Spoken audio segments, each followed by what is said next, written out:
Oh. Uh-oh. Oh, there we go. Okay, I think we're good. Did that not work? Hang on. Okay, it works. Okay.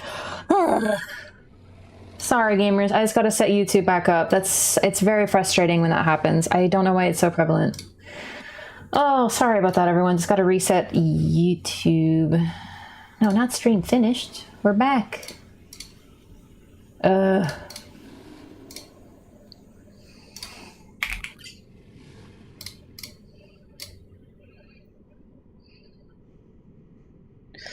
All right, sorry everyone. I forget I was talking about hunters, factions. Let me just get YouTube reset up. That's the only problem with blue screens. I think it might not have even have split the VOD, fortunately, on Twitch. I think I was quick enough getting back, but YouTube gets screwed.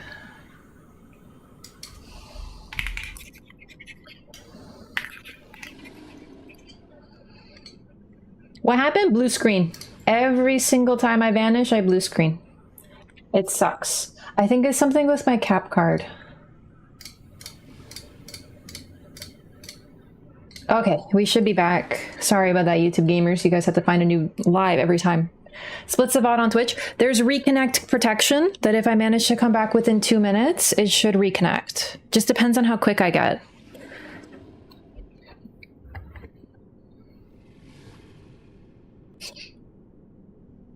YouTube, I have to fully make it. Looks like a split. Really? I thought I made it back in time. Son of a bitch. Another blue screen? I use this internal cap card from Elgato, and the thing about Elgato is it's like making a deal with the devil. They have such phenomenal products that tend to be some of the best, but they always have some massive glaring issue. So for example, the internal cap card causes blue screens. Don't ask me why. Look at this cool guy. Fuck.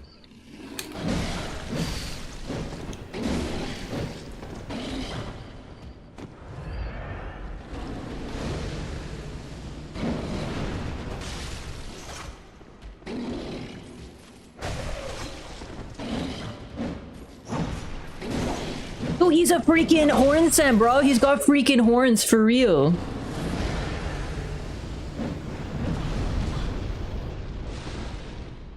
Sorry, I'm just nervous about the change, like the blue screens. I keep looking at the... I'm not really paying attention, playing bad.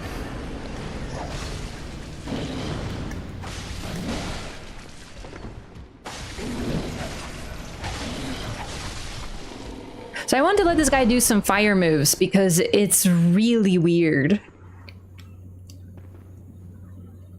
He's rather unique. Also, this enemy is one of the few, it doesn't respawn when you kill it. And he drops, as you can probably tell by the fact that he drops a great rune, or a regular rune, a Carol rune. Beast, a secret symbol left by Carol, runesmith of Bergenworth, a transcription of the roar of a labyrinth beast. The bearer of the beast rune has accentuated temporary transformation effects. Beast is one of the early Carol runes, as well as one of the first to be deemed forbidden. The discovery of blood entailed the discovery of undesirable beasts. So, in a surprise to no one, the blood is turning people into beasts. Like this you're probably picking up on, but how the fuck did they make him a pyromancer? We'll get to this.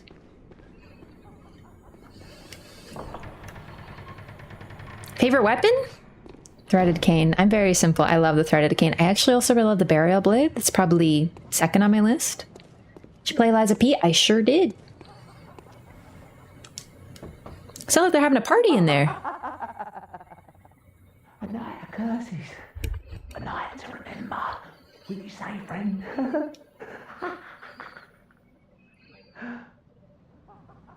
I made a friend. Hey, thanks, McSalty. A night of curses. A night to remember. Will you say, friend? Whoa, my, that scared the shit out of me. Okay, so above, we were kind of in the nice part of Yharnam, the place closest to the church. We'll get to the church. We're almost there. We're heading there. Spoiler. But this is a different part of the city, a little bit more run down. This tends to be shops, though. This is sort of the shopping district. We spend a really sadly small amount of time here, but I'm guessing it's shops or some sort of mercantile district, basically because of the signs all over the place. This is like where they would go. Also, right outside, bottles of blood vials. It's probably meant to be like, you know, bottles of alcohol. It's sort of maybe the worst part of town. But rather than alcohol, once again, blood in Yharnam is more intoxicating. So they drink blood over alcohol.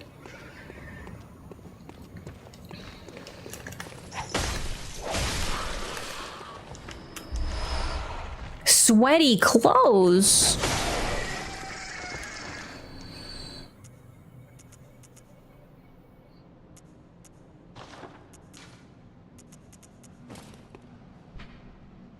Common Yharnam cap, well worn and losing its shape. How do I look? Kind of dinky.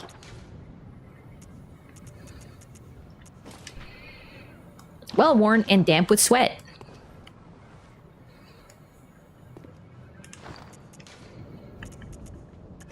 There's a guy here I'm a little scared of.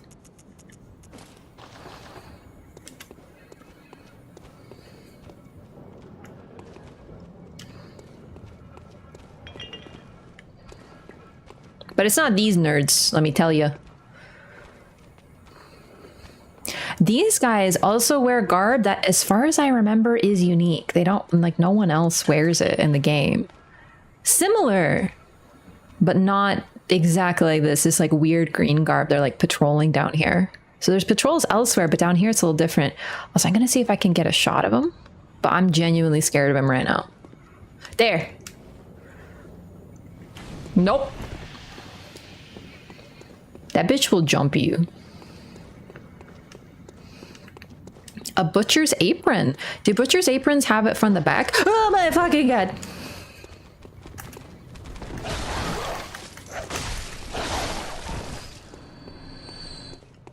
Butcher garb from the DLC armor set? Oh, you mean like the butcher garb. Sorry, not like general butcher. You mean the butcher in this game. It's pretty similar, but I don't think the others in the woods wear this, which is cool as well.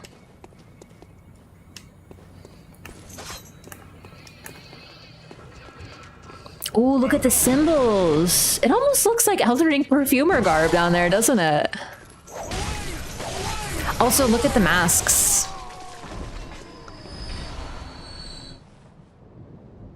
I feel like these guys might not be official. There's a couple of things I'm actually really scared of here. There's only one enemy in this game that scares me. What the fuck are you doing, brother?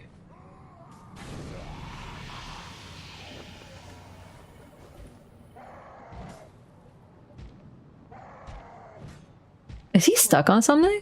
You, I'm not dealing with. Him, I'm scared of now. Remedius, thank you so much for the prime. Welcome in. We love primers. I appreciate the support so much. Thanks for hitting the button. Oh, they freed themselves. Oh my god. Oh my god, I thought I was crashing again. Oh my god.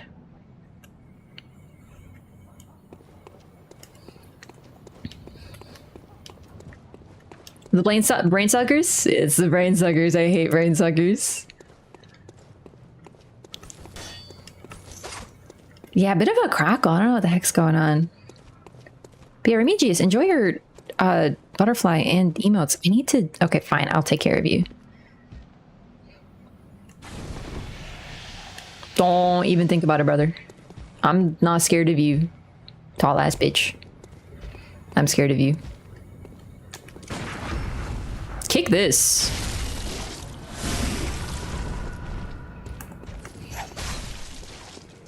Oh shit, he's pissed.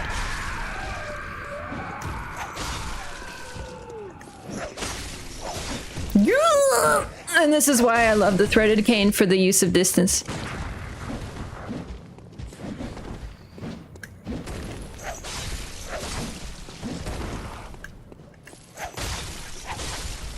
Fuck.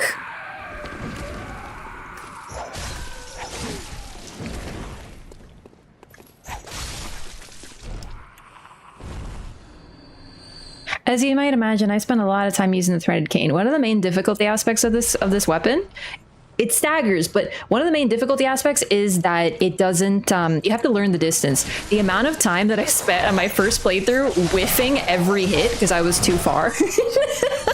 But you start to internalize it. So it can really be helpful.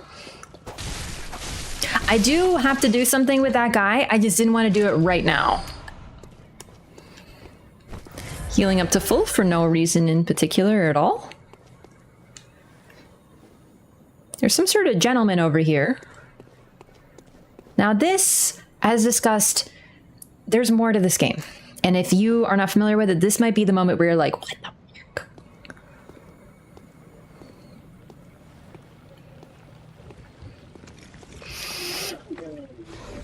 No, these guys scare me to this day, to this fucking day.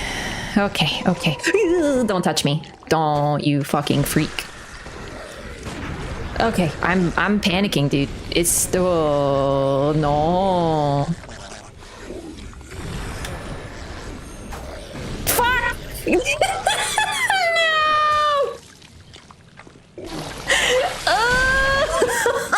Oh! Free me! You sucked all my juice out. Now its head's all big. No, his fucking proboscis is out. I need that insight for lore. This is highway robbery. So these guys are called brain suckers. You might have a few guesses as to why that is. So they're weak to thrust. Oh damn, he whip and he nay nay? Holy shit.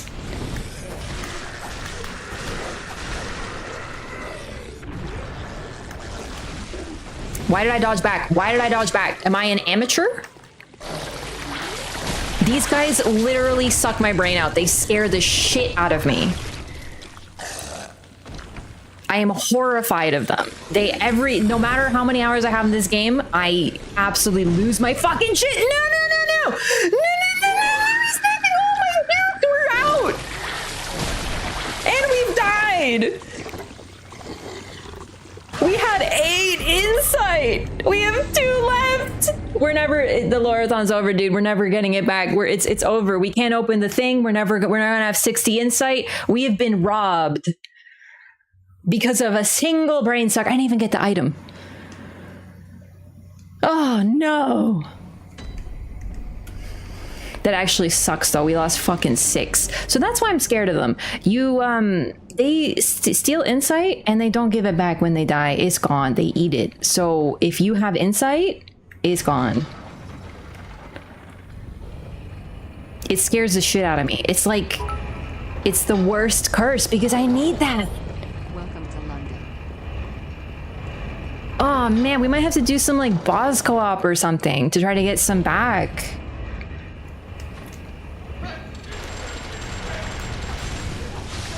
Because we need a lot.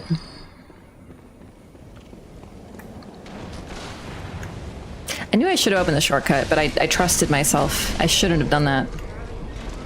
Welcome to London. Yeah, that's what happens. You go to London, some strange, pale individual who's never seen the sun sucks your brain right out your skull. That's true.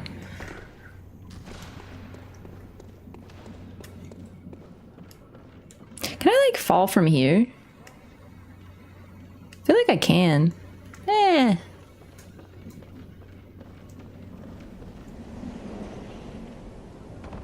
Roguelike area, we could fight infinite bosses.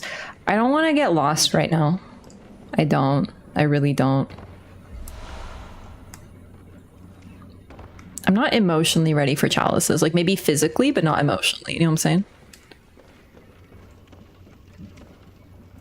Where do I normally go for this? I don't really remember.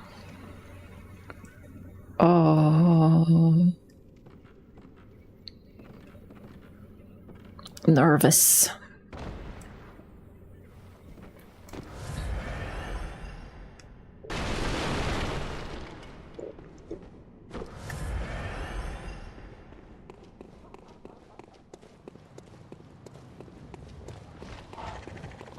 I love Chalice dungeons. Oh, I love them too. I just get lost in them, and it requires a lot of focus for me to figure out. And sometimes I actually have to open a guide because I need all the items.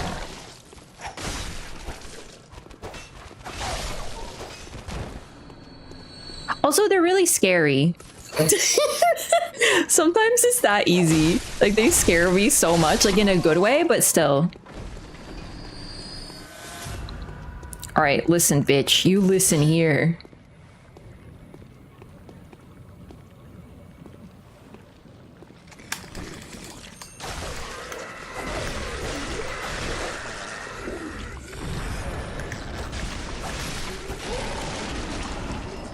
Yeah, if only I'd done that the first time.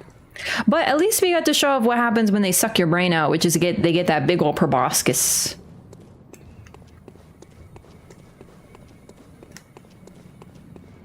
But at what cost? Don't want to fight Chalice Dungeon Amygdala. You know who actually bothers me though from the Chalice Dungeons? Like, Amygdala is not exactly easy, but I find him weirdly fun. In the Chalices, it's the Watchdog. I don't like the Watchdog. The fucking Watchdog of the old lords can suck it.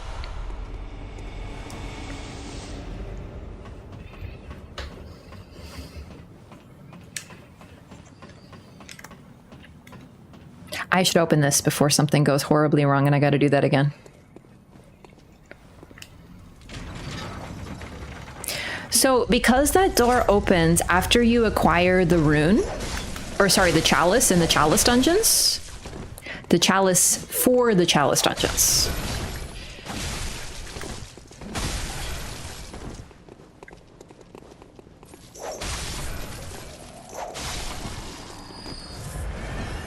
You need this to access the Cathedral Ward. If you don't get that secret other path that we're not going to show off yet, we're going to wait because there's something really cool that is sort of hard to trigger and a little bit unknown comparatively. But you might recognize this area. We've been here before. But this gate was closed. So because basically there are two ways. The old Yharnam and that whole area is optional. But unless you want to save up 10k blood echoes, there's two routes basically. I prefer this one because I'm going to fight old Yharnam boss anyway. Ooh, numbing mist. This is a sick item. Throw to create a mist cloud that numbs a hunter's life essence and prevents restoration of HP.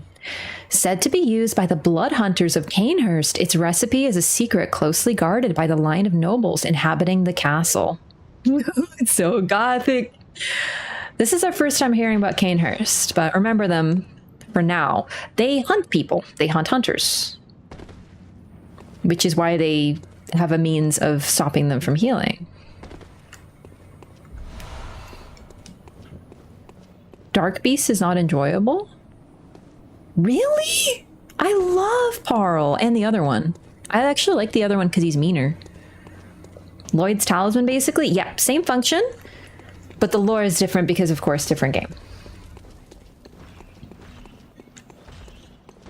I'm so bummed about that lost insight, but we'll just have to find another way to get it back.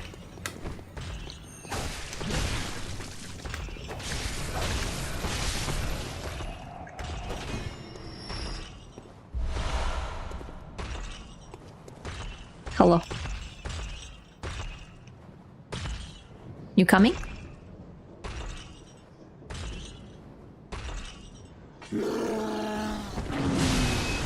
Okay, I'll be right back.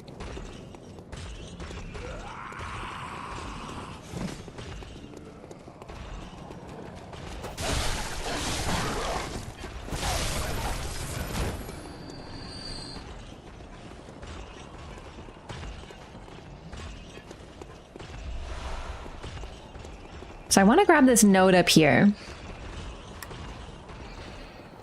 People were saying it's going to be called Beast Souls because of Project Beast. Well, that would have been a choice. All right. I love this note.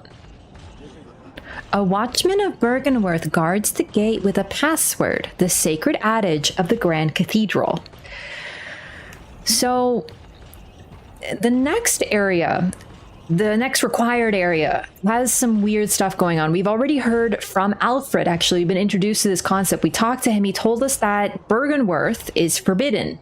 And there is no way to get there because someone guards the door and you need a password to pass. We're now being introduced to what the password is. It's the sacred adage of the Grand Cathedral. So this is the part of the game that's like a little bit odd if you're not paying attention. But mainly, there's some really, really, really sick dialogue that I want to show off. But I'm just trying to think of what would be the best way to get there. I mean, really, you'd be going through there. But then I have to fight the brain sucker again.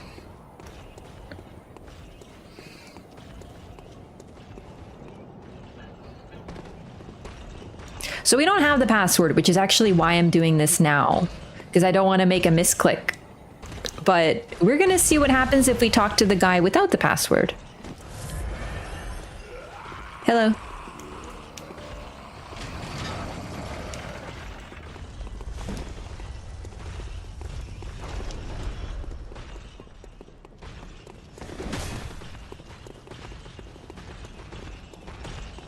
Actually, it's 5 different lines. More than 5.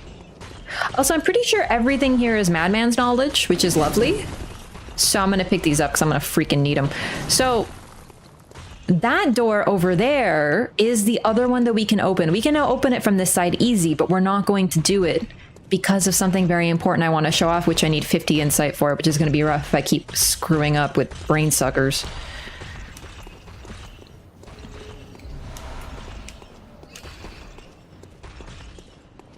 Okay. Run. Run. No. Run. Don't worry about it. No worries. Okay. Phew.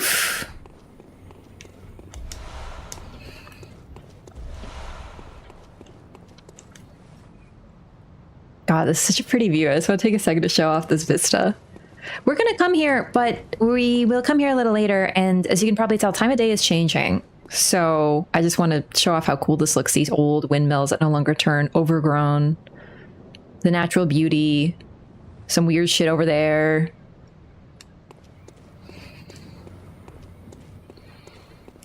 Winter lanterns are brain suckers for me. It's brain suckers. Winter lanterns are annoying and scary too. Actually, they kind of scare me too. All right.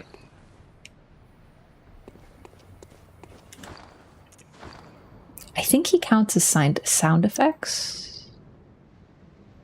No, he should be voice. Okay. So this is the door. We can't open it right now. We need the password. But this is, well, let's see what happens. The password. So just listen. Because this guy has a shocking amount of lines recorded. The password. Oh no. Someone at the door. Let's get the door. Let's get the door. There's a fly around here.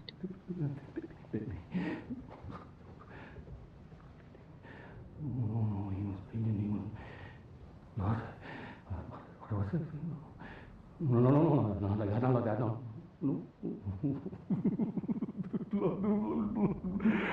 Get the door, Amos. Get the door. No.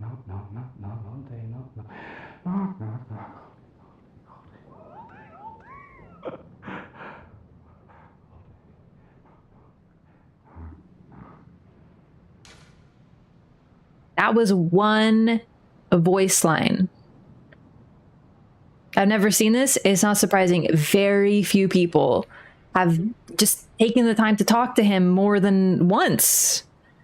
Really. But it doesn't stop there. It keeps going. He has so many different voices. But as you can probably tell, while he's talking, not all of it is subtitles, so you really have to listen. This is not exactly my strength.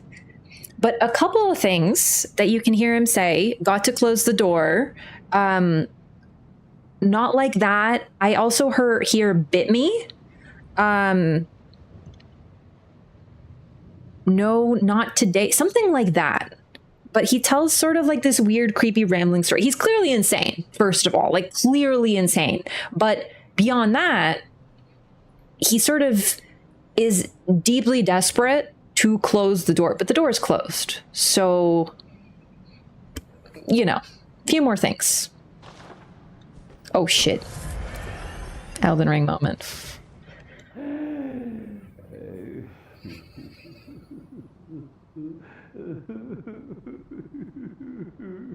The password. Laughing and sobbing.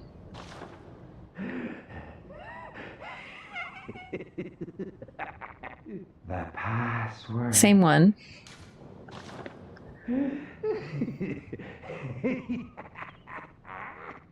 The password. Laughing, but a different laugh than the first one. So I think we've heard 4 different options so far. The password. Password.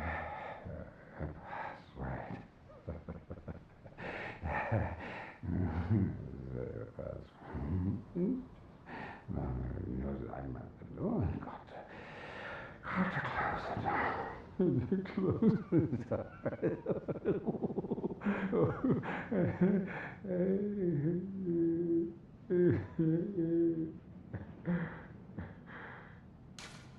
So that was yet another long voice line, but a different one than the super long one we've heard.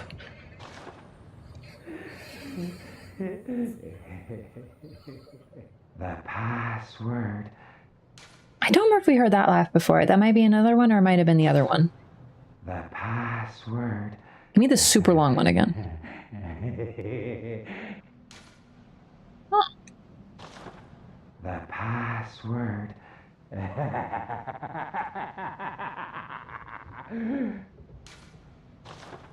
password. Oh no.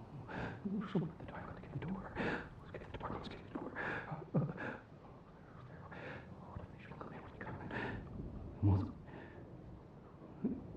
in. Bit me. Oh no, he was bleeding. He was. What? What was it? No, like that, not like that, no. I gotta get the door, Amos. Get the door. No, knock, okay, knock.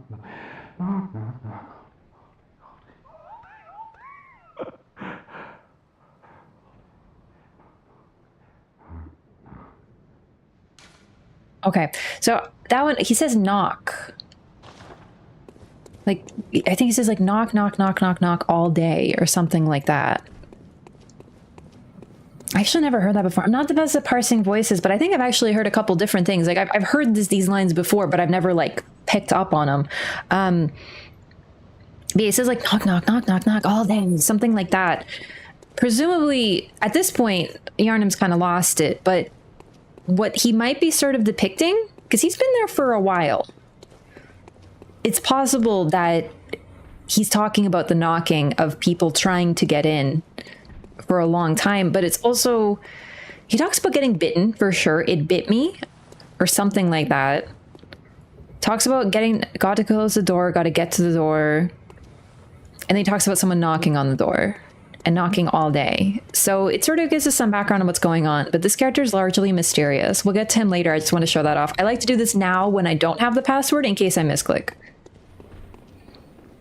Bloodborne dialogue transcribed using the game files. Is his stuff included, or is it just kind of guess? Never heard that? Damn, that's terrifying. I know, right? So, we also have a couple NPCs in this area that we need to rescue. Well, we can. Some we maybe don't want to rescue. But we need to for the 100% lore run.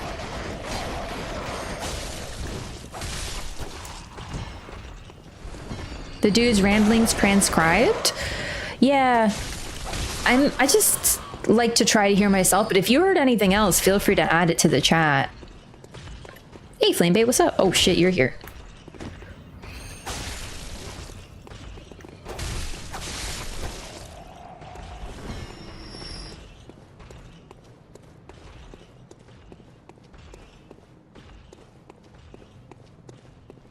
So So this is the residential area. It's a pretty nice residential area. You know, it's pretty nice, you know, zip code, I'd say.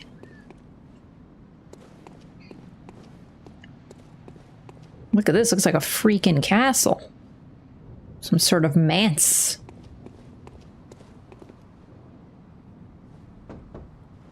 Oh my, what a queer scent. But I'll take it over the stench of blood and beasts any day. What is it then? I'm off during hunts, and besides, this is no place for ladies. Wouldn't want to drag you down too.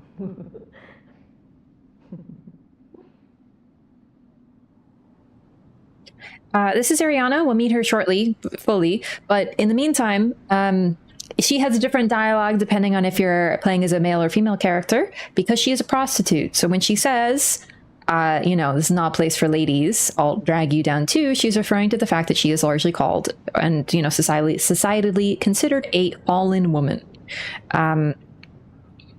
So she also doesn't recognize your scent, but she does know there's something different about it. Once again, another character referencing our smell. Oh, thank goodness. You're a hunter, aren't you, dear? Might you know of a safe place? The night is long and a very little of the incense left. Please, there must be some nice place to run off to. Oh, that's a shame. Well, if you do find a safe place, do be a dear and tell me. Around here, you are the only one I can turn to. You understand, don't you? She's one of the few who isn't mean to us, and you can probably tell she's basically saying she is an outsider in the society too. Wait, I sound different? Hang on. Nothing should be different. That just concerns me that maybe something went wrong with my audio.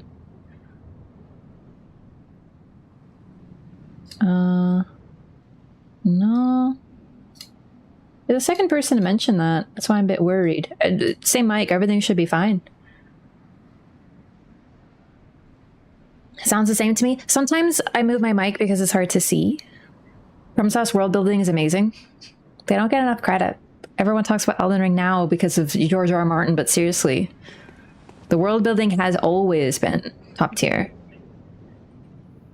Can we assume from the aesthetic that many of the societal expectations for women in Yharnam would be akin to the ones Victorian women had to face? I'm not like an expert on the era, but disliking sex workers? Yeah, pretty... Yeah. However, she's not... She is a prostitute, but there's a little bit of extra going on with prostitution in this world. Because, well, if alcohol is less intoxicating than blood, then you can also imagine that blood was still more intoxicating than every other vice in Yharnam. So she also gives blood. We'll get to this though. I didn't tell her yet because I wanted the dialogue, but also I want to talk to this guy. You're not from around here, are you? Well, an outsider who's come to join the hunt? What a pathetic idea. You what? What, you think I'm a beast? Well, maybe I think you're a beast. Damn, he got me. Step away from my castle. Oh, enough of you. What, you think this is funny? Well, I certainly don't, so be gone with you. I'll have nothing to do with your beast stunts. Oh, enough with you already. Come on, just go with you. Oh, enough with you. New Game Plus specific dialogue? No. No, unfortunately. The only game that has anything that changes in New Game Plus is Dark Souls 2. Souls has always been divisive. Lots of people in the Where is the Story camp who played the games. It's true. It's just, I think the new thing with Elden Ring is a lot of people give the credit to the story, all of the story, to George R. R. Martin not being aware of... It reminds me, you know what? To give an analogy, because we don't know what Martin provided, which is fine. But like Toby Fox did some of the music for one of the recent Pokemon games, Scarlet Violet. He did, I think, 2 songs, but one of the songs was like remixed, or I don't know music terms, by another artist. But still, he created like 2 songs for the game, maybe 3. Point is, until we knew what his contribution was, every song that people liked were like, oh my god, this has to be Toby Fox, this has to be Toby Fox, because people really like him and his music. So every song that they liked, they gave him credit for, until eventually he said, well, I did these songs, and now we know. It's similar, except we won't know. Because people like Martin, and maybe they're unfamiliar with FromSoft games, when they heard that he was involved with Elden Ring, he gets a lot of credit for a lot of it because of this. And he should, but I'm just trying to say that FromSoft has always had this in-depth storytelling, this really subtle stuff, like everything down to our smell. We have smell lore in this game. Everyone who knows has been commenting on our scent. And we have reason to know that Arianna, this character, knows a little bit more than the average person in this world. But this pays off. It's subtle, but it pays off. Oh, hello there. Come to see me. Have you found any safe places? So, we're going to tell her about Erden Chapel. We're going to leave. And we're going to have to come back here because I want to get dialogue from the Church Samaritan, the guy who asked us to send people here. But also, that guy over there, he doesn't want anything to do with us until we tell her where to go. Then he will suddenly be interested in what we have to say. Oh, thank you, dear. Perhaps I'll see you there. Oh, thank you, dear. Perhaps I'll see you there. Okay. So we have to go back to get the dialogue.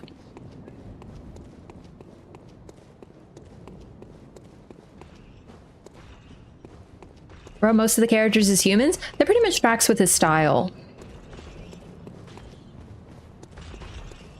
But also, I think a lot of the old stuff, like I wouldn't be surprised if we wrote a couple events and maybe like a family tree.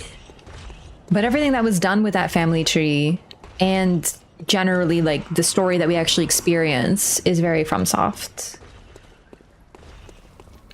Favorite part of the George R. R. Martin contribution is that video where he talks about having worked on a game called The Elden Ring. That is also the same interview where he calls it a sequel to Dark Souls. There you are, Eileen. I've been looking for you. So I was right. Once we enter the Cathedral ward, she shows up.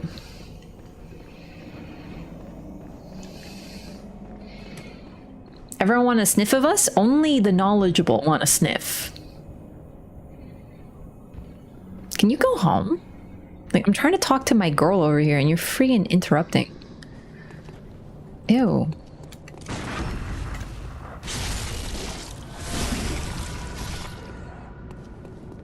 What if he was right? Yeah, he has like the credit. He like knows. Hey, baby girl. Oh, hello there.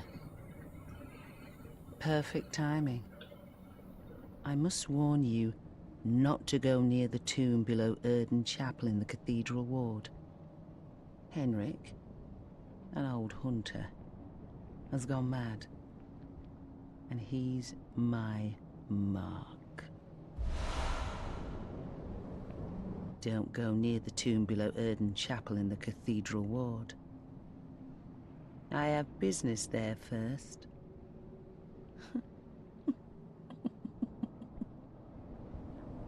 Don't go near. I have Okay. She is really missable here. I missed her here on my first playthrough.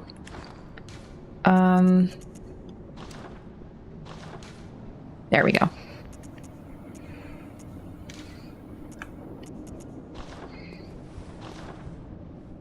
I love this gesture. So she is searching for Henryk, and she knows where he is. He's gone mad. She is an assassin. Kind of. Sort of. But she only hunts people who've gone mad.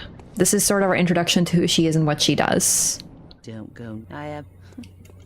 Obviously, we're gonna go. Also, we've heard about Henryk before, but unfortunately now I don't remember what item described him.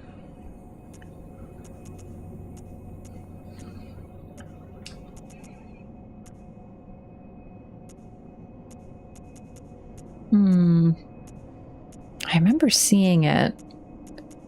Either way, Henryk is a hunter. A hunter is a hunter, even in a dream. Sure is. Welcome home, good hunter. What is it you desire? She doesn't even say that I'm looking stupider today. She's so nice.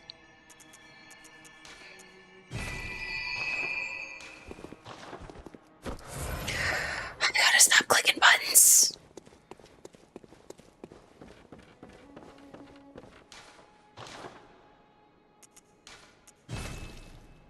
Okay. I'm very scared of what I have to do next.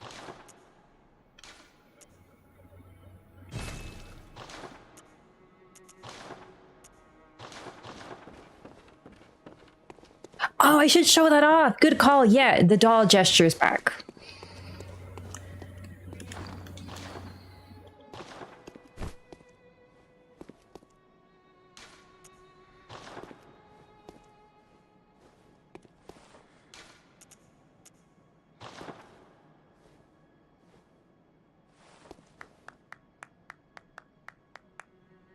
She's so cute.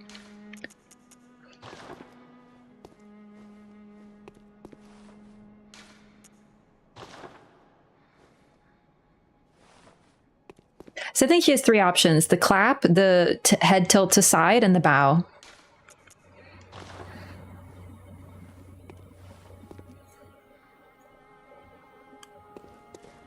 My favorite has got to be the doll. I really like the Emerald Herald from Dark Souls 2 as well. I love the level up lady concept, but I find most of the time it's a little, I don't want to say fan servicey because, you know, but it just doesn't really fit the vibe. So I don't really like the trope of they're secretly like a super powerful demon, but they're actually just like super cute. Like it's just, I'm just kind of like, yeah. But in Dark Souls 2 and Bloodborne, it sort of makes sense within the lore that they are the way they are. So the doll is a doll. She was created and designed to assist you. So the fact that she, in fact, now that I think about it, she might have something to say about this now. Hunter. What is it you desire? Over time. No. Okay, she isn't saying it yet. Farewell, but she addresses her own nature a little bit. And there is more to her, but as far as we know, she is the way that she appears. And she is literally a being created to help us. So it makes sense that she's demure and designed exactly to help us because that's what she was made for. In Dark Souls 2, the reason I like the Emerald Herald is because she doesn't really give a shit about you. When you show up, she basically says, are you gonna be a monarch or are you gonna fail? Find out next time on Dark Souls 2. Like, she doesn't give a fuck because she's seen tons of people show up and no one got anywhere. And she, by the way, is also an artificial creation made via weird experiments, so it fits. I don't like the Dark Souls 3 girl because she's just boring. I like Melina a lot, actually. But the problem is, unfortunately, if you take a certain route, which I took in my first playthrough, you kind of miss some of her best bits, and she's otherwise kind of easy to forget. So, all right. So if we try to go to the Tomb of Erden, where we fought Gascoigne, we can't go there now. So we have to go. This is scary. This is very easy to fuck up. Real talk. And it's very hard for the level we're at.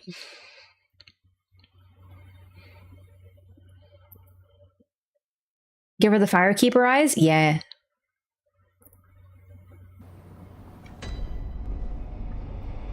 Emma doesn't power us up. Yeah, Emma fulfills a similar role, but she's not the same. Call me an old friend, then dipped. I was like, question mark. It's hard to remember about Melina, but I think her resolve and at the whole Mountaintop of the Giants makes her really unique and memorable, and I really, really like her story. It's just subtle. And that's the stuff that I missed on my first playthrough because I took the Frenzied Flame, unfortunately, so... starts to respect you and feel hope they might accomplish your objective. Yeah, she's very crestfallen at first, and it makes her distant.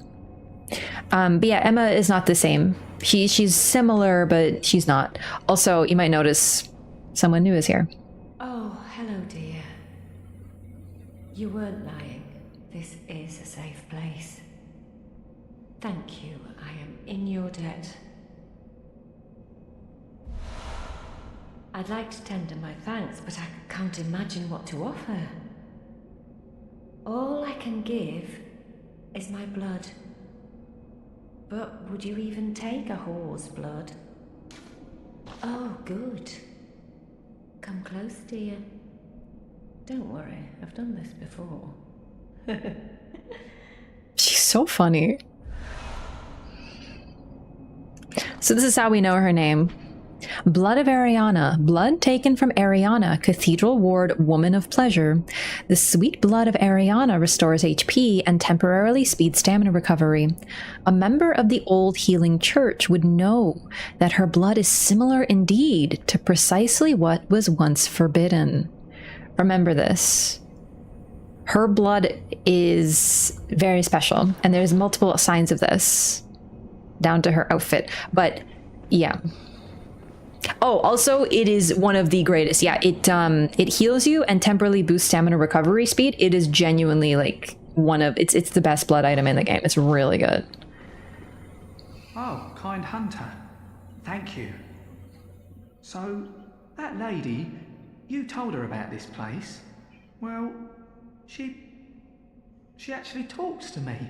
Well, only now and then, and she don't mince words. But she's a kind one. I can tell. A good woman.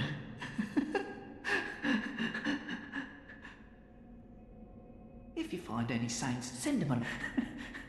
That is the only time he says that.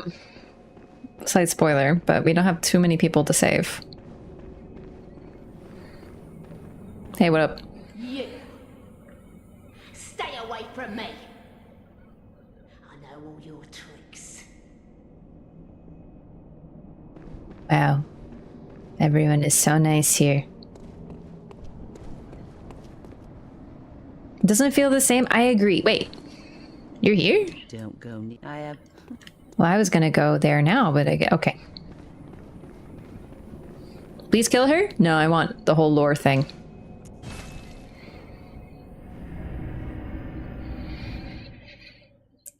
The doll is actually a very powerful being. It's not the same thing. The doll, I'm not going to get into the nature of the doll yet. I know there's some major big lore theories that she's actually like a super powered great one or whatever.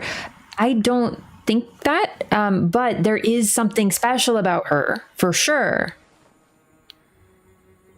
I just don't want to, it relates to the why she sleeps and where she goes, where she sleeps, similar to Gehrman, but I don't want to get into that yet. Does not seem scaled for the blood level to be at this point. Yeah, no, he's really tough.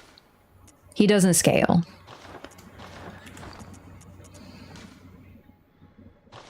I might actually crack some souls. Just to help out, because this is like the riskiest part of the playthrough.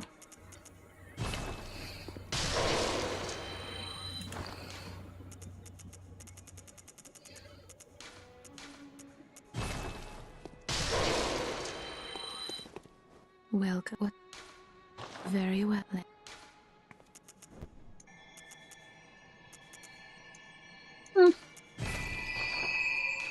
What is inarguable, though, is that she was created for a purpose. She was given life for a purpose. So it makes sense that she is servile and docile.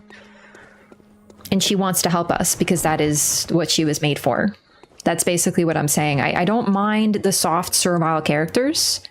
But it's just, you know, there's always a gentle level up lady who talks very softly, who mostly has bare feet. And, you know, it's just a little too anime for me most of the time. I need them to have a little bit more character. And yes, well, they actually kind of do. Yeah, okay, sure. I don't like Dark Souls 3's Firekeeper. I think she's like the picture of what I'm talking about. Candle Maiden has a similar problem. So for me, it's Doll, Dark Souls 2, Emerald Herald, and Melina that actually like fit.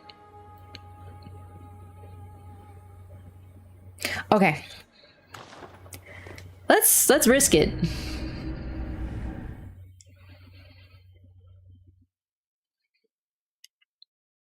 So we are gonna help Eileen hunt Henryk. And it's not easy because Henryk uses a very powerful weapon and he does not scale. So he's kind of a bitch.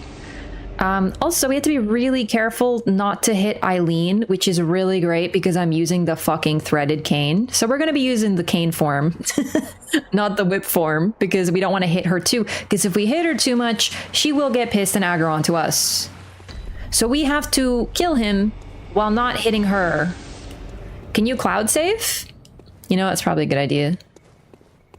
Shit, how do I cloud save? It's been a minute.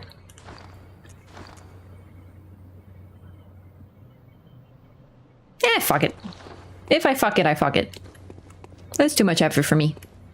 All right, he's right there. You can kind of take a peek at him from over there. Do you see him through the... He's very colorful.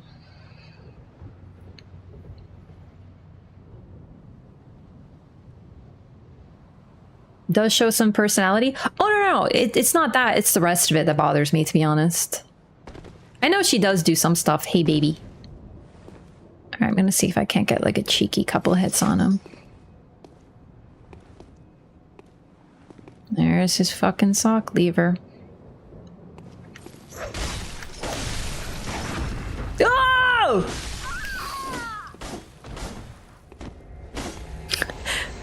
That's Henryk.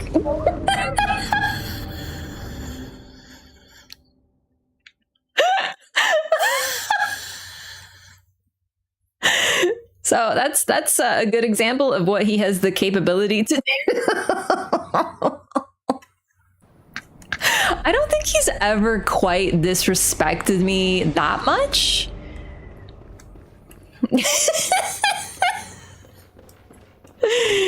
Oh damn! Yeah, there was an incident. Cloud save how? You just back up your file so you could download it from the cloud. It's only lacking a point down gesture. He did shoot in my body. Fuck, she's here. Henryk! Henryk! Hey! There's gonna be some gunning, so you have to be... It's a bad place for you, Eileen. Fuck. Fuck, Eileen, sorry! I just got the parry.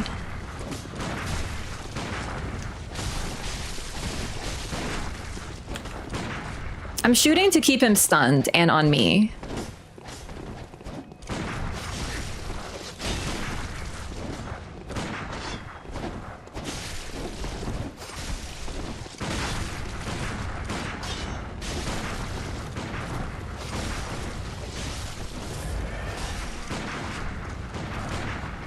This is not how I like to do this, but...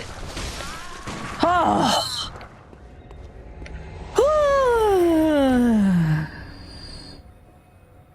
Oh my god, nerve-wracking. One time I parried him and Eileen visceraled him, and it was like the ultimate teamwork on the planet. Game as guns, they do no damage? Not with my build.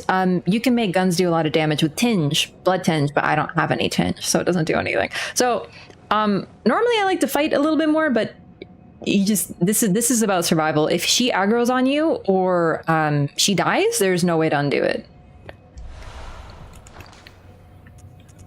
So he drops the air rune, a carol rune that transcribes inhuman sounds. The air sees sentimentality in the warmth of blood and acknowledges visceral attacks as one of the darker hunter techniques. More blood echoes gained from visceral attacks. Perhaps the air is a hunter who bears the echoing will of those before him. Blood echoes. All right, let's get this dialogue.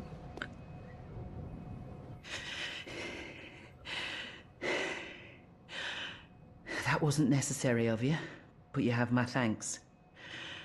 We made it with our lives. You're not bad at all. You must have killed Gascoigne as well, then. He was falling apart. I'm sure it had to be done. but try to keep your hands clean. A hunter should hunt beasts. Leave the hunting of hunters to me.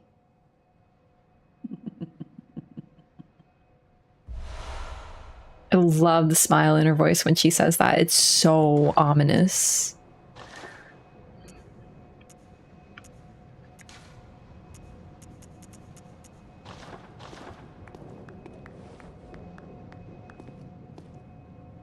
Try to keep your hands clean. Leave the hunting of hunters to me.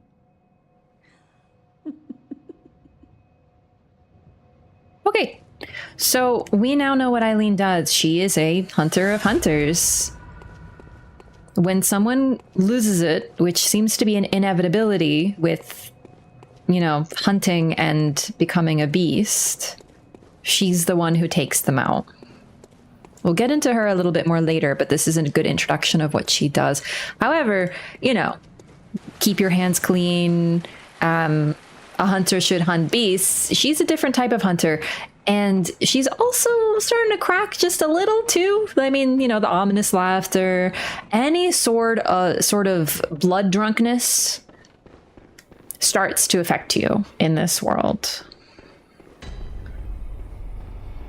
That's a really nerve-wracking part of the run, though. So using 19 bullets is absolutely a win-win. Like, this is great. This is the most stressful part of the run. Not sure I like her. Eileen. You don't like Eileen?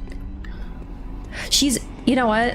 It's actually really interesting that she uses the crow garb. In Elden Ring, there are also hunters who use crow garbs, who have crow garb talking. Yeah, not only is she literally like the best NPC, but she dresses as a crow for a couple of reasons. But one of the reasons that she does is potentially to evoke the image of scavengers. Scavengers, no one likes to be a scavenger. Scavengers are actually really looked down upon. Crows were a bad omen and a sign of death in many areas throughout history because they were dark and ominous and creepy and associated with death. But they literally prevent the spread of disease. Carrion eating animals and bugs and all this, they're a necessary part of the life cycle. If bodies aren't eaten, then they can spread disease. They decay badly. Do you know what I mean? We need things that eat the dead to continue the life cycle. So the fact that she wears the crow garb, there's a couple of reasons for it, but I think basically she's a cleanup crew. If Gascoigne was left unattended, he would have been a very vicious beast who could have harmed a lot of people. Henryk was on the way out too. He doesn't talk to us, he just starts swinging. I started it this time. But hunters will lose it. And they are some of the most dangerous beings because they transform into very vicious beasts. So someone like Eileen is necessary in this world. And she may seem dark and addled, and yeah, that's a part of it too, but she's willing to do it. She also doesn't want you to do it either. She's trying to keep your hands clean. It's pretty interesting. Timo, thank you for 43 months. Welcome back. Thank you so much for the tier 2. Thank you for the support. I love Bloodborne. Hail Marlowe. We're back, baby. So now that that's done, we can progress. There's a couple different paths I can take, and I think one of them is going to be a fun one. I like to do this now. If you know what I'm talking about, you know. I need a few more runes. You know what? Let's get a couple more runes. I need to get the dude real quick. Is she wearing a Plague Doctor mask? Something adjacent to it, yeah.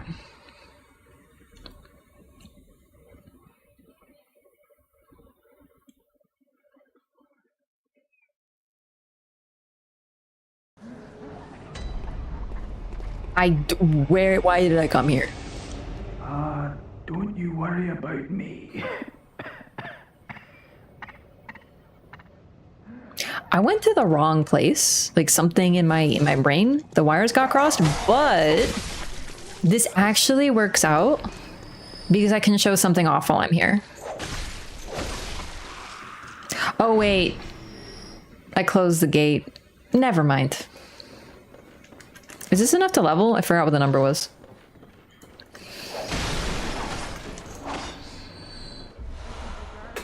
clerics are also brutal hunters that imbibe monster blood in this universe. Yeah.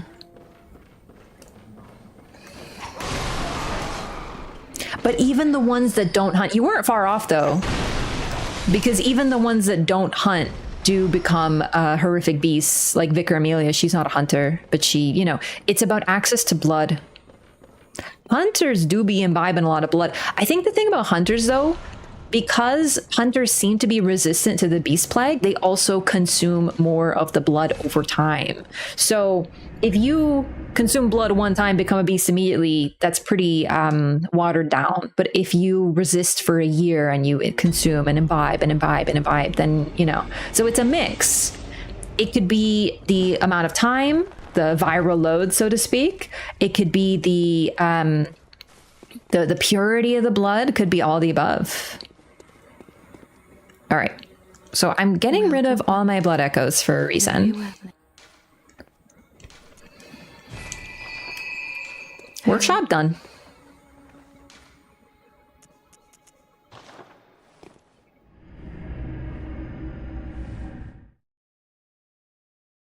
Tomb mold.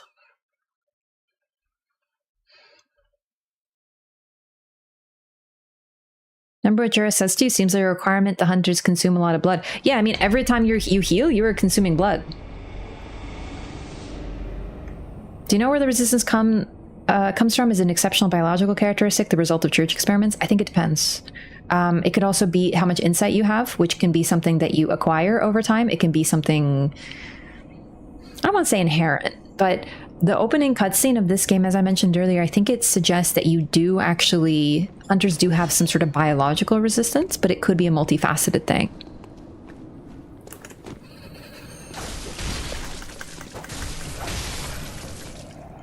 All right, so on your first playthrough, you're probably gonna, like, I talked about this guy before. He spooked me a couple times. What will probably happen to you? This guy only starts to appear at a certain point. This enemy was not there before. But what will probably happen to you, because this is what happened to me, is you will suddenly be chilling here. This is your hub. Brother, can you come out? I'm trying to like show off what happens. Oh my god, you suck. Oh, Jesus! All right, so hang on. We're pretending right now? So hang on. You leave your hub and you're like, I wonder where I should go. I killed this guy and I'm safe now. And something like this might happen. This is a dramatic retelling of what happened to me in my first playthrough.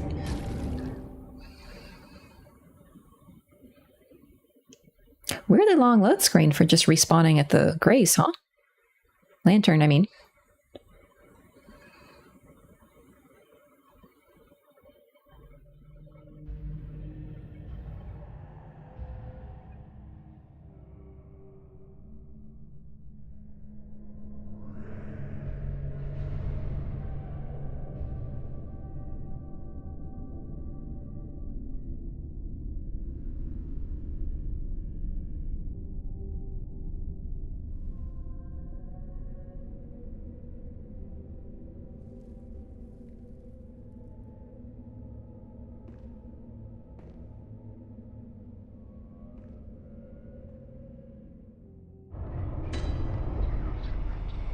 We have been absconded with.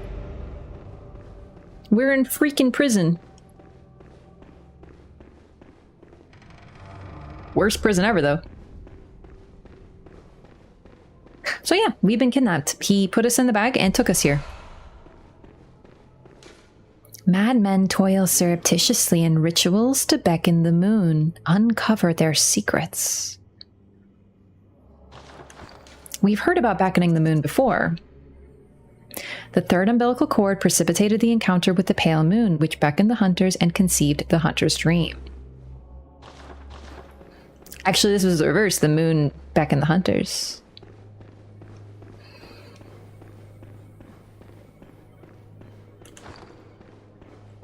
Oh, merciful God, help me. In the name of the healing church, cleanse us of this horrible dream.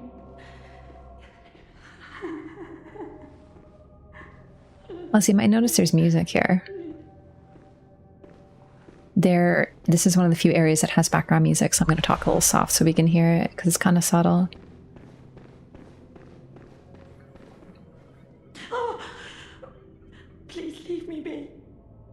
Don't take me, please.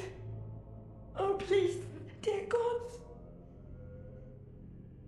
Oh, please leave me be. Don't take me, please. Oh, please, dear gods. So, she will... Oh. I think Gascoigne's counts. Oh, by your garb, the healing church. You've come to save me. Oh, thank you, dear saint. I have no words to express my relief. Not great with faces, she is. You can take this, at least. She gives us a madman's knowledge. It's sure to please an upstanding member of the church like you. Oh, thank you so much, dear gods. Thank you so much. I was seized on the street by the hulking brute in the Cathedral ward and locked up here. There were many others, but they've been taken away. And I've heard moans echoing in the distance ever since. So, the hunt is on tonight. Then the streets are perilous, and every door will be shut tight. Perhaps it isn't my place to ask, but do you know somewhere that might take me in? Oh, thank you so much. I'll set out as soon as I can. I pray for success on your hunt, kind hunter. I'll set out as I pray, kind. So she knows a little bit what's going on, but not too much. She's probably been here for a while. She didn't know that the hunt was on. She's been here since before the hunt was on.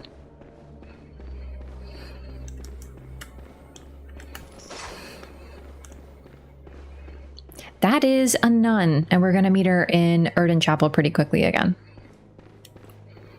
Sent anyone to the other place yet? No, there is only one character I'm going to send to the other place. The main reason being, well, we'll have to talk about it because it's a choice. I just don't want him to take out any of the other NPCs. And I want to show off what happens at the other place. Oh, this is a terrifying place.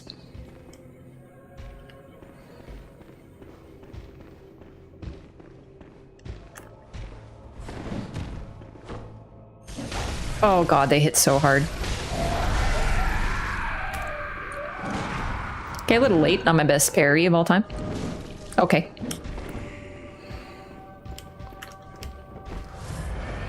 There's a third choice with that guy. It is... I'm kind of debating. Oh my god, he's too tall. Because it would be cool to show that off. I think we might have to. You know what? I think we're just gonna take him out when we meet him because it's the coolest for lore, yeah. Because they're still mushroom folk.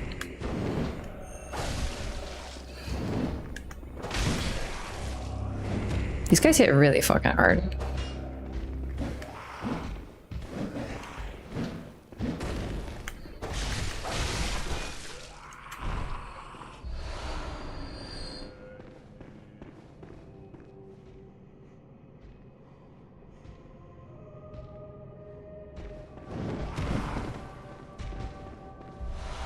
Moon! Fuck!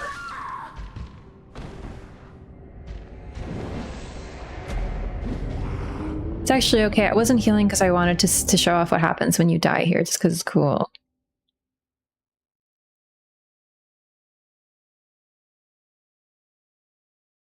Yeah, I don't think we're going to send anyone to the other place, but we'll be able to show off what happens there anyway.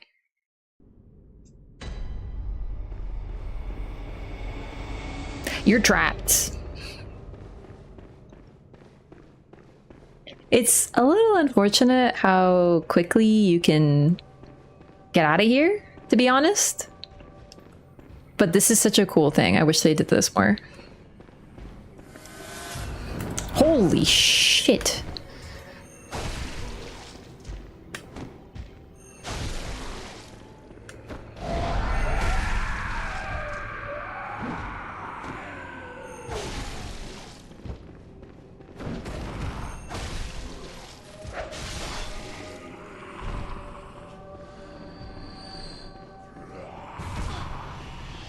That's a cool move. Ow.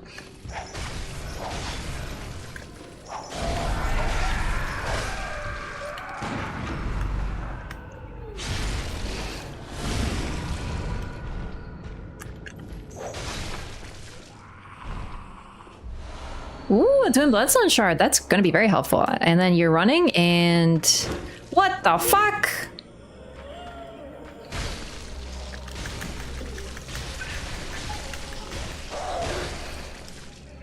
Damn, prison sucks. If you're wondering what that was, it wasn't an ice cream scoop. That was for taking eyes out of your eye socket. That was for taking eyes out.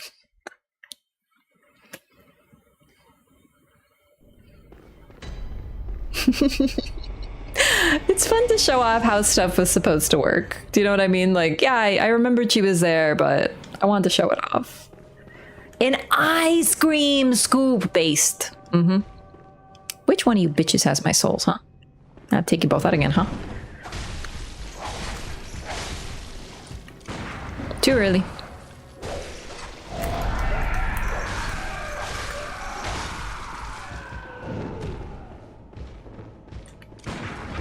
Oh, damn, really? Thought I goofed up that timing.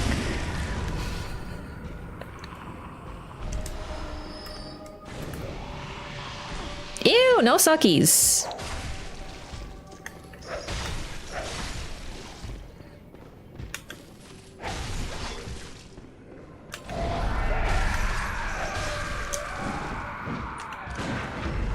You can actually parry in the middle of those combos too, which is nice. Oh shit.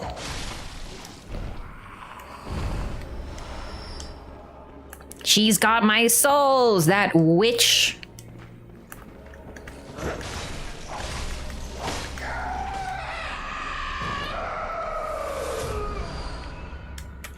So remember how they take your eyes out? Remember how we noted that pebbles are all over the place in Yharnam? Remember how they look like eyes? You notice how a lot of people, including the guy in the very first cutscene in Yharnam, seem to be lacking eyes? Yeah, there's an implication here that their eyes have fallen out of their fucking sockets and turned to stone. And believe it or not, that's the good ending. Nightmarish rituals crave a newborn, find one and silence its harrowing cry. So, this place is fucking weird. Look at these statues. What the shit is going on here? And then, what the heck is this?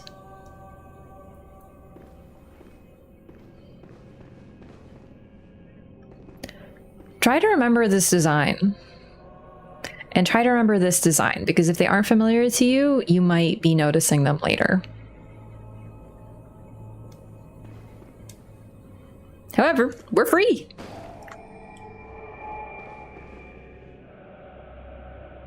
Dude, Miyazaki's favorite sitting spot. You get to touch the statue's feet, bro, for real. Oh, yikes. I just realized this is a particularly small skeleton, don't you think?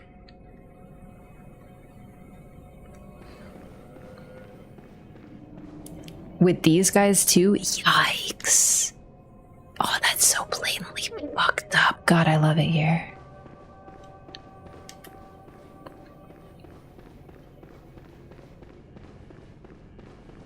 What is this place, you might be asking? Let's find out. Oh, we already found out. This is, did it pop up already? Oh, I must have been not focused. Sorry, I thought this would make it pop. Freaking pig! Ow, you actually got me. Damn.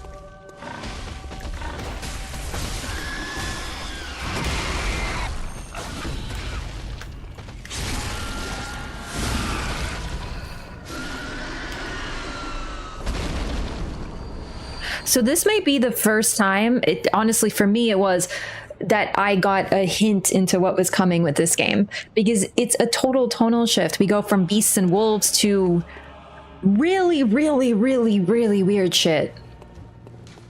Behold, a pale blood sky. I don't see a pale blood, but okay.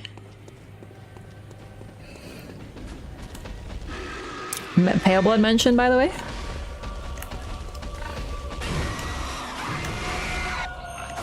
Oh shit.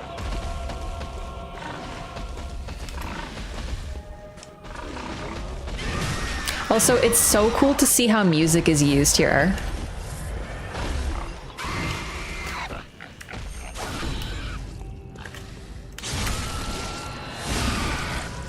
Oh, you're alive? Damn, can't have that.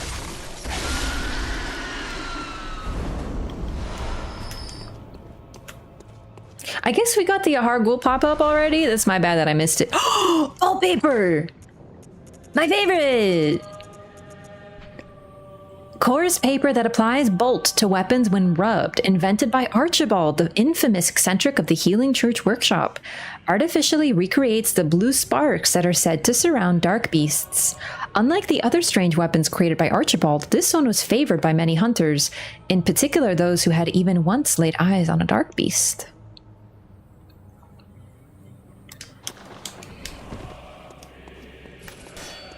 What are those guys, by the way? Sorry, which guys?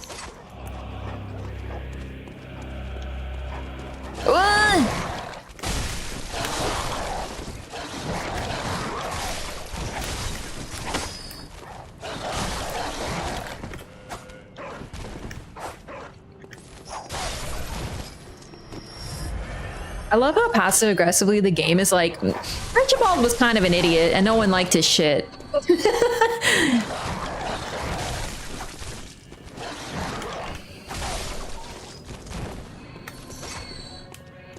What do you think bolt paper tastes like?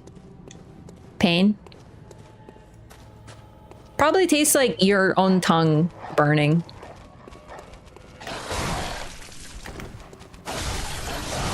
Stop with the freaking dogs, man. Mountain Dew? Same thing. Okay, I need what's back there. Like when you lick a battery? What are you doing licking batteries for? All right. This is a slightly nerve-wracking combination of enemies. Move, bitch. Fuck! Fuck!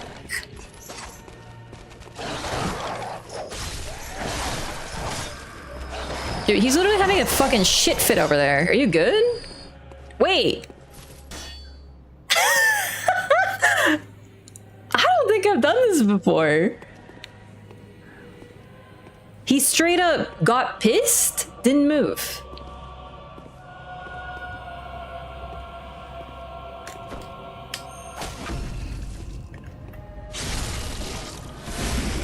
I love that for you.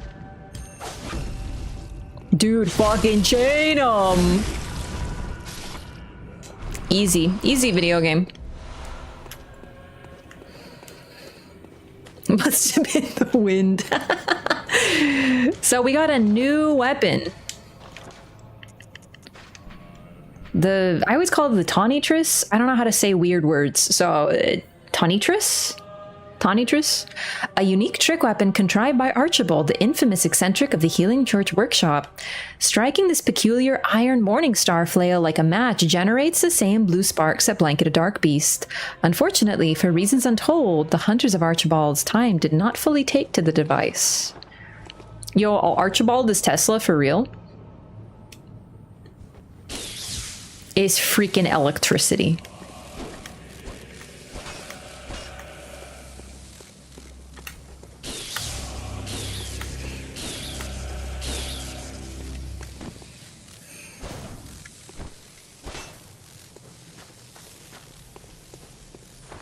It's a cool weapon. I've never used it. Actually, I think I might have used it for a little bit on my arcane run, but I don't really remember. Before his time, pretty much.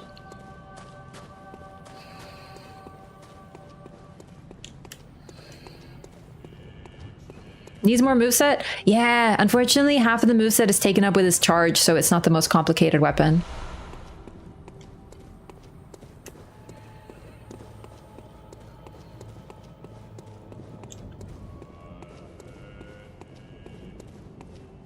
So this area has, while still similar to Yharnam, has its own name, its own architecture, different stuff's going on here.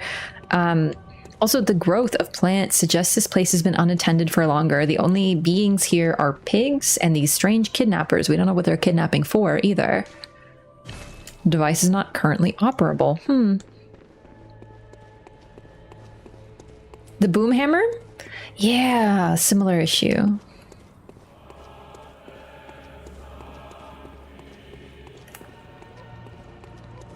The stress is on the first syllable. Oh, so it's Tonitris or Tonitris. Wait, Tonitris. Could be Tonitris. I really don't know, to be honest. Hey.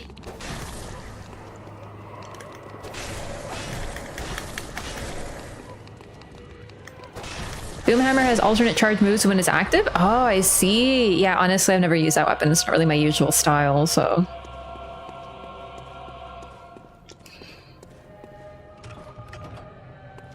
Shortcut!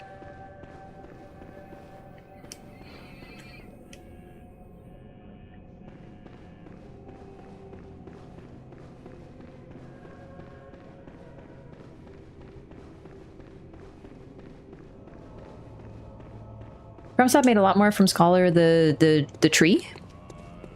Oh, by the way, Shadow of the Erd Tree is actually Scholar of the Elden. That's actually the true name, just so you know. It's just like Dark Souls 2 for real. Pick up the drop? Yeah, I got my triple shardy things. Triple bloodstone shards. Madman's knowledge. Madman's knowledge. Madman's knowledge. So these freaking weirdos, who I think they're wearing, what garb are they wearing? I'm really bad at telling fit in this game, unfortunately. Does anyone know what garb this is? I thought it was Tomb Prospector, but I didn't think they had a cape down their back. But yeah, they're bowing at this door. Lost the freaking minds, and we can't get in. Same as the nun? Black church set? Interesting. So a bunch of church hunters freaking took a big ol' L over here. Oh, we have to get that set, actually. We also got new fashion.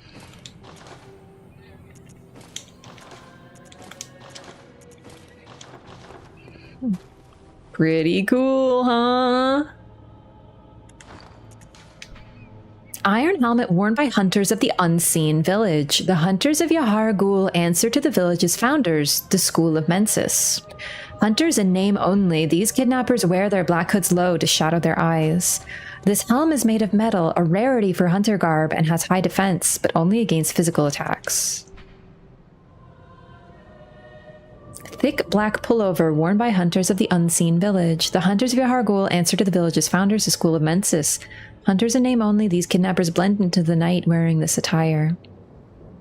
Designed primarily to defend from physical attacks, the binding of thick rope serves both to protect its wearer and restrain his foes. So this is the first time we've mentioned the School of Mensis. We're not going to get a lot of information. Also, as you might be able to tell, we're done in this area. That's it. There's clearly more here, but we can't seem to access all of it. We're just getting a sneak peek into this area that we've been kidnapped to. While the kidnappers are still active, it doesn't look like anyone else is here. Like, we have, this is sort of just a mystery. We know that there's some sort of madman, there's some surreptitious rituals. People have been kidnapped here for a long time and have been kept here for a long time. But that's all we really know. Mensis, like from Shadow of the Erd Tree? No, that's Ensis, and Mensis in this case means monthly. I think it's Latin for monthly or month. Fun fact, and relevant, Mensis is where we get the term menses from. Go deeper to prison? Oh, yeah. We're gonna do that. Sorry, I'm just gonna spend my echoes. Very well, let me... Yeah, it's where we get the term for the menstrual cycle, which is so named because it's about monthly. This is relevant. Remember all lore about conceiving, losing their child, this stuff going on?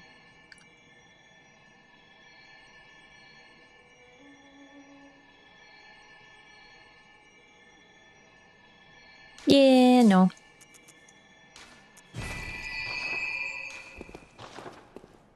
Bloodborne is viscerally feminine, true. Honestly, Bloodborne is genuinely such a feminine game.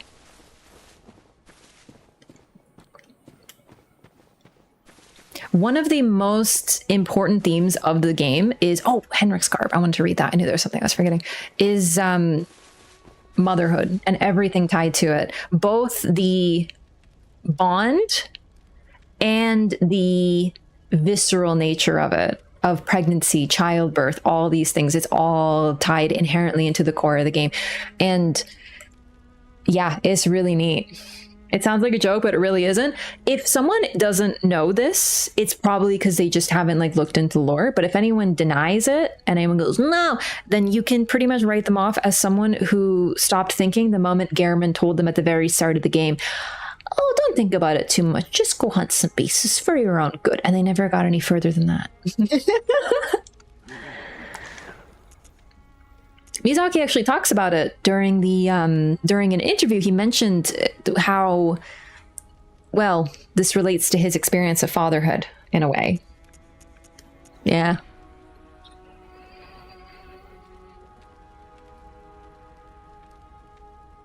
Fashion, specifically the top you're wearing. This one?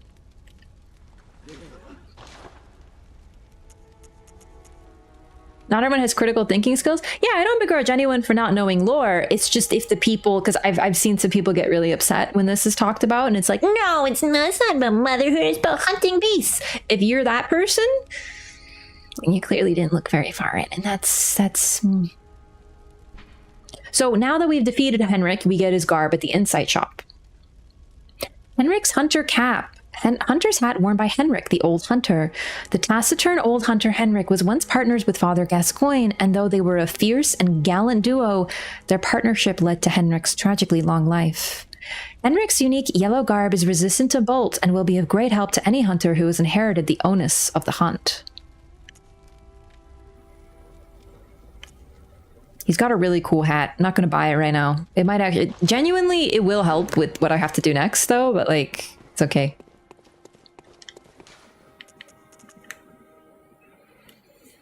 Motherhood or parenthood, i.e. gender neutral, just because of how much of this game is related directly to birth, it is genuinely focused on the role of the birthing parent. And the often like the visceral nature of birth as well.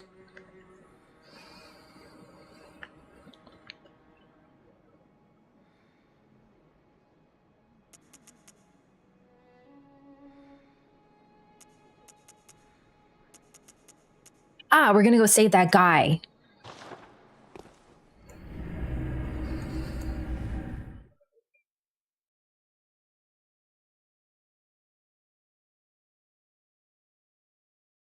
Sounds like the Spanish word for month. Yeah, I wouldn't be surprised. Spanish is like a Latin language, so a lot of it is from Latin. Play Bloodborne, you will understand. Yeah. No, it's really neat. Also, a lot of bosses in this game are women as well.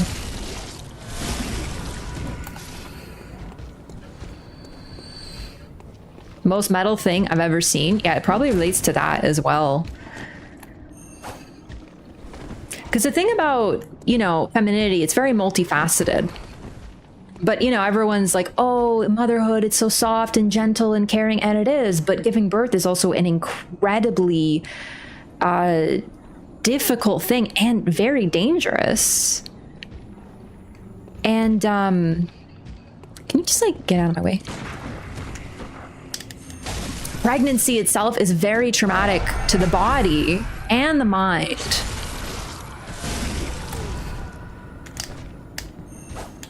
And that's for birth, you know what I mean? Like, it's a very multifaceted thing. So it's interesting that there's this focus on femininity showing all aspects of it, not just, you know, the warm, fuzzy sunshine flowers.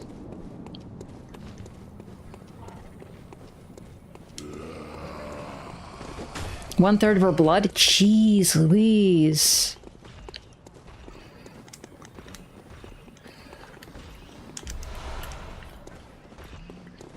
Also, I would argue there's a lot of stuff about postpartum here too, relating to, we've already heard this, but the Great Ones lose their child and yearn for a surrogate. That's all we know right now. And it sounds very strange and vague, but that's basically what happens. They lose their child, they yearn for a surrogate. It's... Oh, fuck, don't open this. It's not as simple. Oh god, flame sprayer. Woman had about a 50-50 chance of dying in childbirth. It's still very dangerous, yeah. No, absolutely. It's still a very severe medical event. You can tell if a woman has given birth by her skeleton, because it will have scarring on it. Your bones get scarred. Your organs shift. Like, pregnancy and birth is body horror. That is just every day. And I think this game does a good depiction of it. When pregnant, if the woman doesn't eat nutritious, it doesn't have enough nutrition, the baby can literally drain calcium straight from her bones. It is metal as fuck. What's this two-bit nonsense you're peddling? I heard you told that wench about some shelter. Well, she's a damn fool to trust an outsider. Why? Well, her sort's probably just fixing to feed some of your coin. So this guy doesn't want anything to do with us, but once we tell Arianna where to go, he suddenly has some opinions on the matter. All right. What crafty lies does the outsider have today? You think I'm an easy mark? Yeah? Well, give me your best shot. What, afraid your lies will be exposed? Yeah, I knew you'd back off. I just knew it. Yeah, an outsider you may be, but at least you know when you're bested.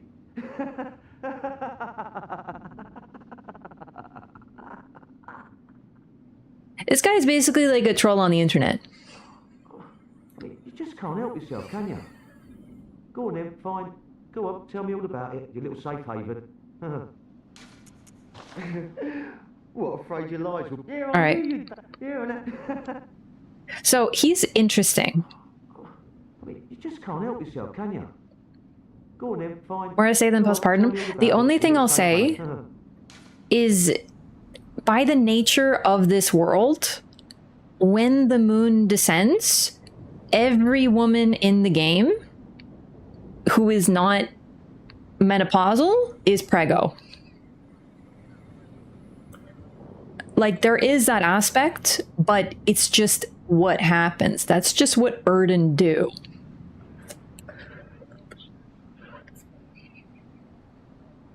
All right. So, like I'm trying to say, this guy is unique. You have to lie to him. You have to tell him the opposite. He's a contrarian, the typical internet troll. You tell him that Erden Chapel is safe, he will go to the other location. So you have to lie to him. Yeah, sorry. Too sharp for that bollocks. I know a superstition when I hear one. Outsiders. Even their lies are predictable. What? Still preying on folks with your book of lies? Yeah, fine. Come on, show me her. What, afraid you're... Yeah, on you? Yeah. All right, he should be good. He should move now. But basically, we have to lie to him. Oh, hey. But the problem is, to save him, you have to lie to him, which means he will never trust you. It's a really fun little thing they did with that guy. Church girl doesn't get pregnant, she's younger. I mean, that's kind of what I'm saying. There's enough evidence that she is, though. She just never gives birth because her blood is weak. You'll notice that the only character that succeeds at that point is Arianna, if you could call it that. And Arianna, we know tons of evidence that she is very special blood. Adela may not say anything, but the evidence is there. Hilarious that Erden is the only mention of a father figure and he's literally an absentee bum. Yeah. It's really interesting, actually. There we go. I was looking for this. Oh, Adela, I forgot to mention the nun that we talked to. You have to, the reason I changed my clothes, you have to wear some sort of church garb, of which Gascoigne counts, or she will never trust you. But the moment you wear a church set, she will, you know, she thinks you're one of them and she'll be sent. Fuck. I fucked up. Oh, with the deepest gratitude for the church and all they do for us. The deepest, widest gratitude. Yes. Yes. Weird people down here. What does that mean? She doesn't have special blood, which is why she's so jealous of Arianna. I'm not going to get too much into this right now, though, because I'm sort of trying to keep it as we go.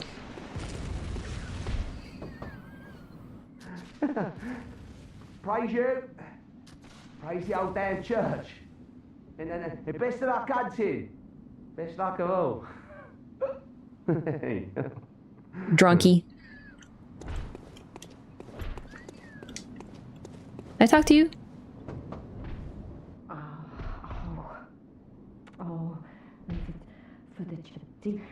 Okay. I kind of fucked up. I meant to talk to the Samaritan when we sent Adela there. I'm pretty sure his dialogue is pretty much the same, though. He says that no one will talk to him except for Arianna, but I wanted to show it off. That's kind of my bad.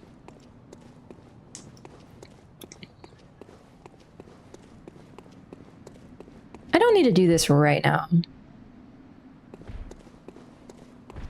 Any lore that says everyone gets pregnant? It's implied. That's the thing. It's not something that's out right there, but I can't give you the evidence right now because I'm not there in the game yet.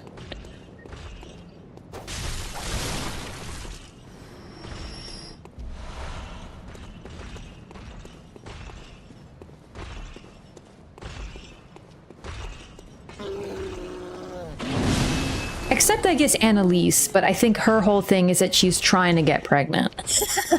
So, you know.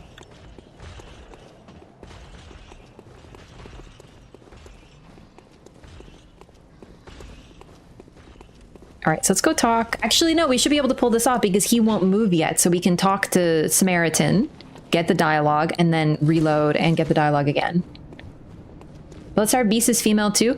I think Bloodstar Beast being female is implied, but not confirmed. I agree, but it's just not, it's not confirmed. Rom, for example, we know is because Miyazaki stated it in an interview. Ah, the hunter. Thank you. So that holy woman, you told her about this place, right? Well, she don't offer me much in the way of conversation, but still, I'd rather see her alive anyhow. And I sort of hope that my asking you turn out to, you know, help them out in the end. I've never been any use to anyone, you see. Just happy about it, is all.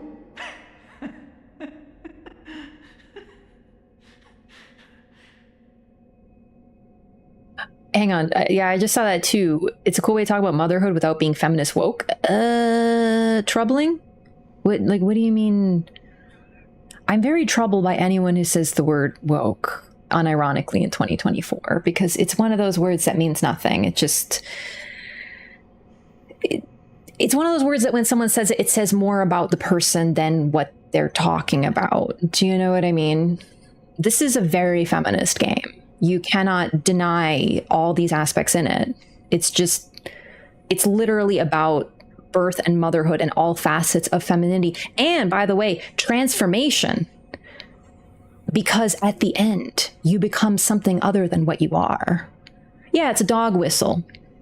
Exactly. Yeah. So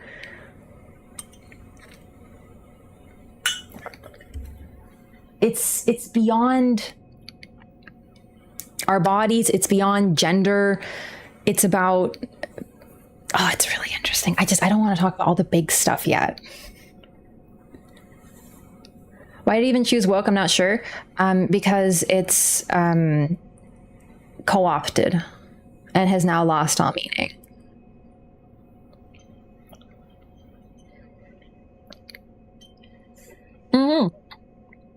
Yeah, this is just like these games. I don't think you can safely be a bigot and play FromSoft games unless you're just not paying attention, because these games have, like, the themes have always been there. This one's just the most blatant because of how it centers everything to do with women. Yeah, sorry, I didn't see it in the first place, but yeah, just the word woke is basically a red flag. Like, that's sort of, I don't know, I just hate it. Anyway, so we talked to the Samaritan, and he said that, well, basically, if you didn't trust him, this is your evidence. He's a real sweetheart. He just wants to keep people safe. We'll get a little bit more into it. But Adela's here now. Oh, brave hunter. You're alive. I love her floating braid. Thank you very much. Plenty of hate speech names in PvP, so they're out there. Yeah, I know. I kind of just make a joke, because, like, in all seriousness, these games are not for bigots. Like, seriously. To ignore the main themes of this game, I guess, but you just can't. They've always been there. They've always played with these themes since the start. The town is in disarray, but there are still people here. Together we await the help of the healing church. I cannot begin to express my gratitude to you. The only thing that I can offer is my own lowly blood, if it would suffice. You have already received blood. So Adela and Arianna, we'll get her name when we get her blood. They're mutually exclusive. You can only take one blood at a time. There's a couple different quest lines that we have to choose, basically. I have to pick, I want to get the umbilical cord. So I'm going to need to not let Adela do her thing, but I will talk about the other solutions to the quests. I'd like to show them at a later point, and I've done pretty much every quest line into every possible way before, but this time, because I want the umbilical cord, we're gonna have to leave her alive. What's the deal about blood in this game? That's a complicated question. What we know so far, to summarize, with blood, the characters in this game from Bergenworth, some sort of school, they found the tombs of the gods, and down there they found the holy medium. Eventually, a church came up around this, and now, like, the entire city takes blood from the church in a form of communion. So they imbibe the blood, and, well, it's a healing church. They know everything about afflictions. They heal. So they made things better for everyone. But then there were also beasts. And the beasts came from the blood, but this wasn't known by everyone. We're going to get more into what's going on, but this is what we know so far. There's some sort of blood of mysterious origin that they found underground. And yeah, that's what's going on. Yeah, Skyfront, 100%. Dark Souls, you could miss it, but it's there. And in Bloodborne, you simply can't ignore it, if you ask about me.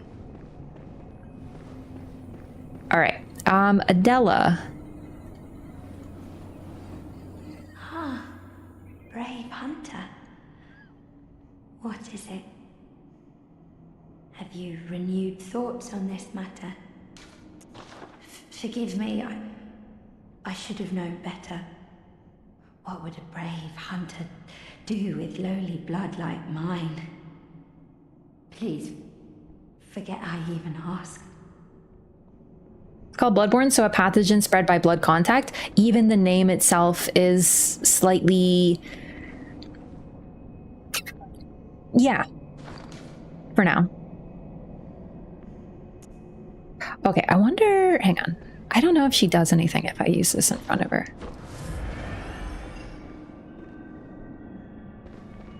No, she doesn't care. Okay.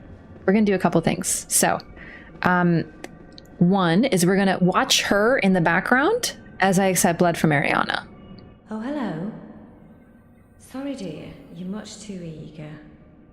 I've only so much blood, okay? Actually, just talking to her gets her to look over. Oh, hello. Sorry, dear. You're much too eager. I've only so much blood, okay? Poor Della, I feel like she's very misunderstood. I understand what her problem is, but it's her... I know what you're saying, and to a point I agree. I think it's just the fact that what she can end up doing and how the other characters in the game interact with Arianna, it makes me have a fairly negative view of her.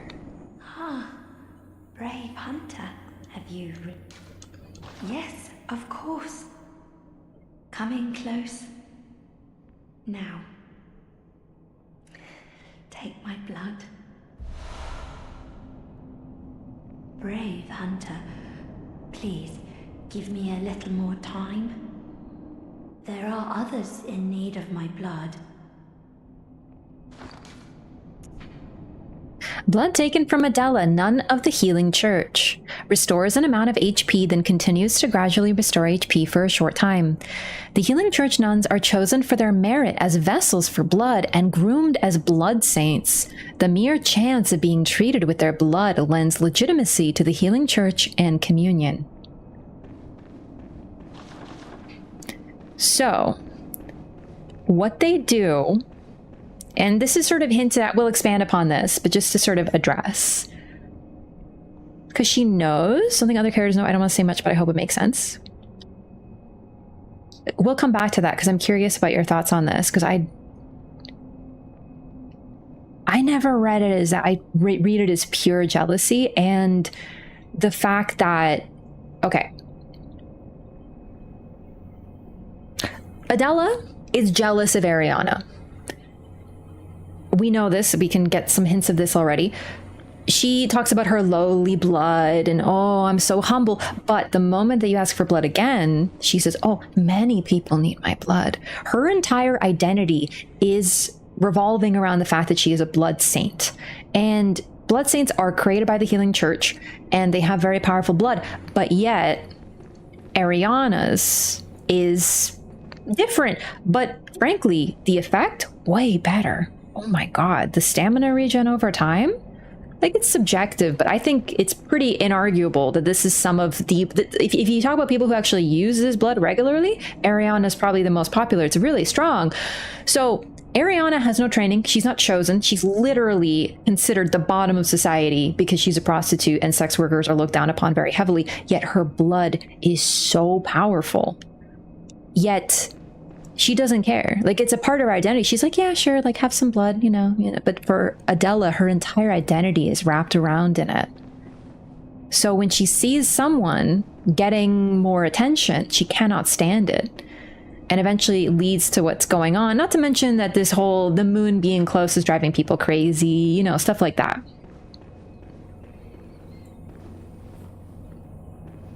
Why does that alone lend legitimacy just because she gives blood?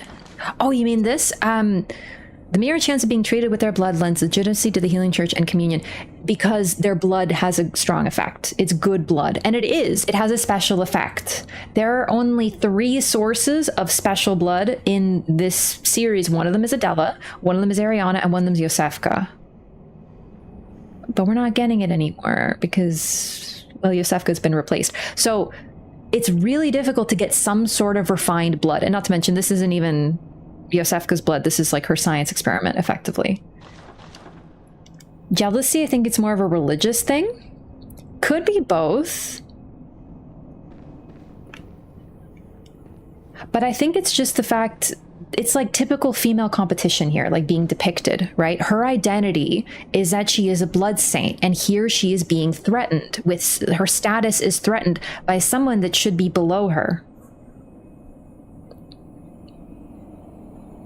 So religion is a part of it, but I think it's a bit of both. She recognized Arianna's vile blood heritage. I don't think she has that much insight. I think she has some, but not enough.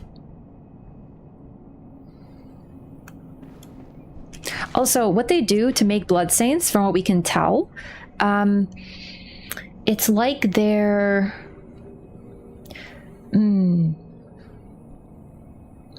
So they have some sort of holy medium that they acquired underground, but they have a source of blood. We don't know where it comes from, but it's a lot more efficient to find people who are good as vessels for blood, and they give them the holy medium, which makes their own blood special and changes them, and then basically they can send these blood saints around to different places, or at least they have more sources of blood.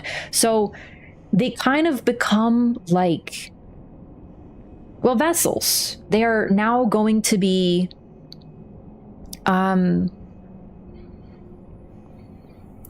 once they become a blood saint, they can give blood, and then eventually, you know, your body replenishes blood. So they are going to be, they're like refilling vessels. They're like cups that keep on filling up with blood. So now they have more blood saints. It's easier to spread blood to all the people who need it.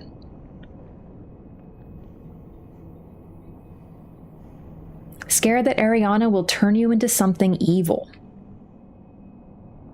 I think the only reason I don't buy that is because she has false humility.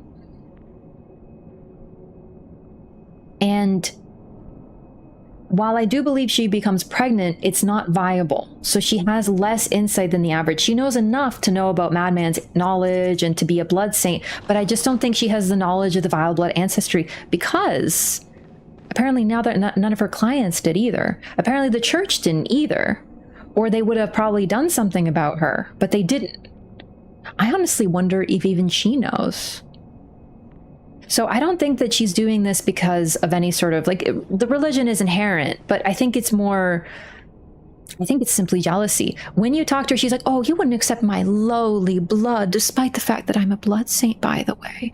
But the moment you get blood from her, she says, oh, please, many people need my blood, which shows that her humility has been false this whole time. She's very proud of her blood, and she knows it's good. So when you interact with someone else, I don't know. Yeah, walking blood factories, basically, yeah. So you can read it either way. I'm just describing the reasons why I don't think it's like some sort of saving you from yourself thing. However, the fact that she eventually does turn on you in that route could suggest that she thinks you've been tainted. Yeah, so that's possible too. Are there guy blood saints? We don't know. This is the only one we meet. People inject themselves with prostitute blood, or they drink it. Okay, we're gonna rest, or like go back to the dream, unfortunately, because that's how we reset the world here. And come back, and then the guy should be here.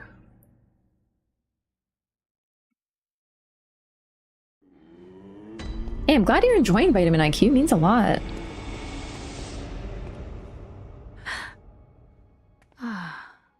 Welcome home, good hunter. I must have drifted off. What is it you desire? Very well. I love when she's eepy, is so cute. Oh, I need more. Okay.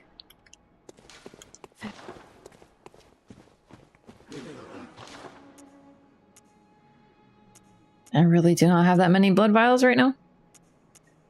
We might start the Chalice dungeons. Okay.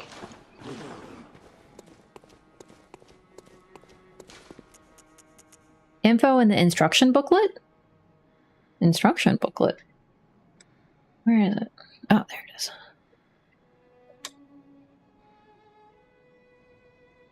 Like, for this? Oh, it's only until dawn. An advertisement.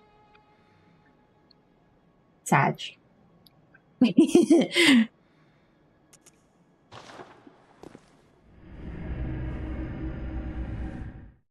Could be meaning that you've imbibed prostitute blood, who knows?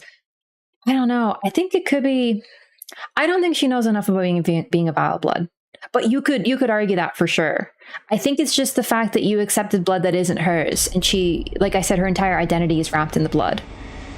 It's really problematic when any individual ties their entire identity to one thing.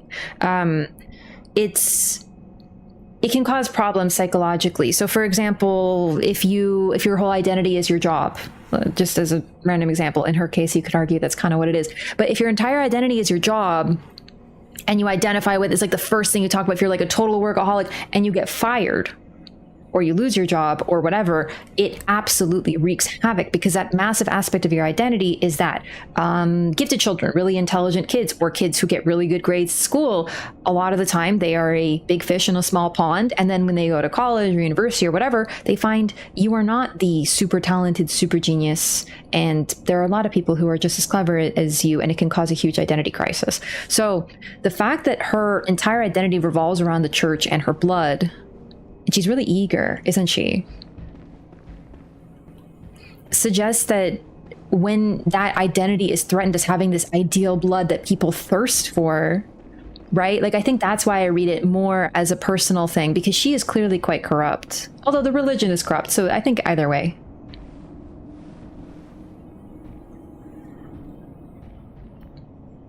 Krumsat says only maidens can be resources for buffs, which ain't great, can also lend to warning people look out for. Yeah, I think it's supposed to be sort of like a maternal thing. Oh, sorry. Thanks for posting, but unfortunately no links. It auto deletes them. Started hanging out with people from Yale. It was a sudden experience of, wait, there are more shit, I need to try harder. Yeah, exactly. Hate for Adela, I just feel sad and hope I could help her. That's fair.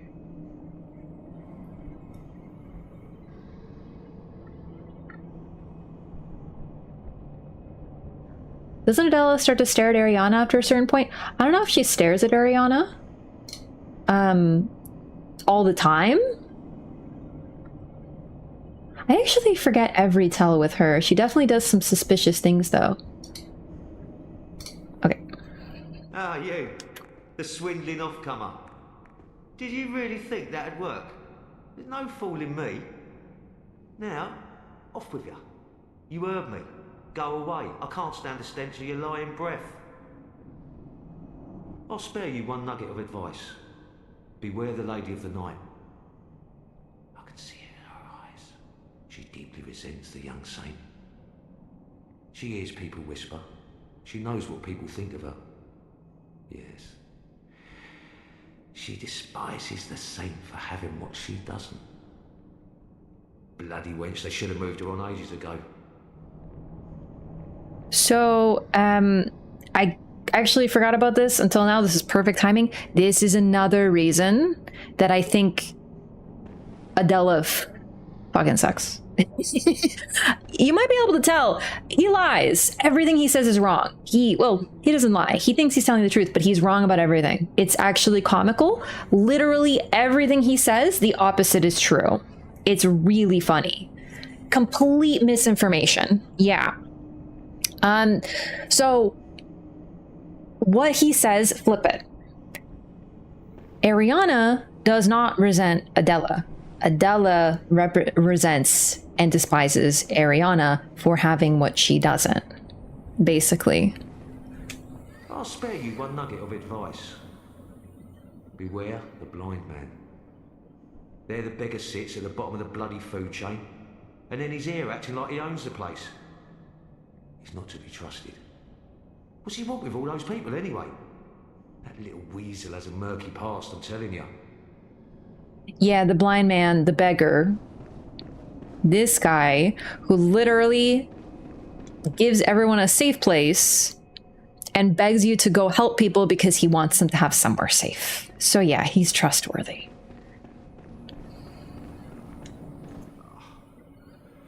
Give it a rest, please. I've no time for your petty lies. What? Just go away now. I can't stand the stench of your lying breath. More smell lore? Oh, the hunter. Alive and well at that. Another one you sent made it here safe and sound. This place is a haven now for so many. Thanks to you. I'm overjoyed, really, that you'd even give me the time of day. I don't suppose there's anybody out there worth saving anymore, but you did all you could. And so many owe you so much. Amazing, really. Not because you're a hunter, but because you're you.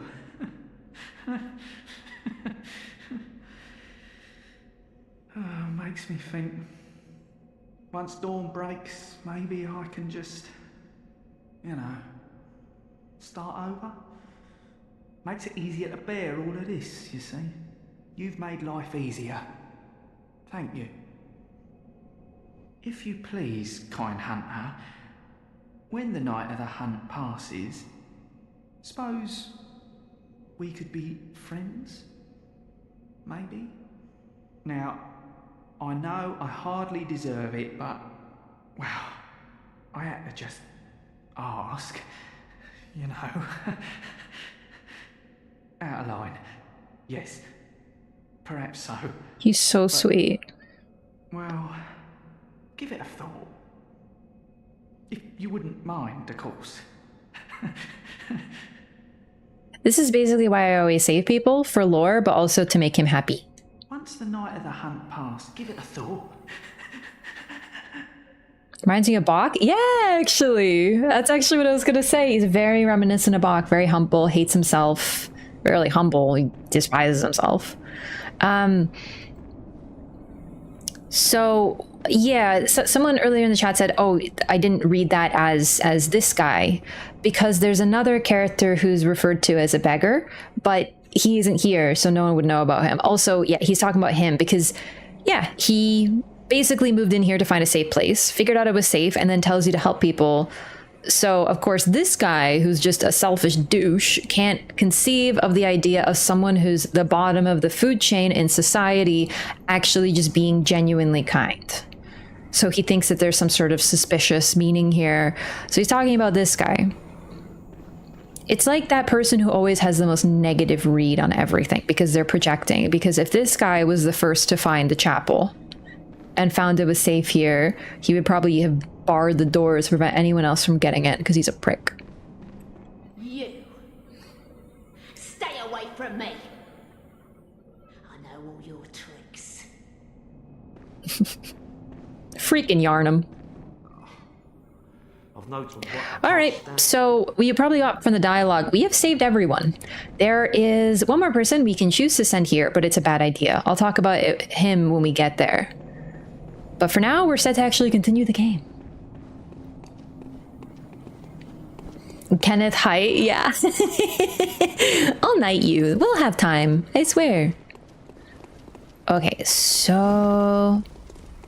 Oh, we're going to this area. God, I love this area. It's kind of... There's a couple interesting spawns if we come here at nighttime, but I really just want to check this area because it's so sick.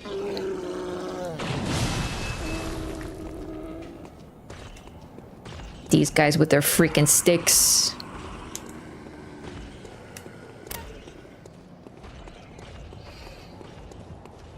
Far through the game are you?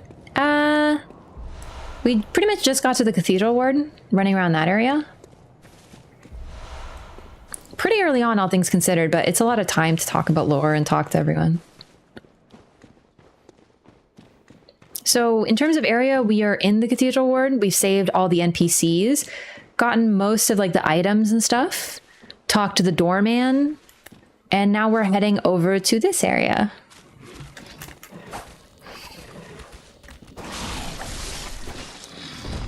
These dogs are so cool, but like awful. Look, they're sort of like proto versions of the lions. They have blades tied all over them.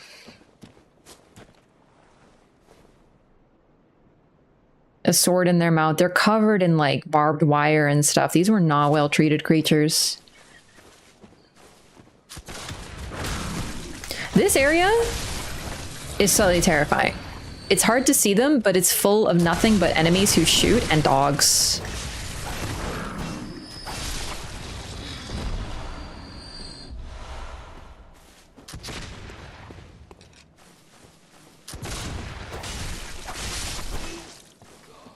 Favorite weapon? Breaded cane. Unfortunately, it's been long enough. I actually don't remember where most of them are because I normally just run through. I don't think there's anything too important here, but, you know, completion.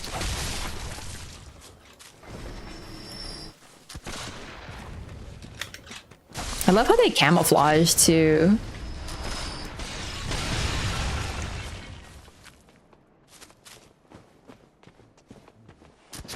Whoops. Popping a bunch of madness and coming here. Oh, you mean the enemies? We'll do that. Yeah, I want to show off the special effects from the Insight. It's just your girl got fucking brain suckered, so we're a little low.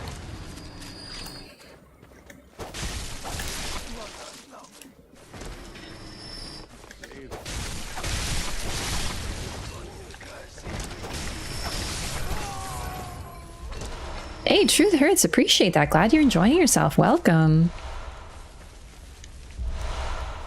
Oh, the Reader Palash. Yeah. You know what? I've never used that weapon. I've played a lot of Bloodborne, but I always end up using the Threaded Cane. Like, honestly, I've used an embarrassingly small amount of weapons, so I'd like to try some more actual variety runs at some point. Maybe we'll do like a run with every weapon at some point. That would be a fun thing to do. I've used the whip, I've used the Rikuyo, Burial Blade, Saw Cleaver, and Saw Spear, obviously. I've tried the Blades of Mercy. I'm not the biggest fan of them because the range is really short. They're really cool. It's more a me problem. Do you know what I mean? Like, I think they're phenomenal. It's just I struggle with them a lot.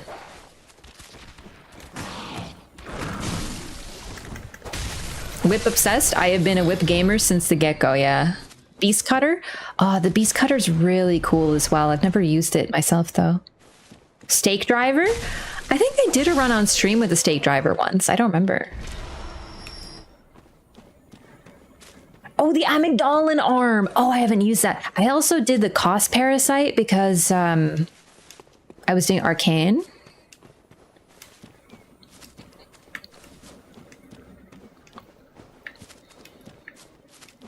Oh, and the Whirling Saw. I did a run with that one too. Okay, new area hype.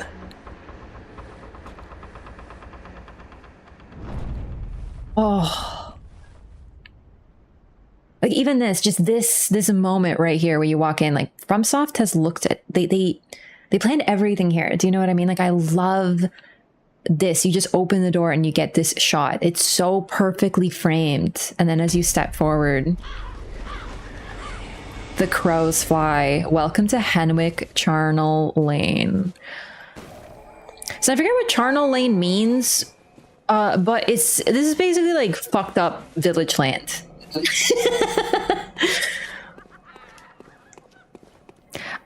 Do you remember the Windmill Village from Elden Ring? Remember the dancing ladies? Yeah, this is their precursor. And funny enough, they have a very similar role, actually.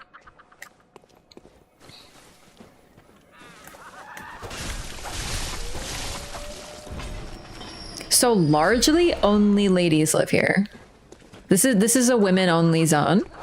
And that is because only women are strong enough to do the task that they are given, which is to chop out eyeballs and chop up bodies, apparently. Yeah, they're girls. But as you can tell, they also have some dialogue. We are going to show all of it off. Can I? Oh, I went to the wrong side.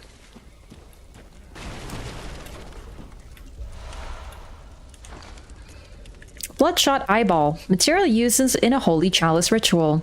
An exquisite eyeball removed quickly after death, or perhaps even before, used to unlock the seal of the old labyrinth hintertombs.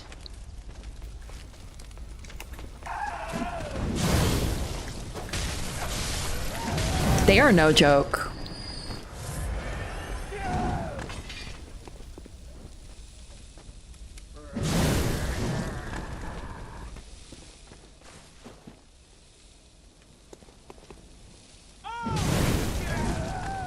God, it's actually so fast.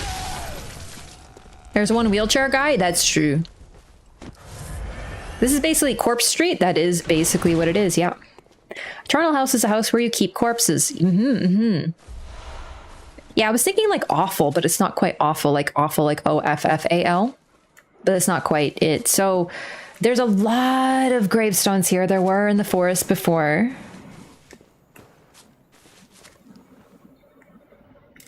But the village of Hemwick is where they keep bodies, and they also use the parts. So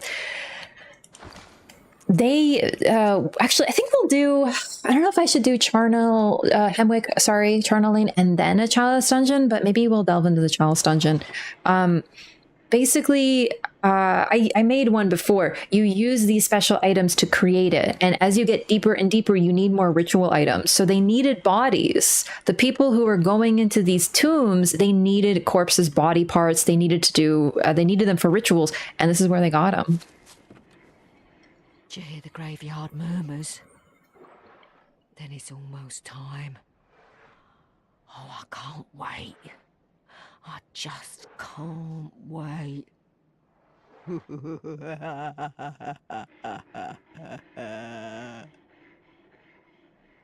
Hemwick are knowers, I would say. Like, they're knower adjacent. They kind of know what's going on here, but not fully. Access to Carol runes, but I don't know. Yeah, this is the thing. I like to do this as soon as possible, and the Chalice dungeons can be kind of tough. So there is an enemy that spawns here only at nighttime, but you have to put forward the time of day, and I like doing this place in the day because it's cool. I think if we come back here at night, we can get the spawn though, and we'll see the enemies anyway. Gooey.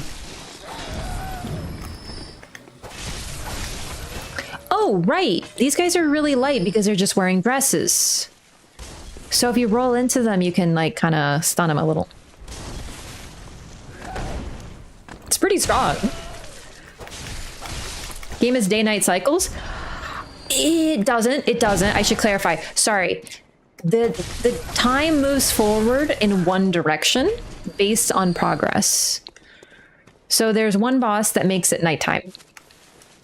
And when it's nighttime, you can, this is an optional area, you can do it now or you can do it later. So it doesn't have day-night, but the time of day does change, if that makes sense.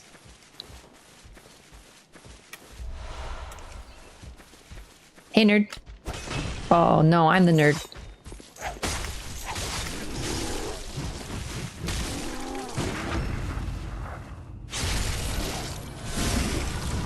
Shady Pines from the Golden Girls? I don't get it. I do want to watch the Golden Girls, so I heard it's Pog. This game is a day-night semicircle. It has one day-night cycle.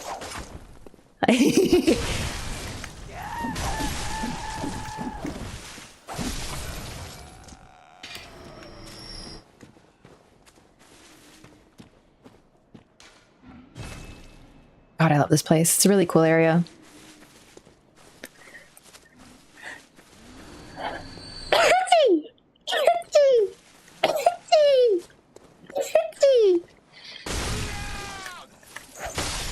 Yeah.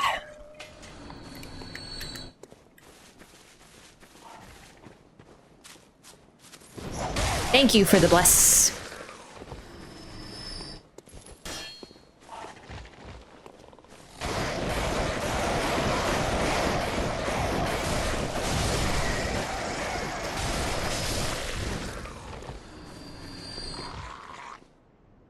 Pretty sure one of these crows doesn't attack. I think it's this one. Fuck! I miscalculated.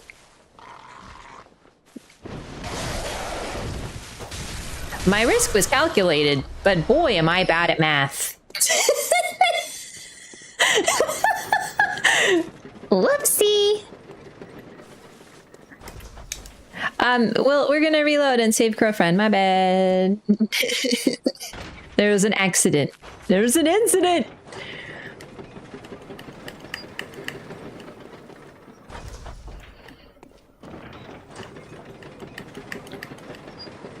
Why the crows drop pebbles? Probably because they were eating people and, I mean, eyes, you know.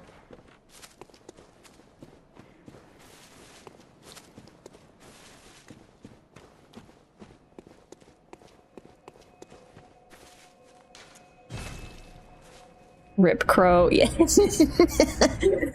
Was trying to really aim it, but didn't work out super well. Carrion animals eat stones to help them digest. Ah, could be that. The pebbles, though, are eyes. Maybe they were eyes when they ate them. Welcome home, good Crows use hunter. rocks as tools to open stuff. What is it Crows you are very desire? intelligent, so that makes sense too. Over time. All right, nothing new. Very well. Oh shit! I forgot to do freaking Parl. Oh man, sorry. I got. There's one more thing I have to do before we do this. So we're going to the Hypogean jail. Oh, these gravestones take you to different places, and they actually sort of have different designs, and I'll look at them later, but they're sort of like themes to each grave. Pikachu puppy time? Mm-hmm. Accurate. Straight to... Right! Yeah, I'm going to jail for crow murder. That's true. Fuck, I forgot to upgrade. Yeah, we should do that.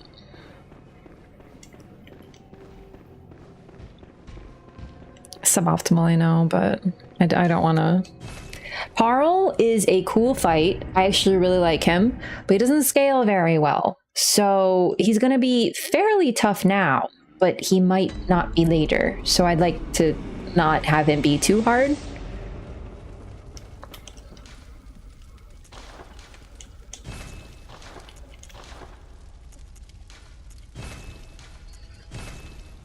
We can get all the way to +6 early, actually. Blood gems. Yes. Yes, yes, yes, yes. Give me. Gimme. Gimme. No better. Oh, sick. Oh, we're gaming now. Stream is a little behind. Oh, if you're behind, you might need to like refresh. That can happen. What a time loss. Could still get PB though.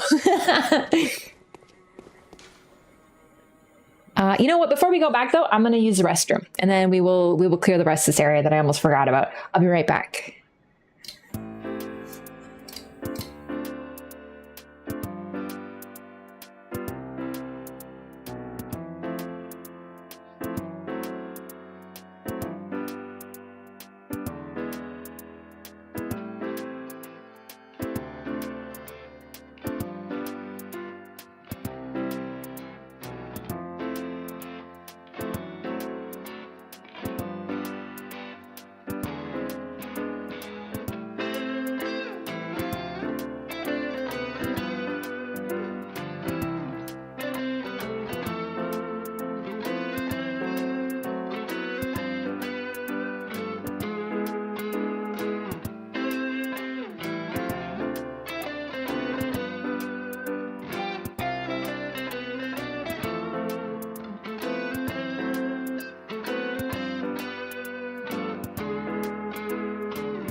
Hello.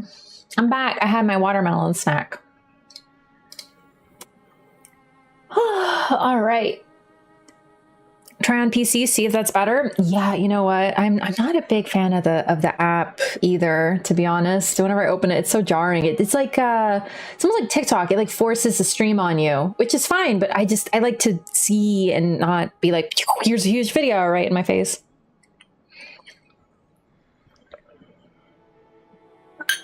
All right, back to it. So we're going to the Hypogean jail. Hypogean just means underground. And jail means jail. It's just spelled funny because that's how they used to spell it. Do be some clicks that aren't normally heard. Oh shit. It's probably these fucking settings.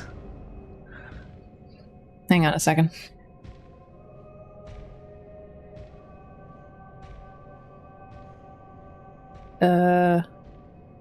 Okay, this should be... Sorry, I can't actually see my own mic because I'm putting a flashlight on it. Okay. What the fuck is this? That's for headphones. This is for... Oh. I have no idea what this is. I didn't touch anything. Like whatever buttons you press to switch scenes. Huh.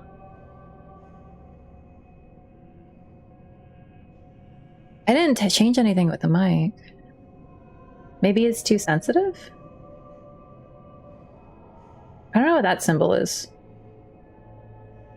Okay, did that change how you hear me? Is that better, worse, different?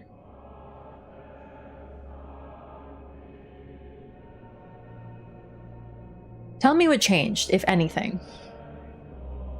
Am I quieter?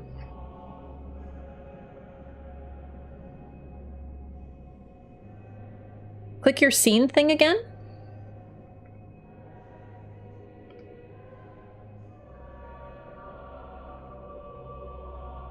Oh, maybe it's because I clicked it hard, but it did pop up, you're right. Wait.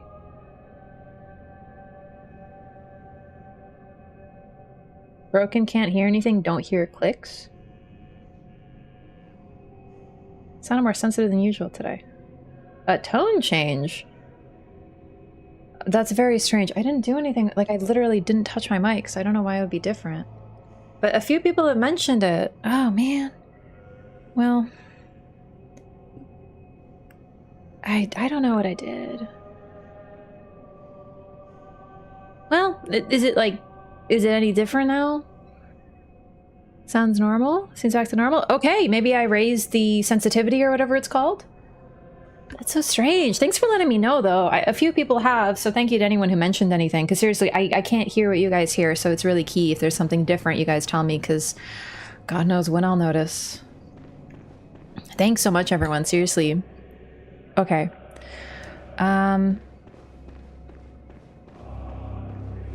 Right, okay. So we're in the underground jail. And they kidnap people to do things with them, we don't know what. Some sort of ritual. Picking your breath or lip noises. Oh my god, I'm so sorry. I'm like Garamond sleeping. You're gonna hear my honk shmee. Mouth sounds and breathing today?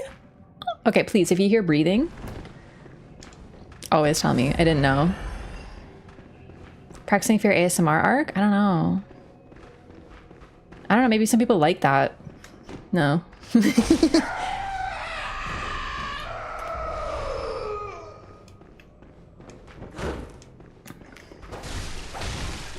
More eye grabby ladies? Oh shit, hang on. I wanted to show something because it's really funny. Ah, we'll have to do it. Okay, basically, when you come down here, you'll notice a lady will run across.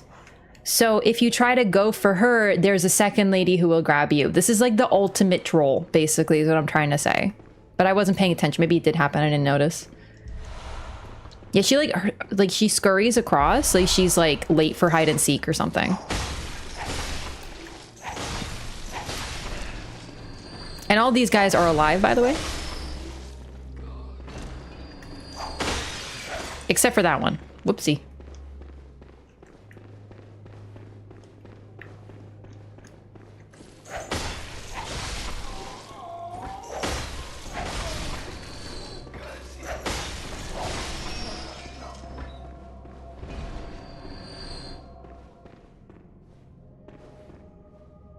They're having a meeting. Show us after you die to Parl. Statistically likely. Honestly, I think I'm just gonna run past these guys because I just realized I don't need to deal with you to BH. So someone broke out of jail. They Shawshanked it.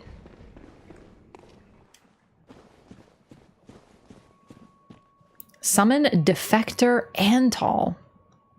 I don't want to spend the insight right now, but this is what it looks like when you can summon an NPC. And this one is an old hunter bell summon. So this well, I think so. Is this old hunters? It's got that red hue, so I think it is.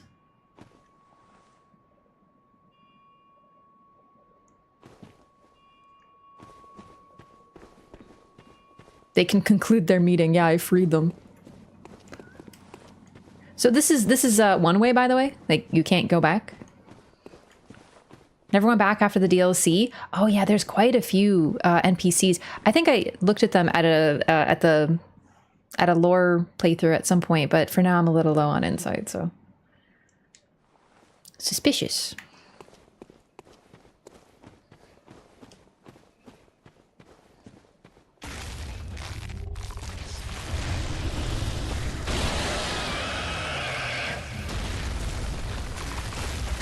Dark Beast Parl is a fucking incredible boss. Oh shit. I tried to roll it. I'm not good enough to roll it. Oh, I'm gonna die!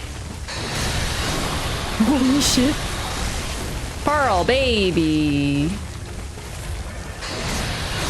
He's got such a phenomenal... He's really loud!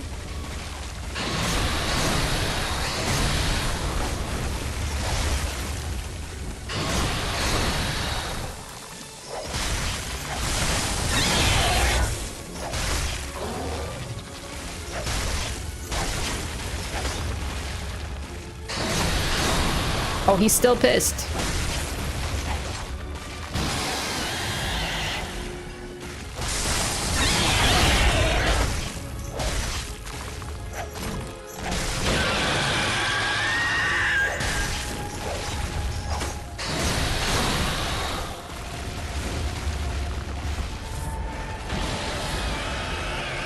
He's got this really beautiful long tail, but you don't really get to see it because of his arena. It's super cool. I actually love Parl.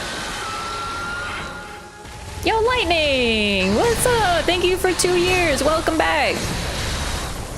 Good to see you. I feel like I should die to Parl. I probably will statistically. Oh, fuck. Perfect timing. So you can actually dodge roll the lightning AoE. Look at that face! I have been known to do it sometimes, but I'm not the best at it.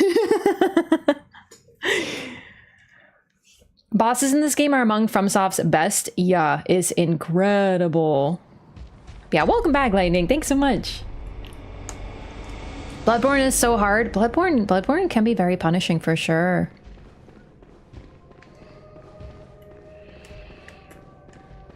So, oh here. Look, do you see how she runs across? And you're like, oh, I'll kill her so she won't get me. And then the one behind gets you.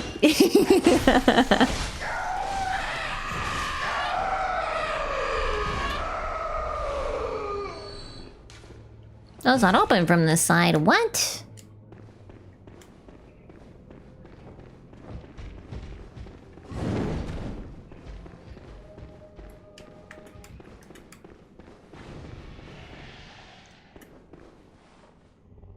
There's Parl. Look at that tail. He's literally wagging it. He's so cute. So we've heard mention of the Dark Beasts already. From the Tawnytris and Bolt Paper. Basically, yeah, they're electricity. Also, what's really, really cool, particularly about Parl, is he's particularly zombie-like.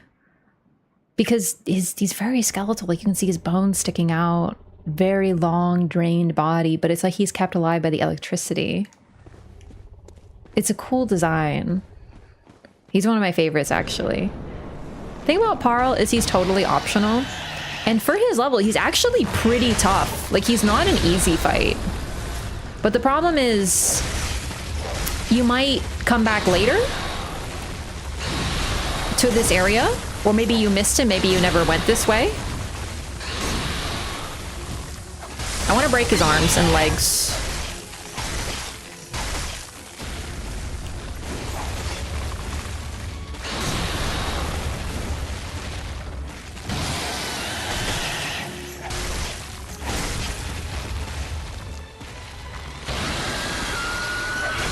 I love his sounds. Some of the best sounds in the series. Oh, fuck. I did it! I rolled it! Yay!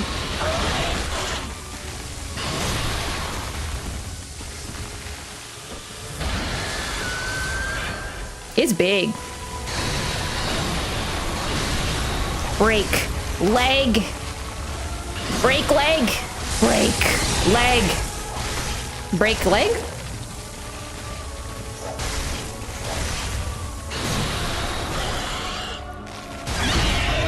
Break head. Wait, that was a riposte? Oh, I goofed. Oh, I was having too much fun. I didn't notice.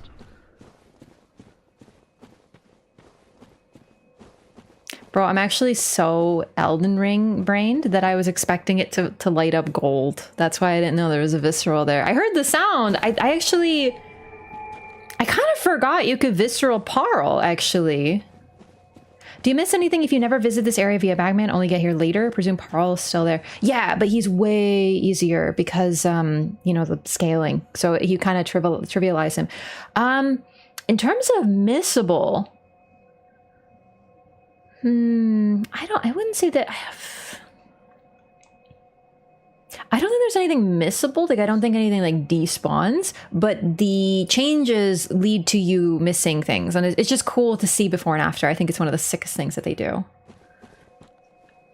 Kind of allusion to Frankenstein, animated with electricity. Yeah, exactly. So Parl is sort of a question mark in the lore. Like, we don't know who Parl was. We don't know if Parl's the name of the beast or if Parl was the name of the person before they turned into a beast. There's a couple figures that we think might be Parl, just because they sort of exist. One of them is Archibald, just because Dark Beast, you know, the association with it, with electricity, and Archibald was obsessed with it. And the creations to do with that. But it's possible they're no one. It's possible they're just a beast. But the type of beast that they are is unique. We only see dark beasts and electricity using beasts in a specific tomb. So there's some evidence that it's sort of special. Oh, and the badge, right. Thank you for reminding me. The Spark Hunter badge. Badge of Friends of Archibald. Church Workshop Eccentric. Badge crafted in secret by Archibald, the infamous eccentric of the Healing Church, for his friends. Archibald was fascinated by the blue sparks that emanate from the hides of the dark beasts and dedicated his life to its artificial reproduction in a style of inquiry that, incidentally, closely followed the methodology of Bergenworth. So this could be someone associated with him, but was it the Tawny-Tris that said this? Or hang on, because now that I'm thinking about it.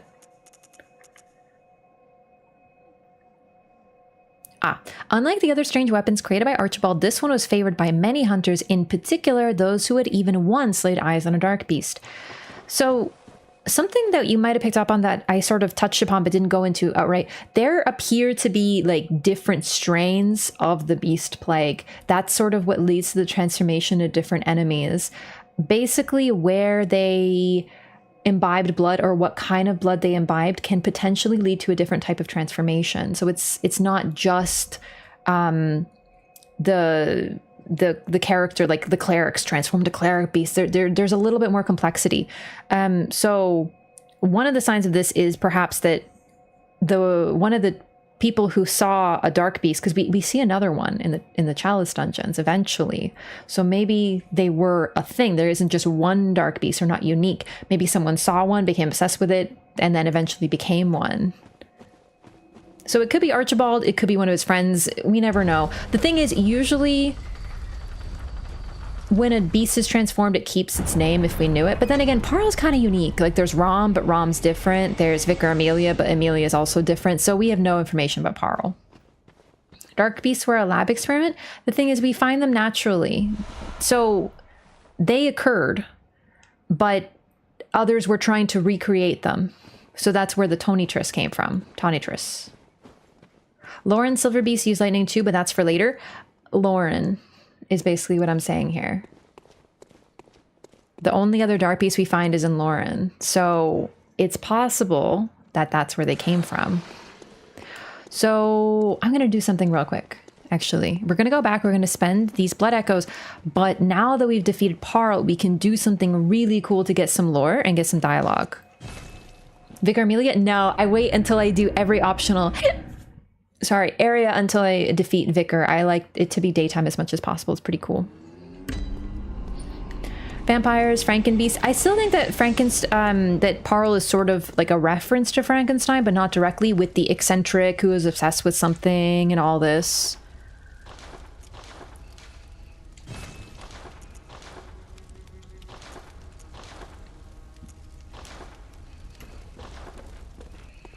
But,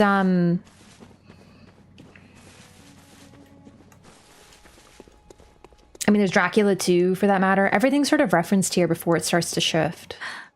Hey, Eepy. I'm what? Very well. Isn't exactly the thing. It's... Everything in this isn't exactly the thing.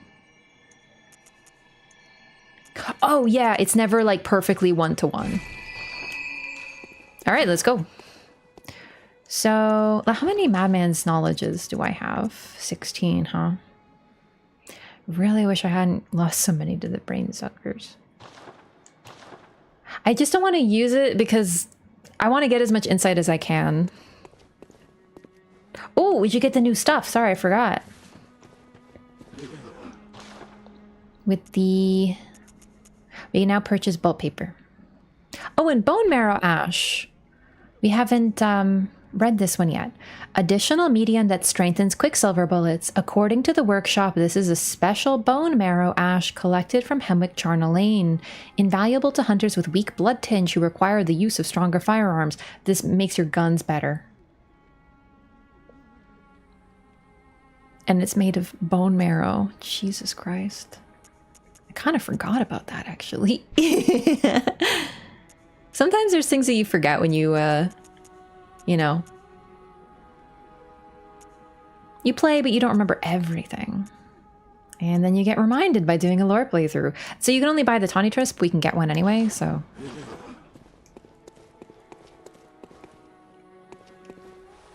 All right. So, wait.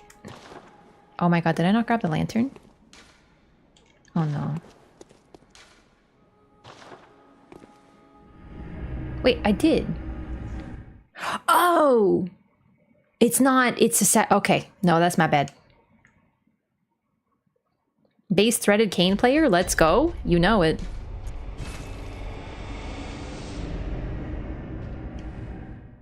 Because it's not part of the underground. We're free.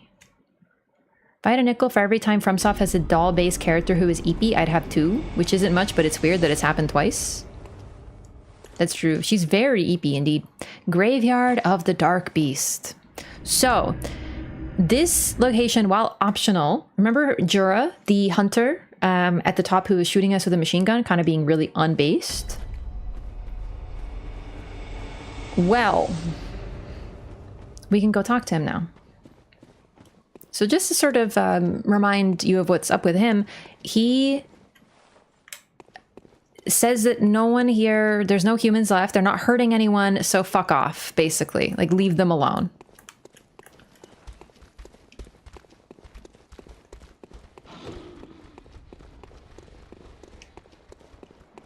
And there's basically something unique if we come from this direction to go talk to him.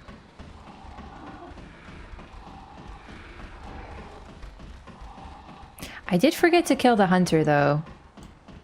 What does eepy mean? Eepy is sleepy. We just take the words off because it's cuter and funnier.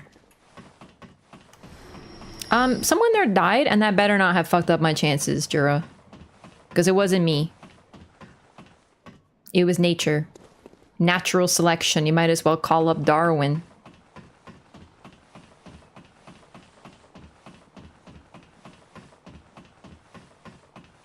Wait, does Jura get pissed if you kill his hunter friend? I genuinely don't remember anymore.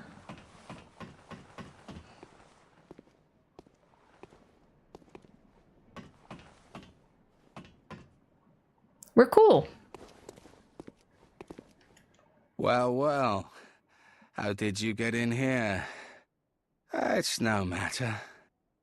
What brings you to old Yharnam? I've no interest in matters further up. But you must not disturb this place. The beasts do not venture above, and mean no harm to anyone. If you still insist on hunting them, then I will hunt you first. You understand me? Spare the beasts of old Yharnam. Yes, very good. I no longer dream, but I was once a hunter too.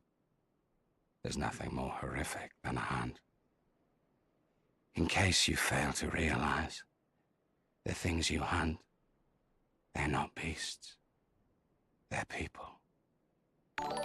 One day you will see. It's time you got going. But first, a farewell gift. I have no use for it anyway. Sick. Be a hunter, be a boss, be a doll. Those are my options? Oh boy. If I were in the Bloodborne universe, I think I would...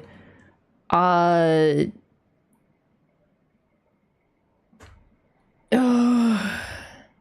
think I wake up from the dream, dog. So I would be a hunter, and then I'd be like, hey, Gehrman. Thanks, brother. Get me out of here. I'm waking up. Thank you so much for the $5 super chat, by the way. Yeah, I would simply leave. Maybe it's not an option for you, but I'm built different. I would simply depart. The doll seems safest since she seems to give no fucks what's going on. Yeah, but then you realize what the doll is and you're like, oh, maybe not. Troubling. It's understandable. Yeah, I love Bloodborne. It's my favorite game. Doesn't mean I want to live here. Okay, so Jura, just in case you missed everything that's been going on, you know, yeah, this is your moment where he's like, hey, these are people. So we are not so different from Eileen, who is hunting hunters. We are all hunting people. And whether they have transformed into a beast or whether they retain their form. Oh, Henryk, I wanted to mention, it talks about his tragically long life because he was partnered with Gascoigne. This presumably is that he lived long enough to go mad. So it's one of those, there's different ways to read it. This is just my interpretation, but it's one of those, if you know, you live long enough to see yourself become the villain type situations, that he grew mad because he couldn't resist any longer. And also, you know, he lost Gascoigne. Also, when they say partner, I think they mean hunting partner. But I mean, who knows? Well, mainly because like Gascoigne's a lot of things, but I don't think he's cheating on his waifu. Do you know what I mean? That's the only thing. You know, we have no problem. We're Kappa Pride in here, but infidelity is a different matter. What is a doll again, if you don't mind? I haven't gone into the doll yet, only because, sorry, I don't mean to be like dropping these little hints being like, I can't tell you, but the doll's nature comes up later. But there's something about the dreams and how they link to one another. When you dream in a dream, where do you go? And when you're awake, who are you? Could you be different?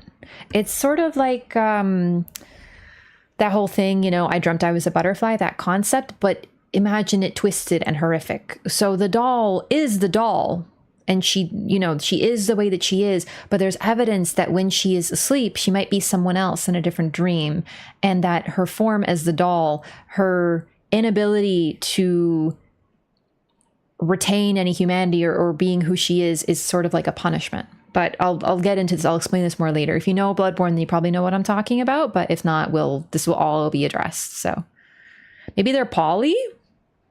Okay. What is it? Surely I need not repeat myself. That's true. Go, I say. You have the whole night to dream. Make the best of it. So back to Jura. He is no longer a hunter, but he used to dream. So he is one of the ones the doll was talking about. He knows about the dream, and in fact, he was one. But now, you know, he doesn't dream, which means if he dies for real. What is it? Go. You have the whole night to dream. Make the best of it. I think we need to kill him to get his garb, unfortunately, but we're not going to do it right now. For now, we're good. He is a little beastie, quite possibly, because he's covering one eye. So the eyes seem to be one of the early things to go during the beast scourge. So losing one eye, losing both eyes. So the fact that he covers one could mean that he's sort of like gone part beast sort of thing.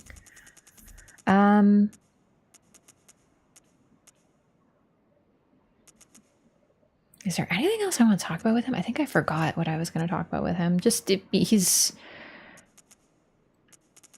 he stopped hunting because he realized what he was doing, sort of thing. Badge crafted by the powder kegs, the heretics of the workshop. The powder kegs' adoration of complex design and big booms culminated in weapon designs that contrast with those traditionally of the workshop. The late powder kegs, bless their souls, had a motto: if a weapon ain't got kick, it just ain't worth it. So they were like the boom boys. They like making explosions and such.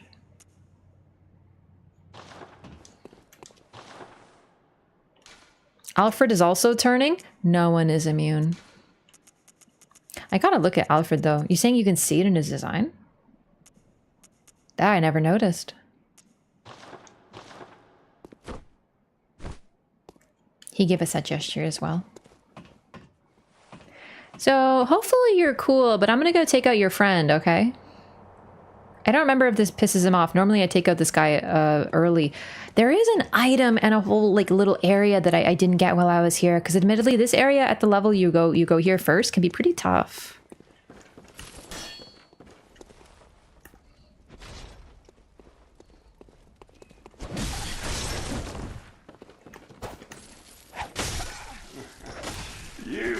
Yeah, he gets pissed. Right.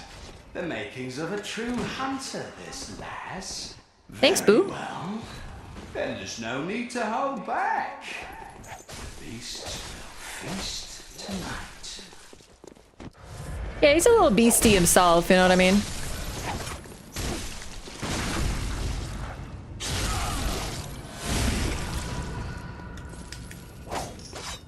Honestly, it's actually kind of cool. I've gotten that dialogue so rarely that it was actually a good idea to do this. But yeah, Jura is pissed now.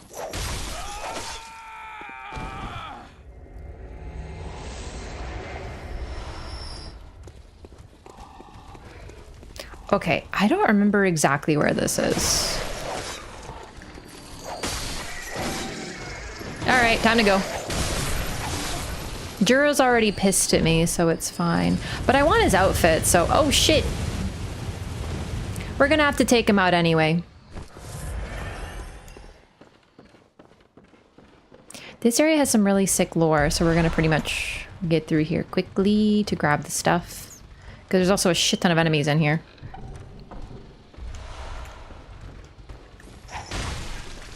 Like a shit ton, oh my god. Oh my god. Well, Jura would have been pissed anyway. Whatever.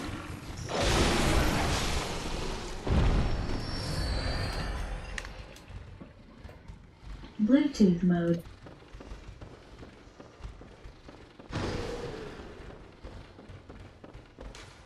The red moon hangs low and beasts rule the streets. Are we left no other choice than to burn it all to cinders? So that's what happened here. But what is the red moon hanging low? The rifle spear. Oh, good thing I didn't miss that. There are a couple signs that sort of this cycle has happened before, but this is a particularly long night.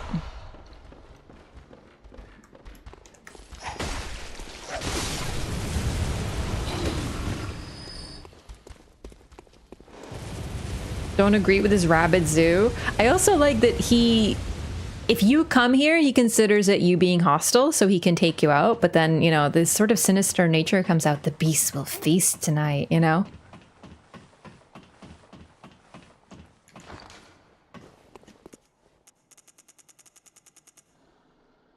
So we got quite a bit here.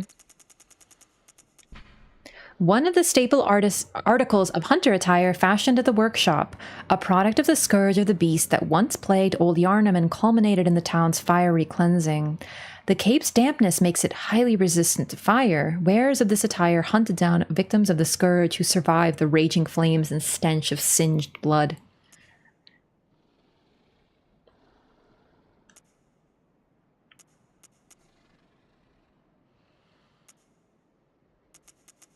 Rifle spear, a trick weapon crafted by the workshop heretics, the powder kegs. A prototype weapon serving as a simple firearm and spear, possibly created in imitation of a lost Canehurst weapon. Lacks any notable function, saving that it is the only trick weapon with an attached gun.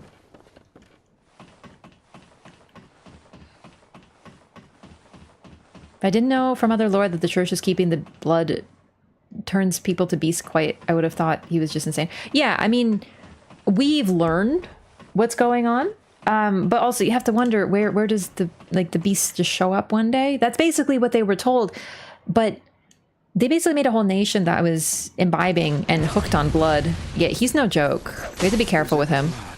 Or are you just raving mad? When the frail of heart join the fray, the hunter becomes the hunter.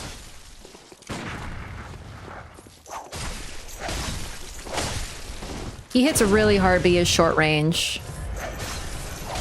He's a powder keg, as you can probably guess.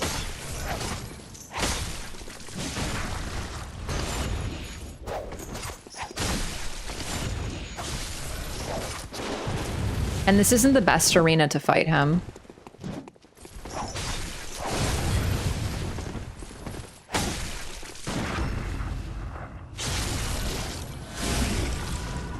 What can I say? I'm a freaking gamer. It's you.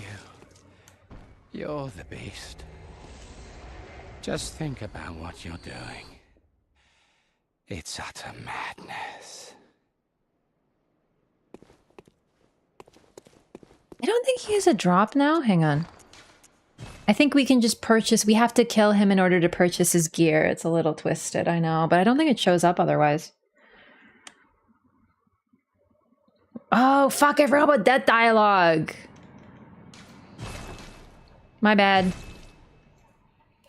Yeah, I freaking forgore. Listen, I get the bloodthirst. I do. I'm blood drunk. When the murder starts, I can't stop. Seriously, I just get in the rhythm, dude. Oh, it's such a curse. I just love fighting. Nah, I should have gotten it though. But either way, we got quite a bit of dialogue.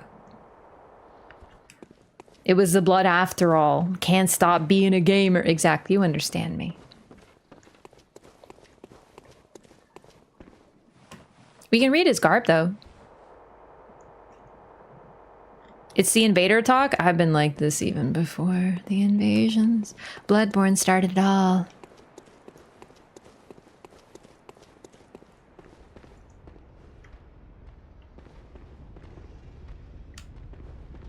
So I'm actually pretty evil because what I did to the beasts. Like I literally lit their effigy on fire and they're scared of fire. So I'm pretty evil. Like I've been evil. You know, where you been?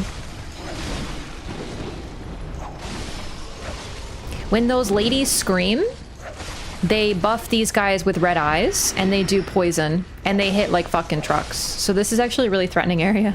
I just wanted to show this off because I pretty much sprinted through here. Also, they're a little stupid and they will walk directly into the fire as well. Big cloaked beast grab attack. Oh no, I don't think I did. Hi.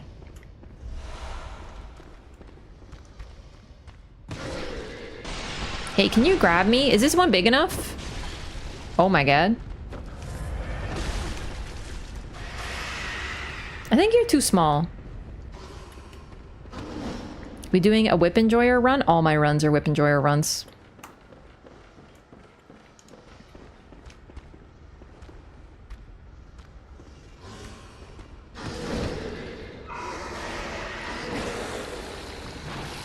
Oh, that's cute.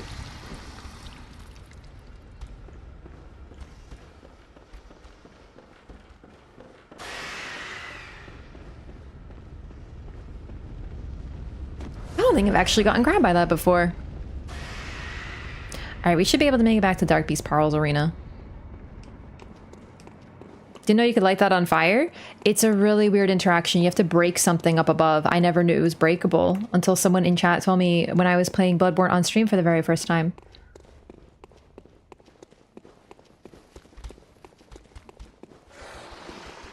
That was a really cool find. That's something I learned from stream, actually.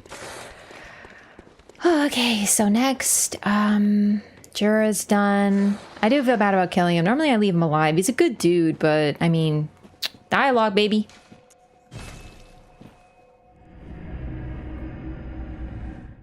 I need to give them different hats. They look creepy with the bloody bow.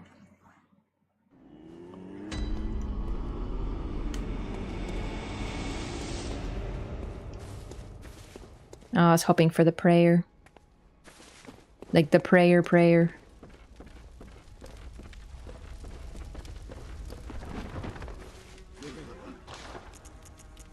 Okay, so I think it's because we killed him. I think we have to kill him to get this garb, unfortunately.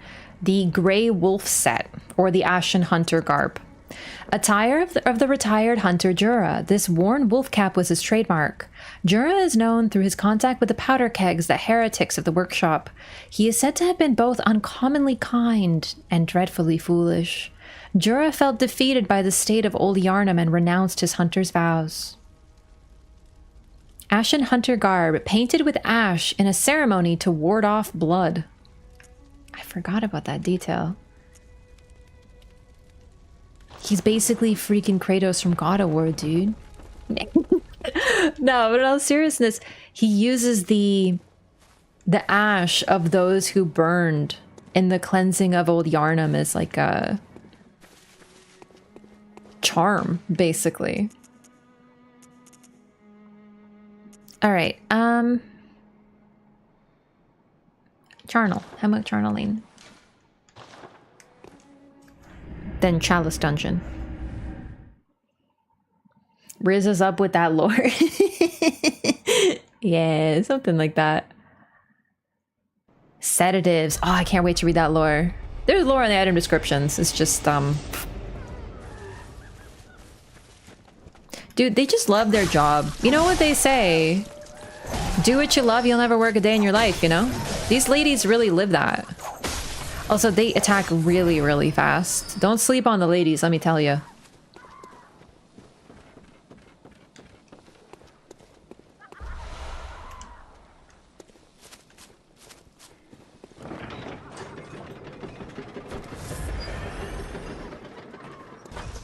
Alright, so there's a friendly crow here. It's this one.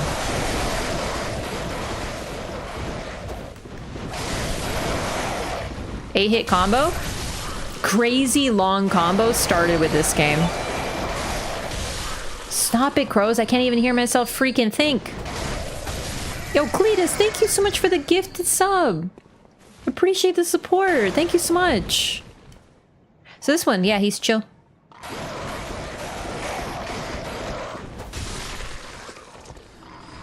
Another?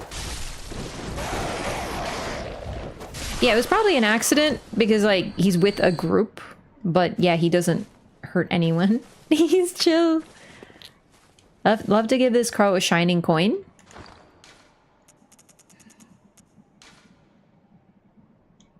I was gonna give him a pebble, but then I realized I would just throw it at him.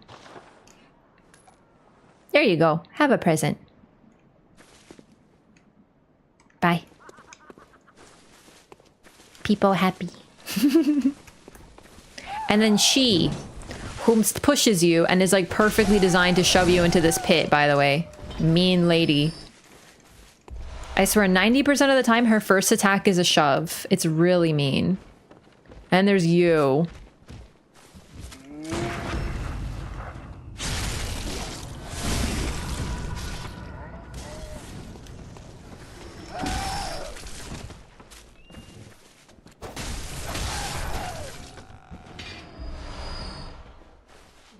Surely nothing ominous can happen in this stable full of dead horses and such.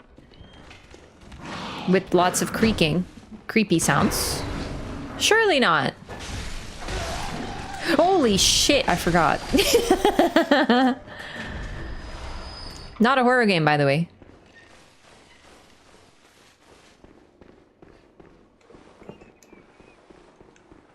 Don't think dodges stumble them, do they? Only rolls. Yeah, I think only unlocked rolls.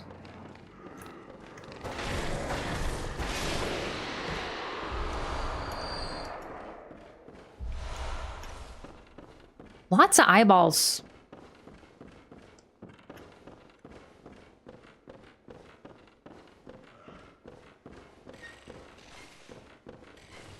Surprise.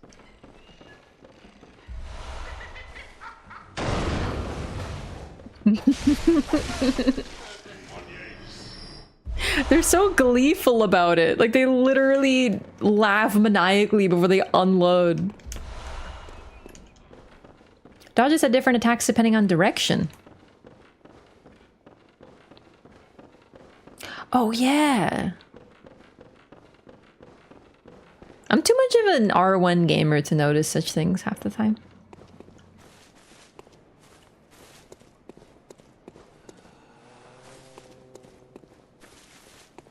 Look at that freaking view.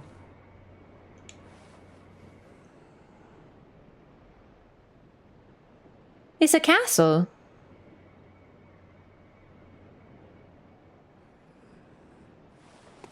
Dodge R1 still in R1. Yeah, I just find myself like consistently surprised by what move comes out when I do an attack. She will push you into the pit, by the way. She will absolutely murder your fucking face off. Yeah, so this is a castle we'll be going to at some point because you can see it, you know? It's like Todd Howard said. See that mountain over there? You can climb it. See that castle over there? You can go to it. But just like know how it looks, just because it's cool. And no bridge, yeah, Weird ass bridge anyway.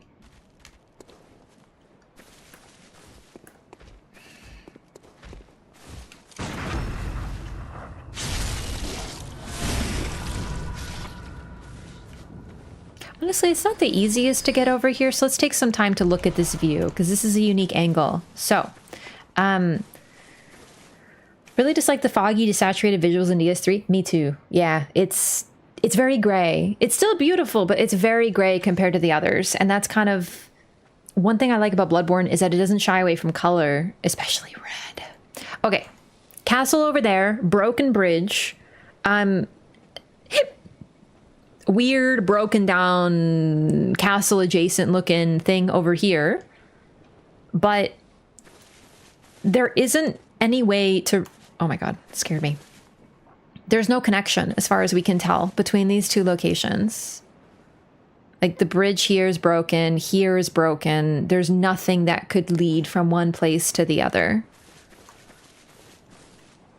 Just keep this in mind because, you know, it's one of those FromSoft things. Was it Laura Maria? We'll get to Maria. She's just really late in the game, so I don't want to start talking about her yet, but we will, for sure. Really, really phenomenal character.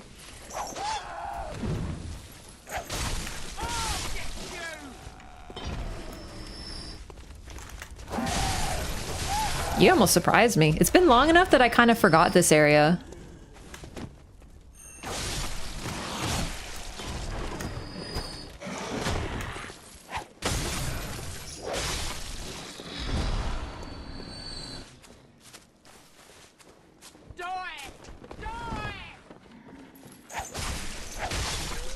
Damn, this place is hostile.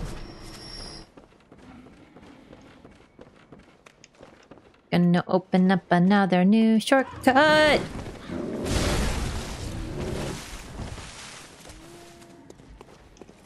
Alright, do what you will. We saw one of these guys at the very start of the game. I didn't mess with him because frankly there's like no reason to, and I kind of hate these guys. And they smell. But damn, are they not cool.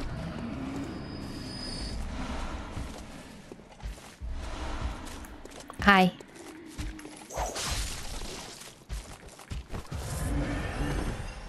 What the fuck was that? Was that a grab? Good thing you suck at it.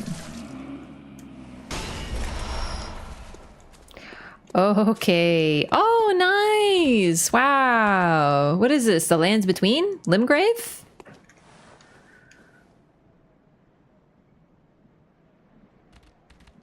Uh-oh.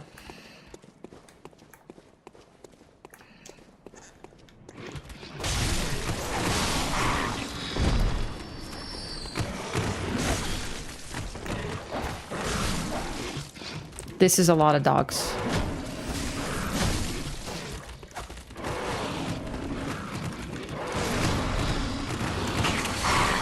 This is so many dogs. They're pretty giant. Also, they block. So they can be really annoying to deal with, actually. And yeah, we get no lore about them. But they mainly hang out here.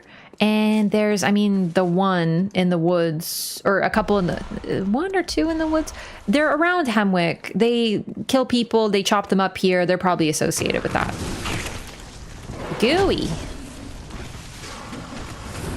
Yeah.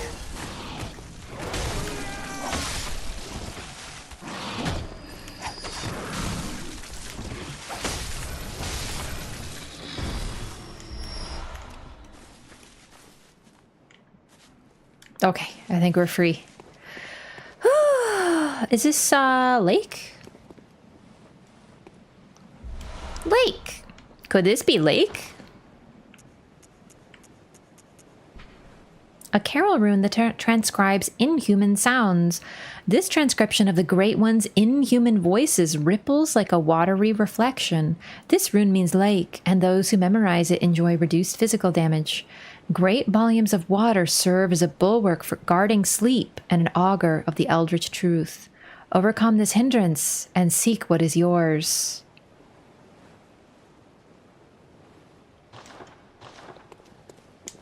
Water is important. A lot of it... Basically, it's one of those, like, Cthulhu sleeps in the underwater things. Like, very simply. Obviously, it's a little bit more than that.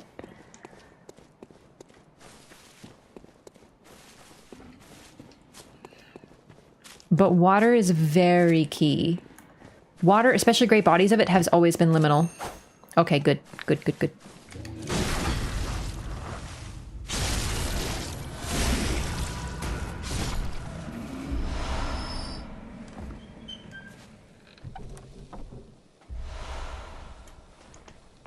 You hear sizzling?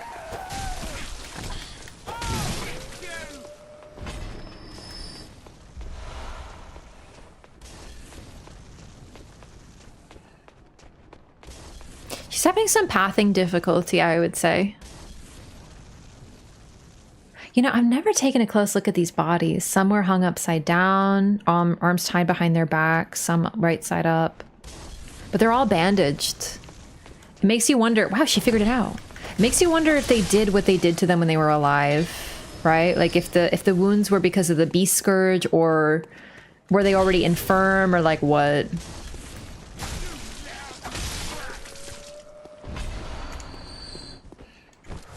Don't let her cook, you're the meat.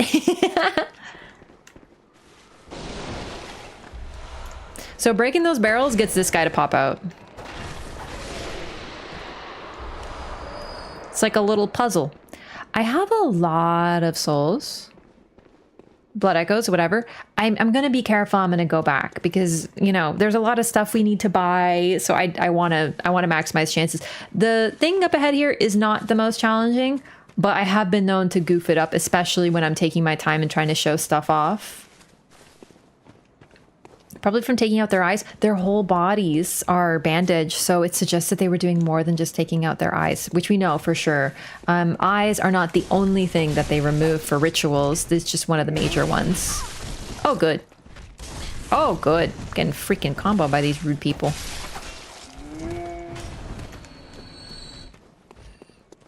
Not a clean fight when done properly. Yeah, so we're gonna take our time here. Just make sure we get this done right.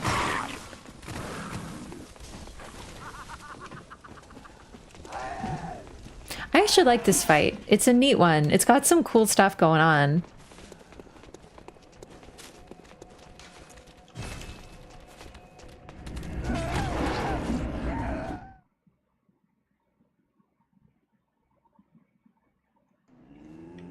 Let's buy the Tomb Prospector garb. I remember it looking actually pretty cool.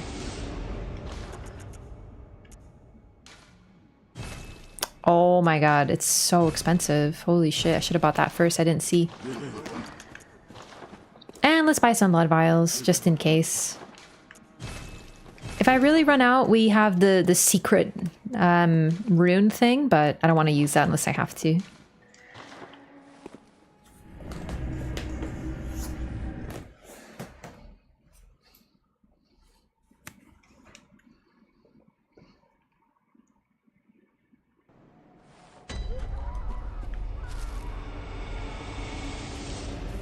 I love how they're laughing and crying and also screaming.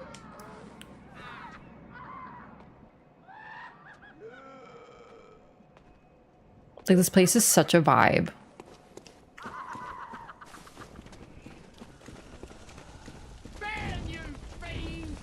I really like the ones who don't talk in the Windmill Village from Elden Ring.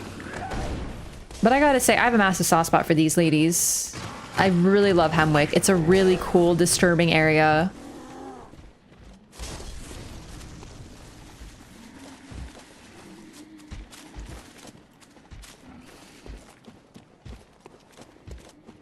Alright, so this next boss is kind of a gimmick. But it's pretty cool. Oh god.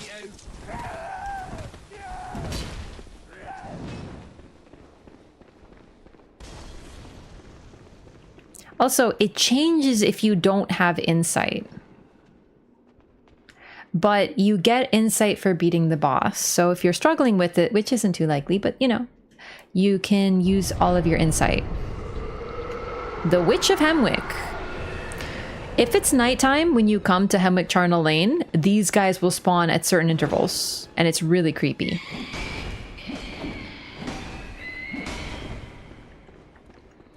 These are an insight mechanic. If you have none, they will not appear, period. But that didn't do any damage, so there's more going on here.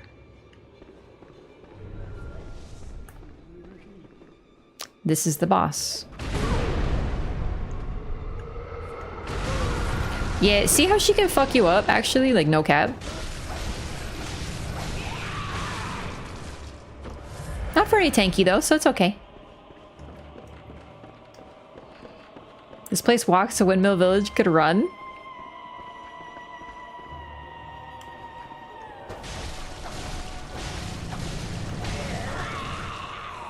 So she's invisible until you get closer. Oh.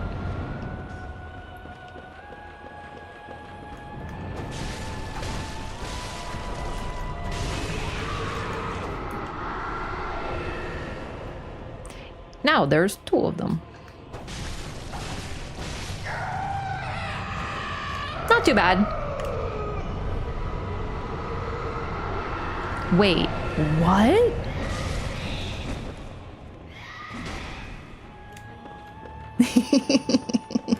This is a fun fight the first time through. Oh! Except for this part. Yeah, as you can see, she can absolutely fuck your shit up.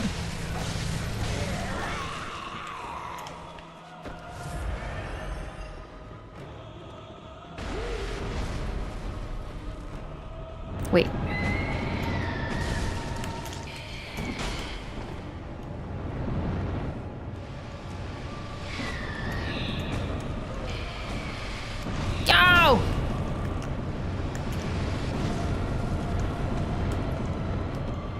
So as you see, they're both up now. They will res each other after a period of time.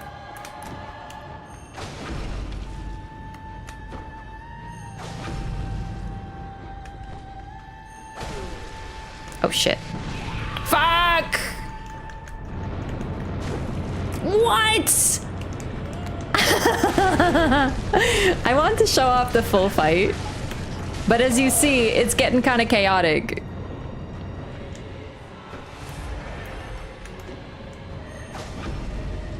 We'll leave you be. No, no, no, no, no. No, no. Fuck. You bitch!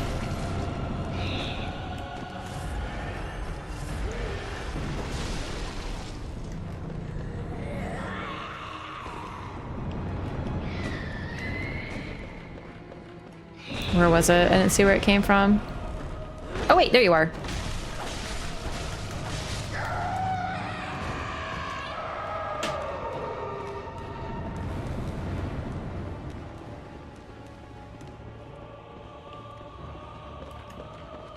The more insight you have, I think the more of them there can be. Oh shit.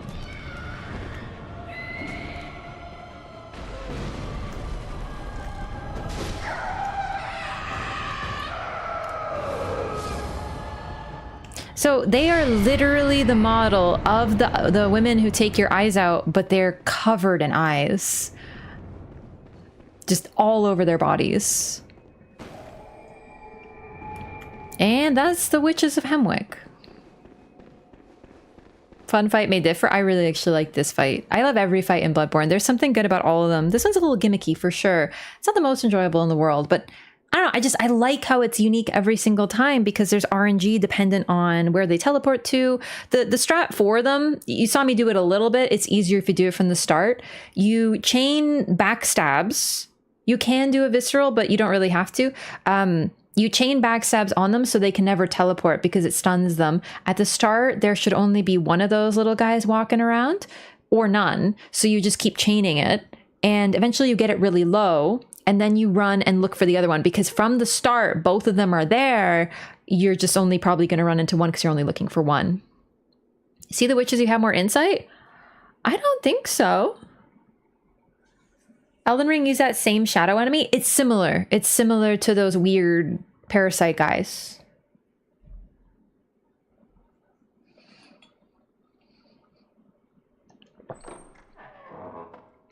Heard bad things about this boss. Gimmick fights aren't the most popular, but I don't know. I like it. It's a simple fight. It probably won't be too difficult for you. It can be a little overwhelming. I like ads, how they're sort of more of an obstacle. You have to kite around. But they're not very tanky, so, you know, as long as you find them, you just have to sort of time it, but they give you a ton of time before they respawn, so... I don't know, I don't mind this fight. I really like Bloodborne. I like, it's not, you know, no one's gonna write how it's their favorite boss, but I always enjoy fighting it. And then we have someone who looks very much like a hunter in hunter's garb tied up here, and they have a very important item for us. The Rune Workshop tool enables etching Carol runes into one's consciousness. So I've been reading these. We can now equip them. This is what we've just acquired. It's very important. It helps buff you a lot and can change your build generally. Carol runes are a really cool function. I really like them in this game. I don't know if this was Carol, but either way, this is just a workshop hunter. We don't really know who this was, but this is all the information we get. But now we can do this. So this is optional, but highly recommended because these can absolutely change the game for you. Runesmith Carol, student of Bergenworth, transcribed the inhuman utterings of the Great Ones into what are now called Carol runes. The hunter who retrieves this workshop tool can etch Carol runes into the mind to attain their wondrous strength. Provost Willem would have been proud of Carol's runes, as they do not rely upon blood in any measure. Interesting. Weird people we haven't heard about. We don't know who Willem is yet, but apparently he did not like the use of blood and frowned upon it. Okay, we're actually done here. Done with Charnel Lane. Kind of a bummer. I really like this area. We will come back at some point, but... Generally don't mind gimmick fights. Rykard is one of my faves. Rykard is a pretty rare exception with gimmick fights. I would say I think he's pretty popular. He's cool. Cool design. I think Yharnam is considered a pretty good fight. I don't know. I don't know how people feel about Yharnam. But gimmick doesn't mean bad. This is just the type of gimmick that's, you know, not the most popular. I don't know. All right, let's get some Carol runes, baby. Insight does nothing but spawn the mad ones in that fight. Yeah. Only one who doesn't like Rykard? I don't think you're the only one. We'll do air, moon, and lake. I don't really have that many good runes right now. And this is a special rune. This is effective. It's an oath memory. This is covenants, which do exist in this game, though they are very minimal. There's some really cool stuff you can tell they were trying in this game. It just, because the covenants were kind of scuffed in general, and the online in general is very scuffed, it doesn't, you don't see it that much.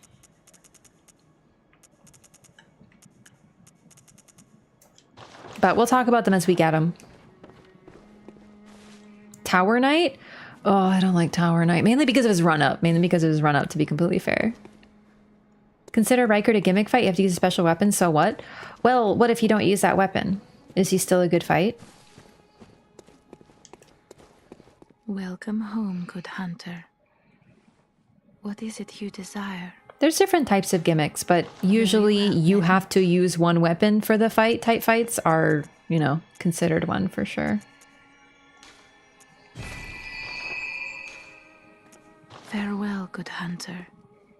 I mean, I like Rykard too. Your worth in the waking world. But I'm just, you know, he is a gimmick for sure. Think it's good if you don't use it? I question how you're supposed to hit Rykard if you're using melee, because it's like all lava. Like, I genuinely don't even know how you fight Rykard without, like, unless maybe you're a mage and you have some range. But if you're just like a melee goober like I usually am, I ain't fighting Rykard. Like the whip only run, I didn't bother. I was like, nah, I'm good. You have to tank the lava. I think you need enough poise for that. And if you don't have poise, you're basically SOL. Okay. Oh, chalices. Let's try this out. Step in the lava and hit him. It's not very fun. I can't usually. Never do it, but it's possible. You know what I mean? I still, like, it's still a gimmick fight. Gimmick isn't a bad word, though. You know, I like gimmick fights. It's just, you know, a lot of people frown upon them or look down upon them or whatever. I don't, so... 100! Yo! Thank you so much. I've seen much you've grown this community since I first joined. Yeah, 42 months ago. Resident Evil 2 remake. Oh my god. That was a good time. Thanks so much. Welcome back. You're also too close to see any of his attacks. Ah, the Radon problem.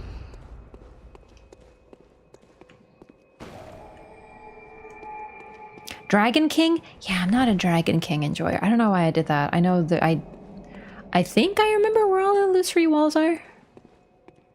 But it's the instinct is so strong.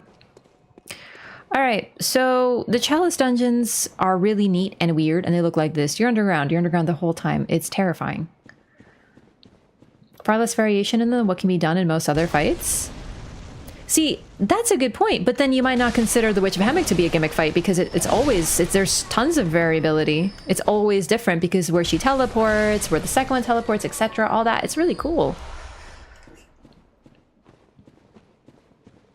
I don't know. I'm not someone who dislikes the fight, so I can't tell you why they are disliked. You know what I mean?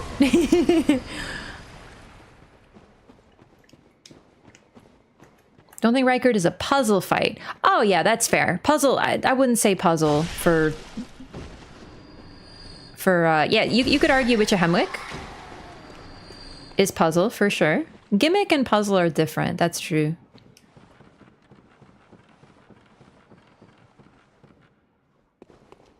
So, locked by a device. This might look familiar to you if you're familiar with Elden Ring. Basically, they're like the dungeons from Elden Ring. You have to open the door and then you fight the boss.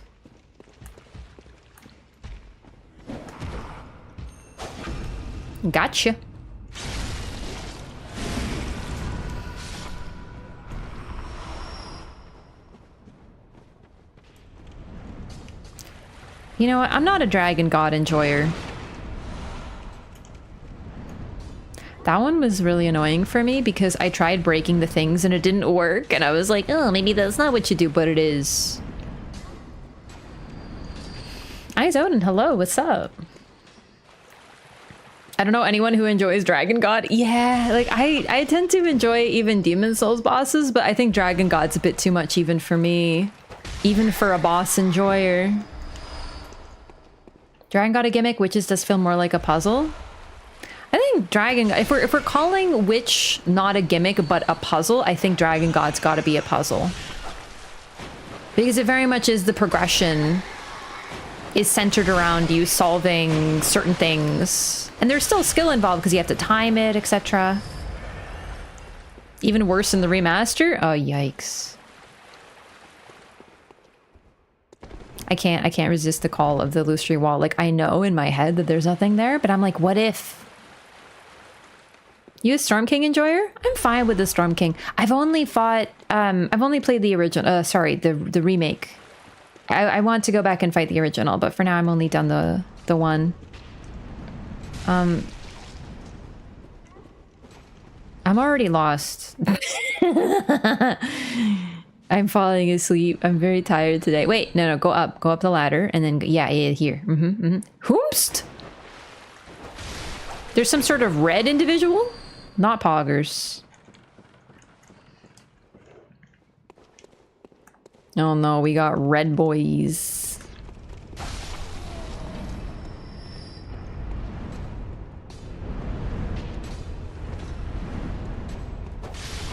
The red guys are unique.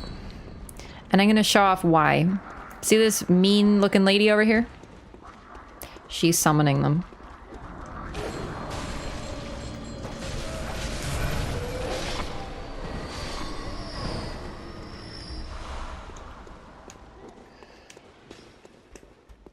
Whoopst! Oh god, one of these guys fucking already? Seriously?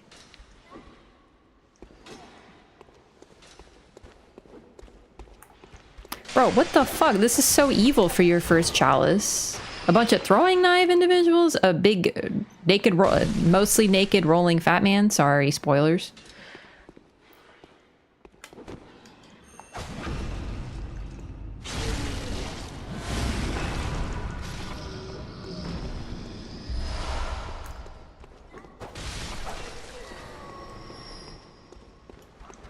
You can break the foggy censures, but like, it's still... Chalice engines are sneaky.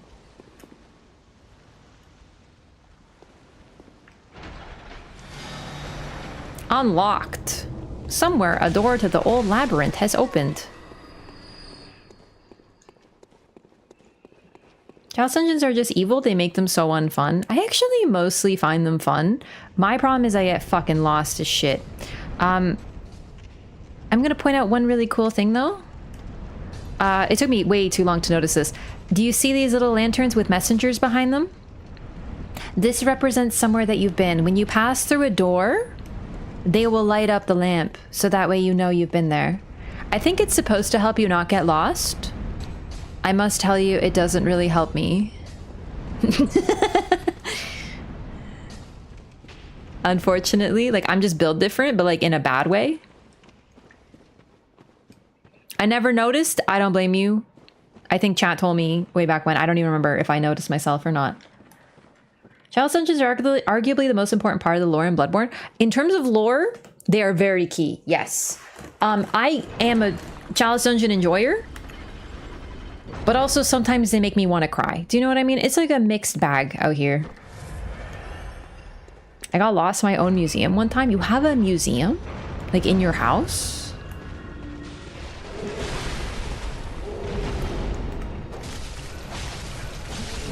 Can I break your limbs? I think you're a breakable type individual. I should hit you in the goo bits, huh?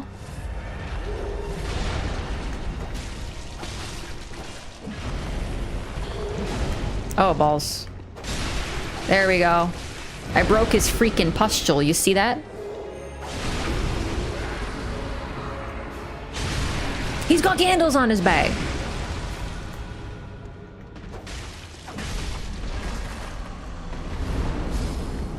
Undead giants, especially this variety, like, we have similar enemies, but these only appear in the Chalice dungeons, so you're probably already getting an idea.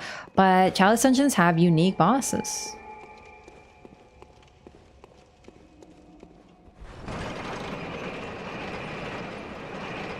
FromSoft sure love their pustules, huh? It's just a really fun way for them to be like, hey, hit them here. Tumerian Labyrinth Layer 2. Oh boy.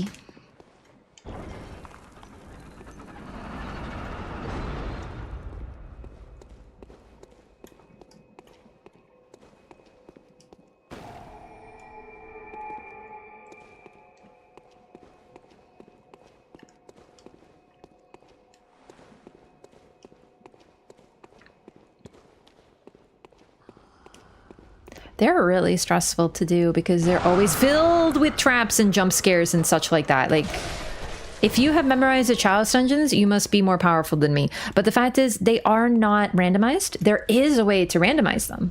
There's like, you can create random ones, but the ones that you're doing for story, because this is for story, effectively, are all the same. But as you can probably tell, they start to have, oh, these things. You can break them. They're traps. They start to be sort of, yeah, you step on this and they shoot at you. I can't stop. I know, but I can't stop. Oh my fucking god. They start to look really similar. So, it's, to me, it's impossible to memorize them. Kind of like them now. I think the way to do Chalice dungeons is to do them in the way that's recommended, which is when they introduce them to you, start them. And then do them piecemeal, bit by bit. Because if you try to do them all in one huge go at the end, you will probably hate them. That's what I did my first time. I still ended up liking them, but it was definitely a bit much. I feel like the horror aspects of the game are really, really, really well done in them, though. Because they're so... If you ask me, they're impossible to memorize because they reuse the same hallways. You'd be like, oh, I've been here. And it gives you this uncanny feeling of like, wait, oh, yeah, I've been here. Wait, no, I haven't. And it just confuses the shit out of you. Also, not every door has the messengers, too, so they're not perfect. Fuck! Trap! Shit! Balls! Oh! See what I mean? It's like fucking D&D in here. My perception was too low. So I stepped on a monster trap. Hey, baby, what up?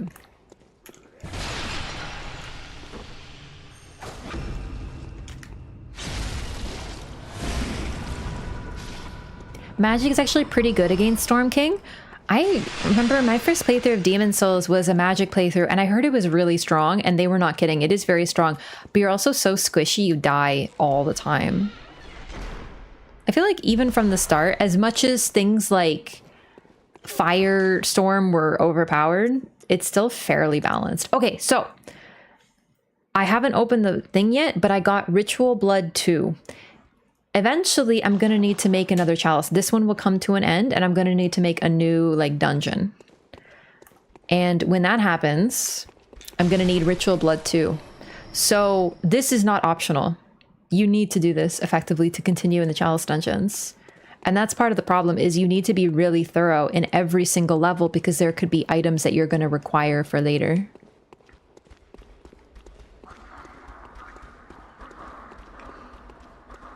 Last boss in the Cursed Defiled Tumerian was a DLC bow. Who are you talking about? Are you talking about Amygdala? I don't remember who's the final one. The only one I struggle with, like, okay, Amygdala was hard, but the only one I struggled with, really, was Watchdog of the Old Lords. I don't think I've beaten that one alone still. The Cursed Defiled one. I think I've always summoned help. It's the worst. I hate it.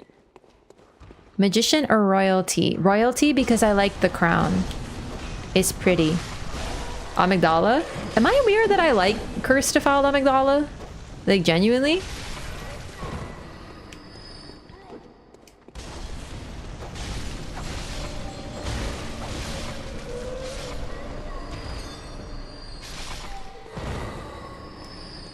It's just bad hitbox dog that I can't stand. Where the fuck am I? Have I been here? Amygdala is my favorite Bloodborne boss. I really... Naked Rolling Famine! Naked Rolling Famine! Naked Rolling Famine! Naked Rolling Famine!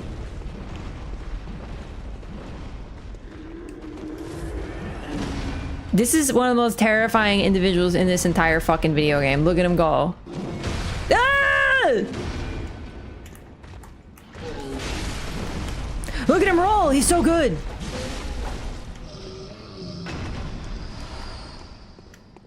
I am not certain if these guys are supposed to be like a gag on typical PvP players, but personally, that's my headcanon. Naked with a hammer, rolling nonstop.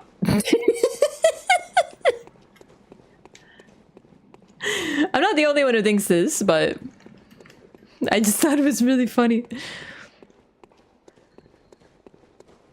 Average DLC DS3 player.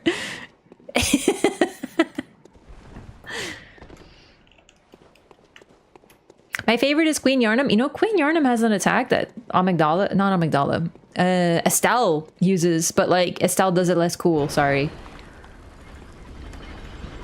It's cool to see like the reused attacks and stuff. He ain't naked, he's got his Vans, but does he have shoes on? I didn't even notice. Oh, fuck me. Already? Oh, shit. Triple Watchers. Okay.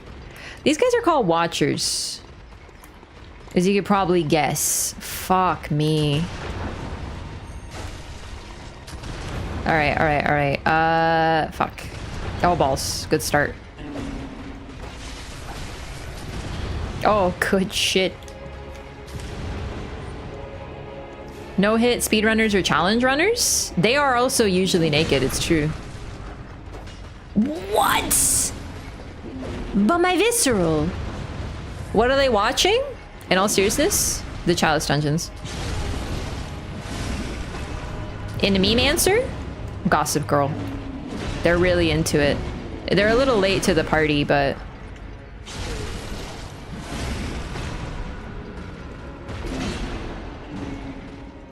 Dash through it? Yeah, I did. Oh my god, did you see that? He like yoinked me in and then continued the thing? Rude. Is that a little Aggie reference? No? It was actually a me reference because I'm watching Gossip Girl for the first time right now.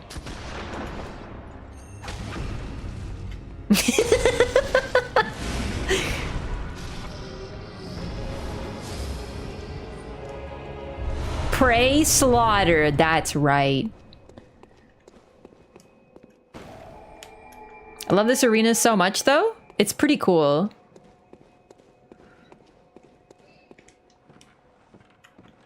Interrupted them binging all the seasons.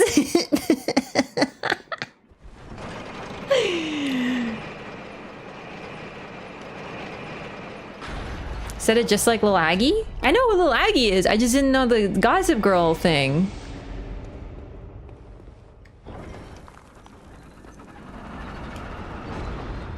I was not aware of the in-joke within the community. I couldn't think of what else they could be watching right now, but I've actually been watching Gossip Girl. It's not really like, listen, I think it was really cool for the time. It's not really my favorite type of TV, but I really like watching stuff in the background while I'm doing other things. So it's like perfect for when I'm like, I don't know, like playing a game or something. Not that that's bad, it's just, I find it so stressful. The drama, dude, I'm just like, communicate, just talk to each other. Like, I hate misunderstandings. It's because it's like, this girl thinks this because she saw this. And I'm like, oh my God, this is so stressful, dog. Oh. College friend who's briefly on Gossip Girl? Really? Good hunt. What is it you... Amazing seeing Nate Archibald on The Boys now. Fuck. I know. I know. Now when I see that actor's face, I get so pissed, but it's because like The Boys, man. Bro. Chalice Dungeons really has some of the coolest atmosphere and enemy design of the game. I agree. I wish that they had made them... I don't know how you would fix them. Not that they need too much fixing, mind you, because I really do like them, but I think that sometimes they're a little overly grindy because of how thorough you need to be. So if you go, you know, if you don't explore, you miss this item. Like I've sometimes missed a room and I have to Google where an item is to figure out which chalice engine I missed, and I have to go back and I have to find it. Like I don't love that part. You miss one thing, you can't make the, ow, you can't make the chalice. Ouchie. I kind of stop moving my hands too much. I'm too clumsy for this. Welcome to American TV. On Canadian TV, people have actual conversations about how they're feeling. No, that is not true. On Canadian TV, it just doesn't exist because there's like 2 television shows that are made in Canada. It's a good thought, though. All right, I'll be right back. I'm just going to use the restroom, okay? Take it easy, everyone. Get yourself some beverage. I'm going to get some water, too. BRB.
Hi, I'm back. There we go. Small indicator letting you know if you got all the important items in a particular chalice. I don't even want more like UI elements. I see what you're saying, but I don't want it to be like check mark, you know, you accomplished the item, or here's a map and a treasure chest, you know, like, I don't know. Wait. Layer 3? Not done, am I? Did I go home? I don't remember what happened. Raph just flipped us the bird. I did?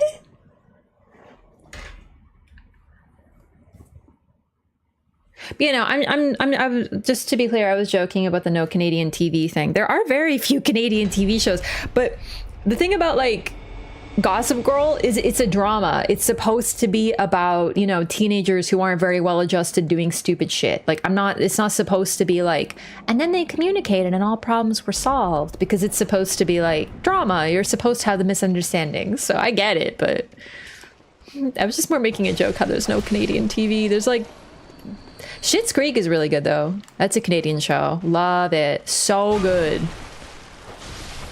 Deadpool and Wolverine yet? No, I'm really hoping I can watch it. Maybe like, I was thinking of going maybe this week or something. Is it going to be on streaming anytime soon too? Because I don't know. I don't really go see movies very often. Fuck off! They give you these guys already?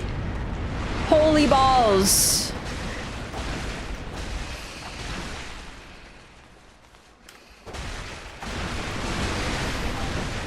Okay, you want to know something really cool about these creatures? We're gonna learn something really sick about them. You see they're gigantic monsters that look like centipede creatures who shoot fucking fireballs at you? Fuck, it vanished. Huh, I think maybe its body disappeared in the... Ah well, we'll get to this. Such a funny movie. I'm really looking forward to seeing it. They're weak in the flower if you can hit it. Oh, I should go whip, you're right, yeah. Fuck, Bagman. You know, I like the Deadpool movies.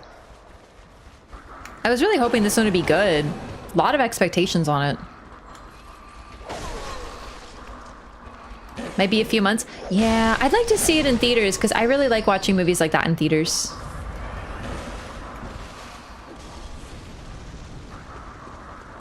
Also, keep in mind, we are still underground. We are like 3 stories underground right now.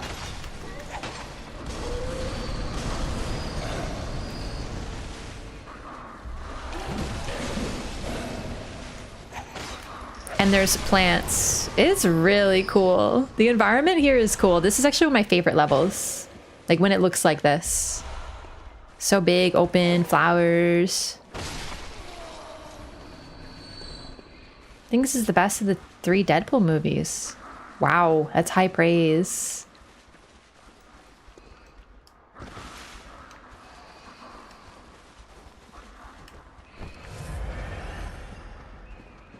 Movies that kind of give the audience something to be excited about, I really like seeing. So like the Spider-Man movie I saw in theaters. I like seeing MCU movies in theaters, although admittedly lately some of them haven't been the best, but...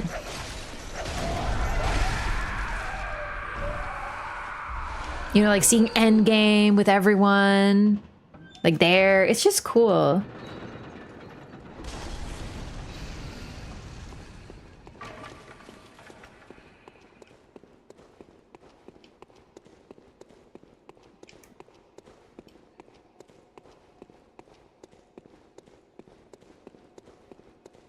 Like, I like these ones, but I do get fucking lost as shit in them also, so maybe I don't. Haven't regretted seeing in theaters. Nice! What's this? Oh, fuck. Okay.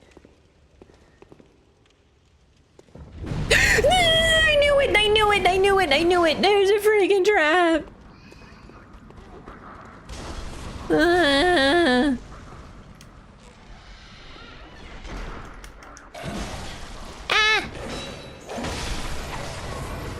See? Horror game. I'm gonna keep doing that because there is a couple. There are illusory walls in the Chalice dungeons. They're the only ones in Bloodborne, but I think there's only 2 or 3, like in all the chalices, and I don't remember where they are fully. So we'll see. Great one, Cold Blood up here before. So I think I did 2, but it's way lower because you know how the environments repeat. third favorite that I've seen in theaters this year. What else have you seen in theaters? What? Is this freaking nothing? Really? Oh my god, I'm in hell. I'm so lost. You can play with a PlayStation Plus membership? Yes. Yes. There's like 2,000 different dungeons. There is. So the dungeons are randomly generated. Certain dungeons. But there's like a few different like permutations it can be. So there is a lot of them. Oh, these guys are really rare.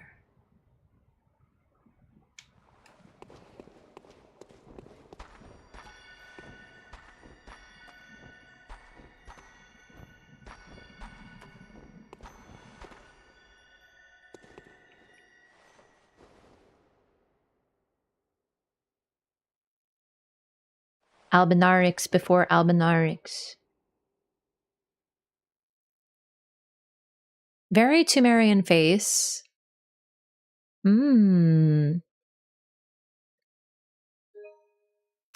Interesting thing he's holding, huh? We are going to kill him because, you know. Of roses? Oh, I can see that. Very mournful face, though. Very, like, I'm gonna take a couple of screenies. There's a couple really rare enemies in the Chalice dungeons, so I don't get to see this guy very often. Pilgrims, friendly guys? Yeah, they're friendly, they don't harm you, but I mean, I want to kill him for the drop. Fuck. Sorry, gamer.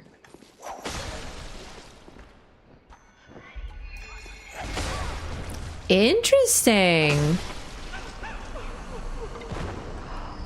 Oh, they have they drop a lot of Quicksilver bullets, but they have the, female ghost death.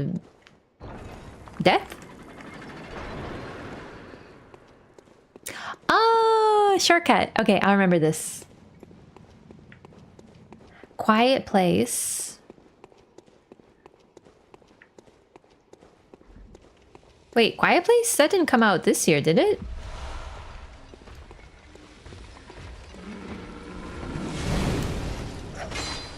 Oh, great.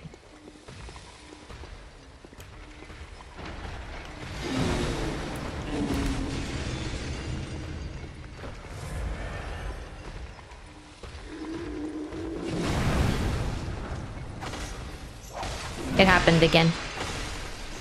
I think because his model's so big, I keep like, you know. Quiet Place sequel. Wait, there's a new Quiet Place? Wasn't that one really scary? That's too scary for me. I can't watch that. Wait, Quiet Place Day 1? Oh my god, I thought you said you saw it on Day 1. That's the name of the movie? Oh. Well, this has led to a fundamental misunderstanding, huh? Wait, hang on. There's 3? Well, why are they still calling it a Quiet Place? Like, how fucking quiet can it get? Is it a quiet place, a quieter place, a quietest place? Like, that's how you should name them. Have you watched Alien? Like the first one and the second one? Yes, no others. I don't want to see the others. Okay, do you see these weird guys? Like how they're horrifying and stuff? Holy fucking shit. Do you see also how it has like a mouth on its body over there? You know what's really cool about these individuals? Oh, fuck that.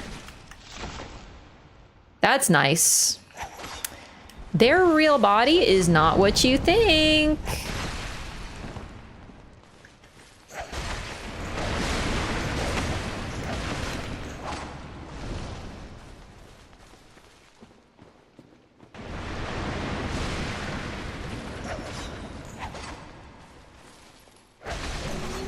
Nice. Did I hit it in the flower? Is that why I did that? I don't think I've ever hit it in the flower before. This is its real body. Particularly the flower. And this weird headcrab looking thingy. Arcane Haze! You need those. Oh wait, no you don't. I think. I don't remember. I love Bloodborne. Me too! Woohoo! Gaping insect instead of dragon? Yeah, but the flower is the real body. It's so cool. It's all that's left. Only one in the main game doesn't have the same gigantic flower weakness, but the Chalice ones are super weak in the flower. I actually didn't know that. That was really cool to see. Material used... Oh, I forgot to read a couple things here. So we have the Ritual Blood 2.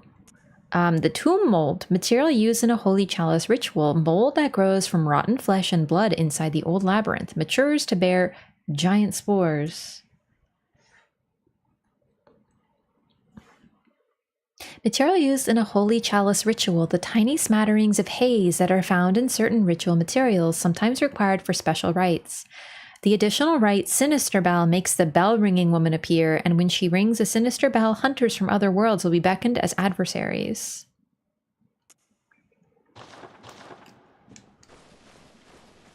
So when you make a Chalice dungeon, when you make a randomized one, you can increase, you can get, you can add negative effects that cause you problems, but can increase your drop rate for certain rare gems. So this is where some of the RNG from Bloodborne comes from, and this is a part of the PvP community, is you sort of have to farm for gems if you want to be optimal in PvP.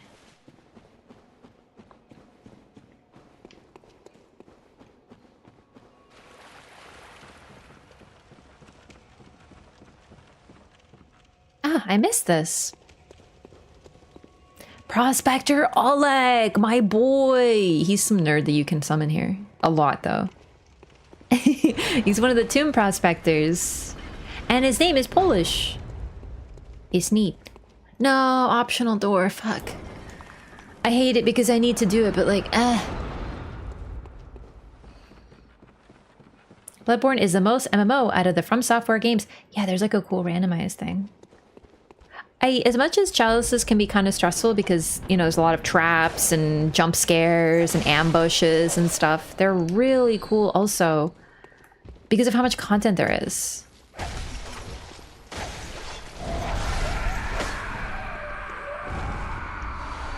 Nice. Let's go here first. Top floor. I only don't enjoy Chalice dungeons when I miss a material. Other than that, I'm very pro.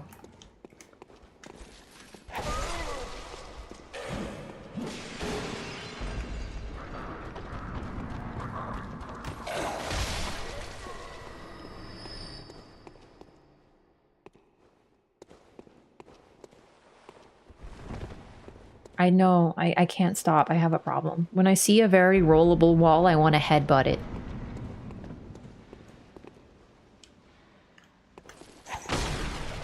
Trap.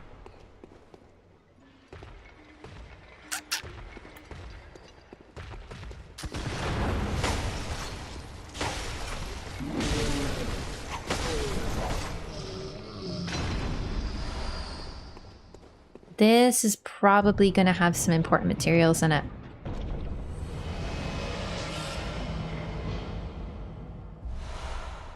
I don't like when it makes that spooky sound. That was creepy.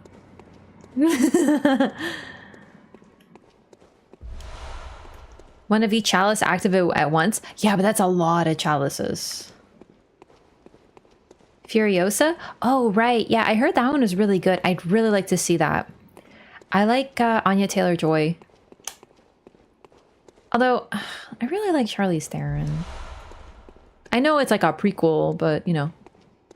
Hey, are you good?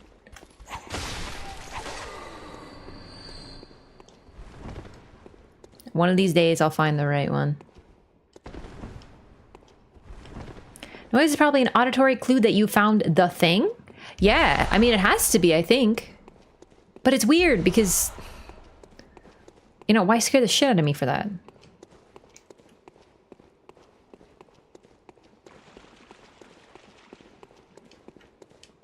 But yeah, no, that's the sound that you found the thing, indeed. Was in the menu, right? She was, yeah. I really like the menu.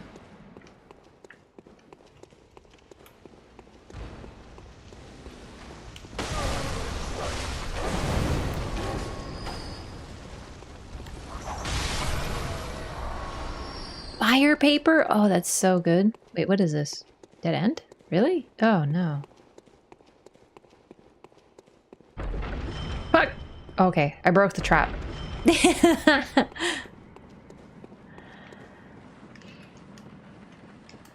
think we can leave now and fight the boss, which is... not every boss in the Chalice dungeons is good. It's sort of like it's just like Elden Ring. There's a couple stinkers.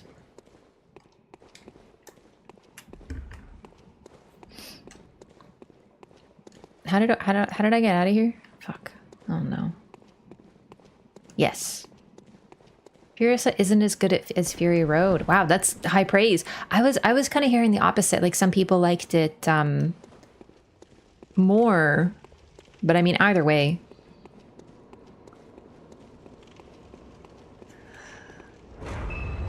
Wow, look, I have 14 insight now. You get quite a bit from these bosses because each time you see a boss, you get insight. Ah, fuck, it's Watchdog of the fucking Old Lord's balls. Fuck. I don't hate him, but he scares me because I don't remember what he does.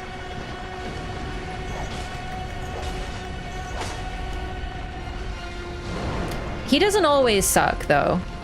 Just to be clear. But his charge has the worst hitbox on the fucking planet.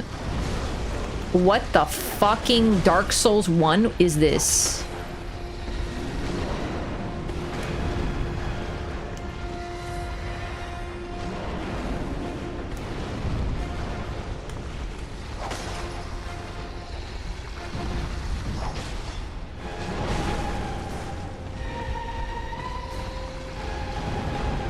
Not my favorite boss. Fantastic design, though. Oh, balls. He's basically a giant fucking rectangle. I don't know how you fight him clean.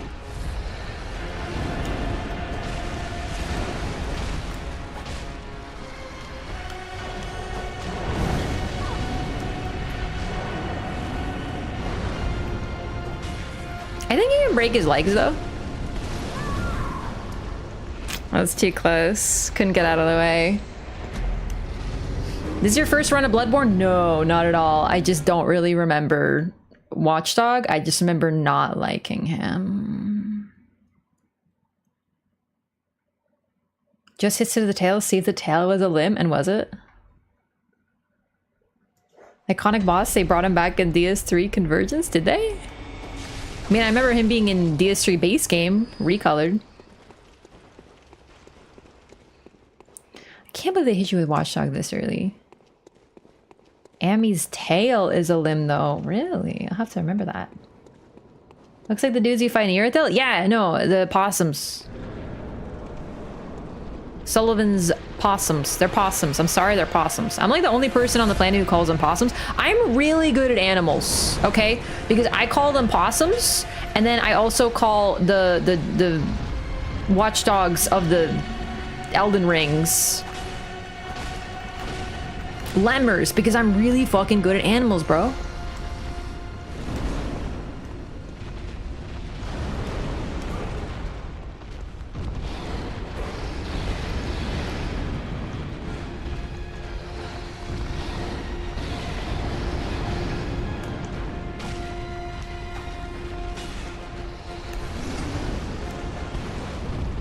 Being a little careful because his hitbox are kind of a mess. There we go.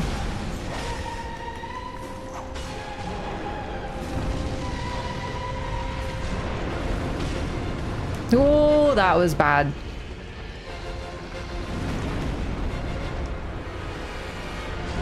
Fantastic design, though. Like, I want to love him, but, like, he just makes me suffer. There we go. Lots of breaks. After he breaks, he shoots fire.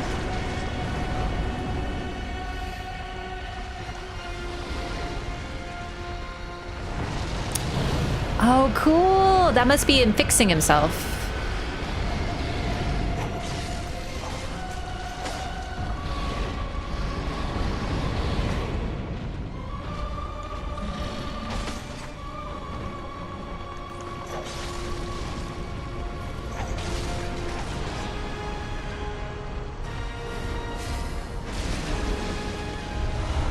It's not too bad. I only don't like this fight because of one that you have to fight later. That sucks. In lower dungeons, his lunges will usually one-shot? Yeah, pretty much. Like, no matter what. Oh, that's it! We made it! What did I get? Oh, the central Tumaru Chalice. So now you're kind of picking up on the mechanic. I have made it to the bottom of this Chalice dungeon. But now we gotta go to the next level, which is central.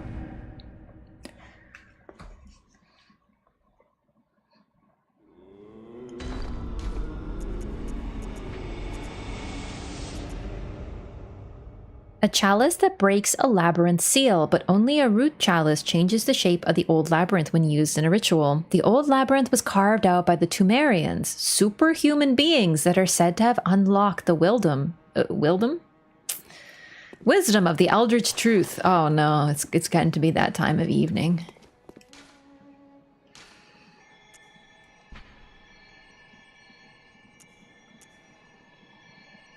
Root chalices that breaks multiple labyrinth seals. Root chalices used in rituals to break old labyrinth seals are said to change the labyrinth's form each time. So these are the non-story. This is story.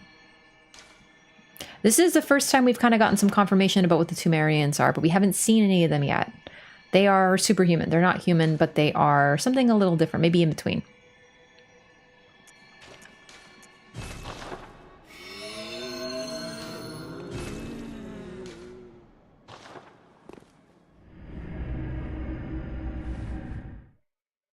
I should just keep that checked for shared. I don't know why I keep on checking it.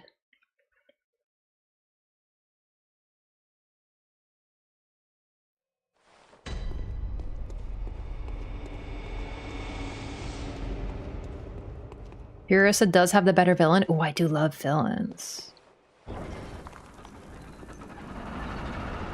Oh wait, non-enemy you killed is a Tumerian? Yeah, but we don't know that yet. We haven't got confirmation.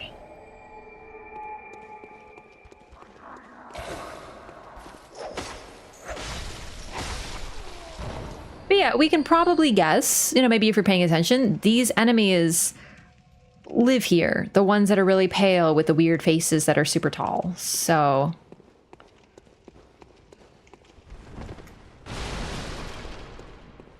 basically these are Tumerians. I don't know if like all the enemies are here, but likely. But we do get confirmation on what Tumerians are and what they look like, and then we can use it to sort of work backwards.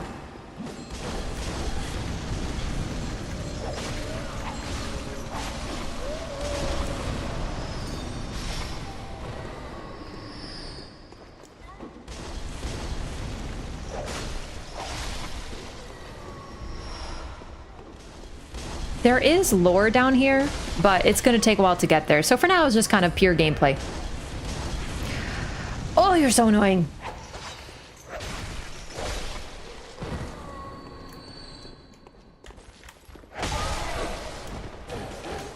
Wait, there's more? Whip benefits, baby! Hit multiple enemies without even meaning to.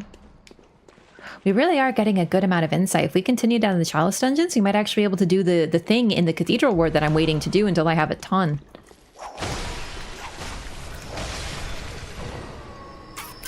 Okay, what's in here? Nothing. All right. Ow.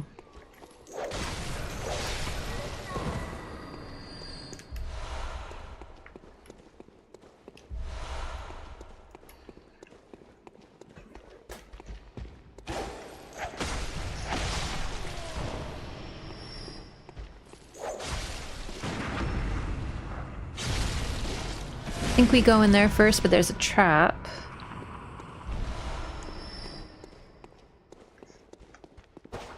Oop. Wait, is that a trap? Maybe not. I thought that was for some reason. More ritual blood. Good, good, good. We got ritual blood as a drop once or twice, which is good RNG, but you might have noticed we had 11 ritual blood too. We needed 6 to make this, so if we got a drop a couple times, you know what I mean? Like, it's pretty close. If you get every piece in the dungeon, you'll probably end up with enough, but it's always good to have extra of these things.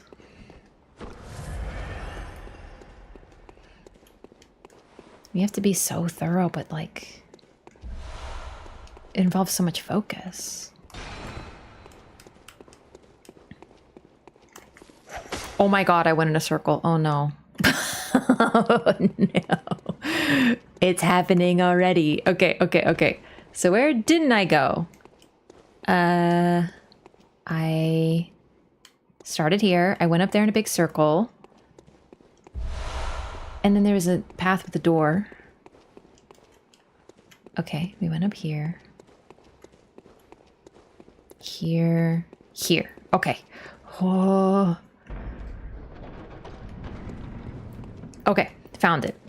Bunch of dogs as well. Good, good, good, good.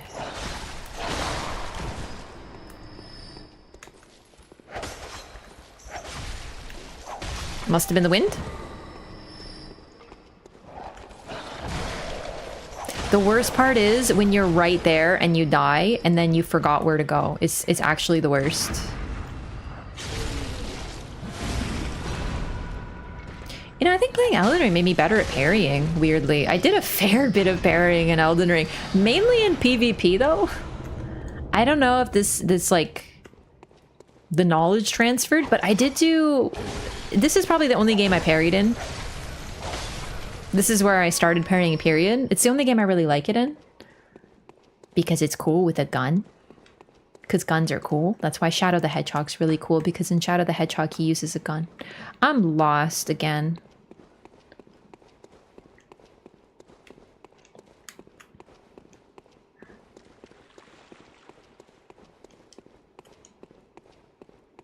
Yeah, you know how playing one of the FromSoft games kind of teaches you? It can harm you sometimes, like trying to play Bloodborne as if it's a different game or vice versa will get you in trouble, but normally you do get some transferable skills. Holy shit.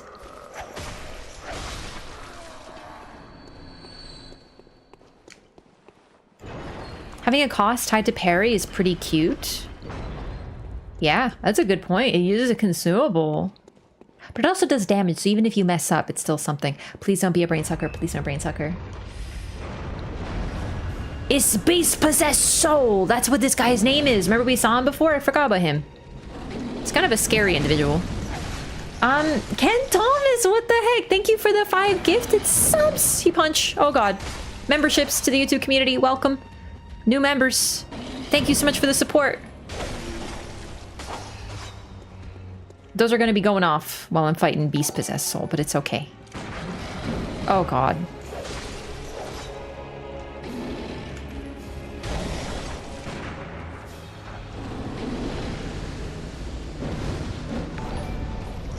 God, he really is a cool fight, though. I love this design.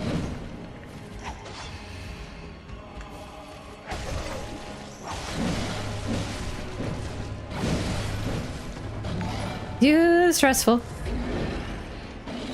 It's more demonic than beastly. It's the horns, but he's a bit of both, don't you think? Okay, dude, his tracking is like Elden Ring level.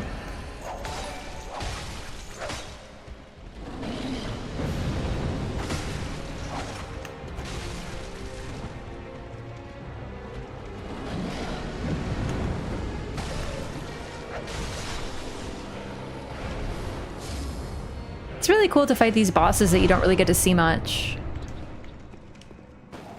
Wait, did I get a gem there? Is it good? What? That's so good! These are so good! Oh, I wasn't even paying attention. When I see a gem, my brain like doesn't even process it. But these are so good. I gotta put these on. I'm gonna be doing so much more damage. I forgot. Yeah, chalices have the best gems, but at this point, this is going to be helping a lot. She get chomped by the guy, he goes all red. Oh, I should have thought about that, about like unique moves and stuff. Sorry, I'm really like mission oriented right now. But yeah, sorry, Ken Thomas, thank you so much for the gifted memberships to the community. I really appreciate the support. Welcome everyone. Thanks so much. Like right now, for context, we're rolling plus 2% physical attack up and plus 7, and we're gonna go up to freaking...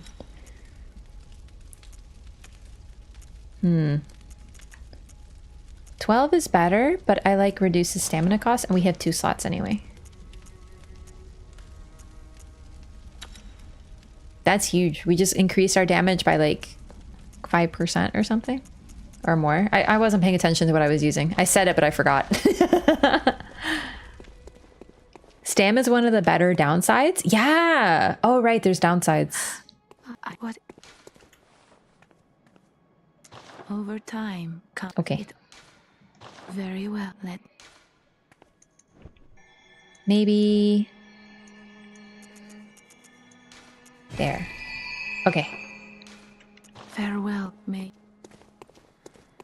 Man, Chalice dungeons are really great. I forgot. Like, they really do help. There's benefits to doing them because look at, I have way more insight. I started with like, what, 5? Maybe 7?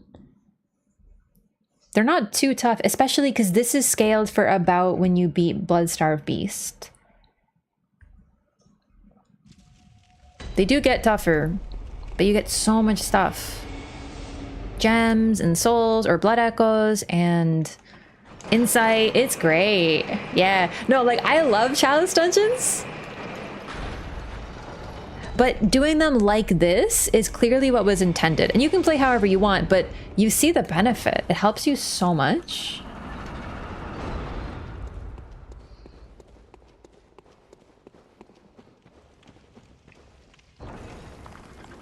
Oh, great. Scorpions. I don't think I've ever gotten that status effect, but I'm pretty sure it's like... is it bleed or fast poison?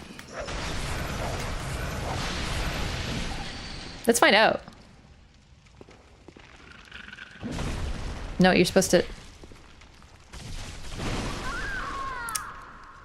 okay. Or that. You know what I just realized, and I maybe should have realized before? I think these things were human.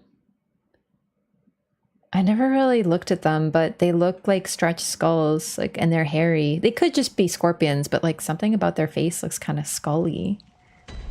Ooh.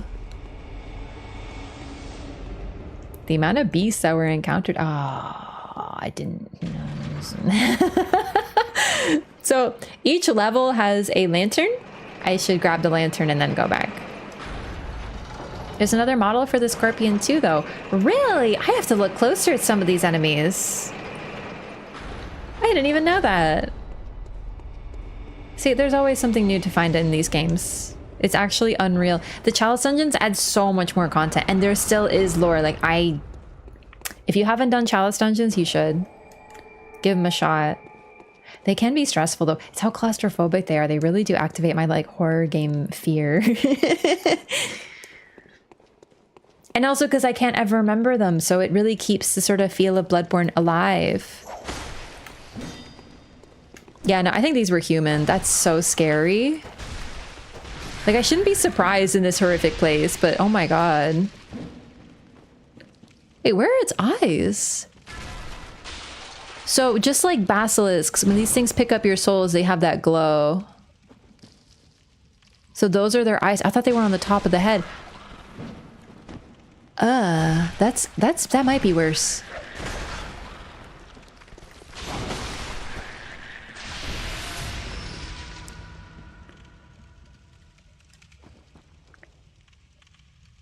Ew.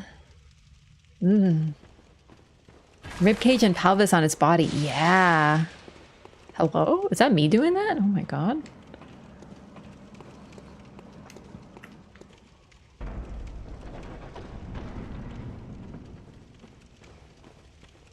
I don't like big open rooms. And this is why.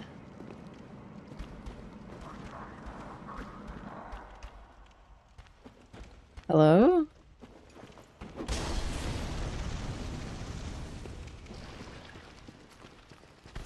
Oh, slimes. Oh, rats.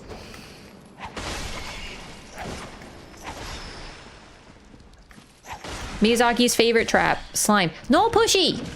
Holy fuck. No, no, no, no, no, no, no, no, not again. I can't die. I'll get so lost.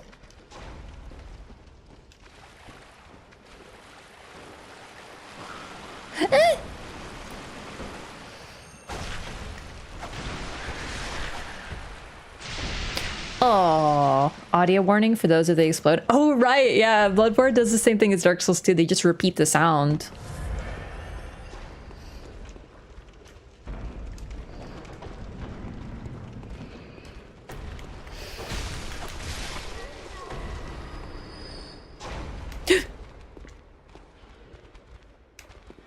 What is going on?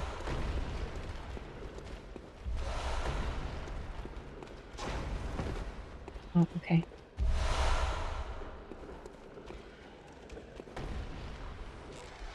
I see you. I'm just robbing you real quick. Oh, shit. Oh, shit. There's more.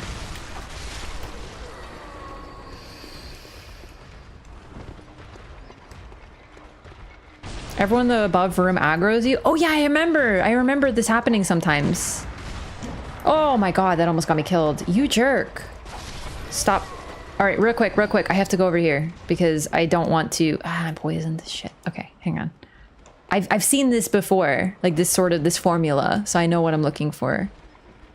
This. And then the bridge goes down, and then it leads to something. I don't know what, because I don't remember. Dog? Dog? Holy shit! Yep. Too many. They all aggro. They all fucking aggro. Okay, yeah. Unfortunate. I remember that it's all coming back to me. That can happen. Intended. That poison was just enough. Yeah, I died to poison there. So I fell, took a little bit of damage, and then the poison ticked. So I just kind of... No big deal. Like, I am lost as shit, but no big deal. Oh, wait. You know what? I'm gonna go... You know what? It's okay. We're gonna go back real quick because I just realized I went the wrong way already. We were in the pre... This wasn't even the dungeon. That's just the pre-dungeon exploration. Not a gravity kill? No, that's what was funny. That's why the animation looked funny. That's why we did the because we took a bit of gravity damage and then died to poison. That was perfect, actually.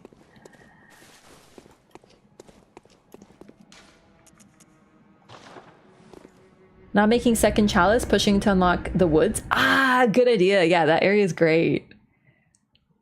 Plan, just so we could see the poison death animation. Yeah, exactly. Sorry, you have to understand, I'm trying to show everything. This is 100% run after all. Except for animations. I did it again! Get me out of here.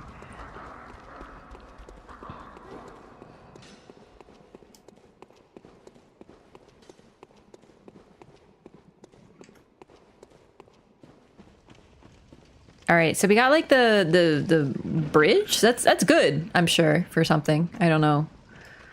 What? Let's go over here. Is there something over here? What the fuck? No, get away from me. I'm just running right now. Do not get slimed. Okay, we're running. Most of these nerds can't climb, so we'll just climb the ladder right here and leave. Oh boy. Dumb rat. Can't freaking climb ladders. All right, we're good. Oh shit. Yo, Ralph Marker, thank you so much for the sub. Welcome in. I really appreciate the support. Thank you for the prime. Sorry, I'm just a little distracted. Like a little alarmed at this time because of the dogs that I can hear approaching me ominously. But thank you so much. Appreciate the support. Thanks for choosing to use your prime here. Any primers? Primers? All right, we do have to go up there, but I'm scared of it, so we're gonna go here first. Oh, this is just the way out. You never know. Did you know that if you choose to use your prime, let's freaking get it. Thank you so much, Shifty Ren, for the resub. Thank you for the 8 months of prime. Welcome back. Can you beat Koss first try? I mean... Have I? Yeah. Could I do it today? I don't know. Well, we're not getting to him today, but like eventually? like maybe. I'm a little rusty though. I don't want to one-shot him though. I want to show off his moveset and take my time and stuff. Oh, actually, yeah, you're... we don't fight Koss. We fight Orphan of Koss, actually. Koss is dead by the time we get there, and we are not able to fight Koss, actually. So no, I can't. Thank you for the correction. Oh shit.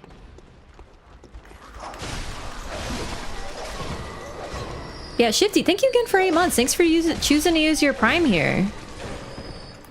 Thanks for the primer-based hype train. Let's go. Really appreciate the support, chat. You've been actually like unreal today. Like, oh my goodness. The amount of subs today and bits and everything. Thank you so much for all the support. It makes me really excited that people are excited about Bloodborne. Also, just generally, so like viewers, lurking, everything, I just appreciate you guys, seriously. It's really nice to know that people love this game as much as I do.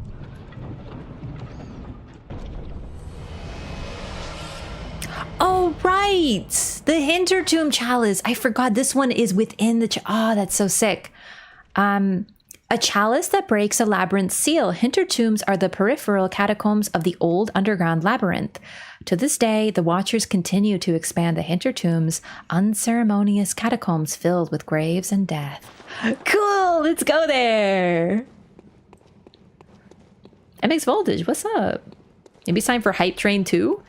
Hype Train 2? The sequel to Hype Train? The sequel is always better. Haven't you played Dark Souls 2? That's true. That's right, Raph. Sequels are always better. Dragon Age 2? I can't think of any other sequels at this time. Under pressure? Whee! Sorry, I'm getting really tired. What did I say? After like 2 a.m. everything's funny? It's starting to occur. It's not even 2 yet.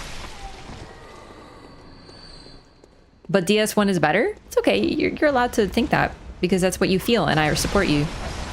If you like Dark Souls 1 better, more power to you. At least you're not saying like Call of Duty 1 is better or something.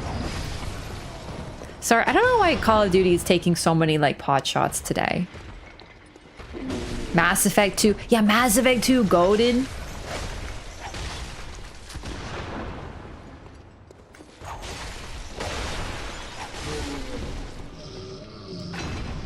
So when you hit these guys enough, they're using a gun, but they'll eventually kind of reach behind them and pull out a weapon instead to hit you with. And it's very troubling because you gotta wonder where they keep that. Zelda 2? I'm afraid I'm not enough of a Zelda gamer, but... Yeah, he literally holds them between his ass cheeks. That's true lore, actually.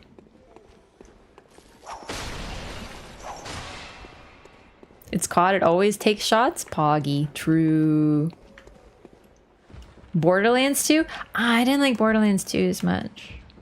I just didn't like... Look at this weirdo! Check him out! They got like a body, and they use like a weird skull cup, and then they shoot fireballs at you, and they're actually really scary. Hang on, give me a second. Yeah! Ugh!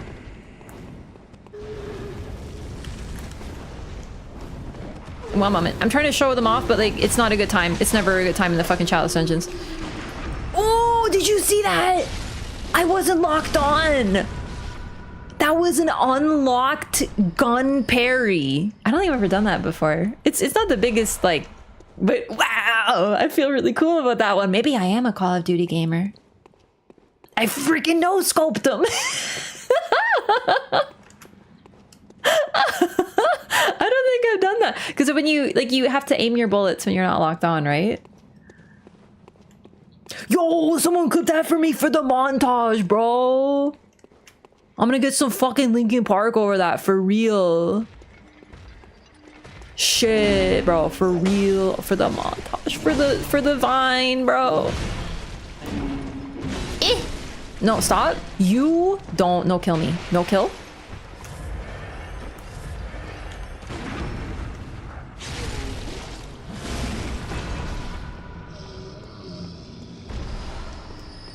We did it. The lore of the Chalice Dungeons, why do these exist? So this is where everything came from. We have been told by Gehrman that this is the tomb of the gods. So we don't know everything about them yet, but what I will say is this is where they found the holy medium within the Chalice Dungeon. So these were discovered by Bergenworth, and they started exploring them, and while within them, they found the holy medium blood. We don't know the details of this yet. We don't know what exactly they found, but eventually this led to the founding of the Healing Church. And now there's a ton of different groups that explore the Chalice Dungeons for various purposes. And then there are the Watchers who appear to be from here and still continue to expand certain ones. But there were people who lived here. Oh God, I love Keeper. Check out the fit.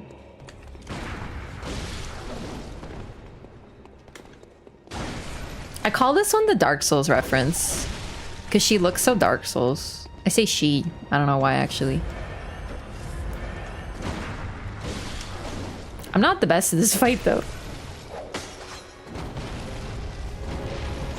I think it's the hat. Makes me think Dark Souls. That's my favorite outfit. Based. Hang on.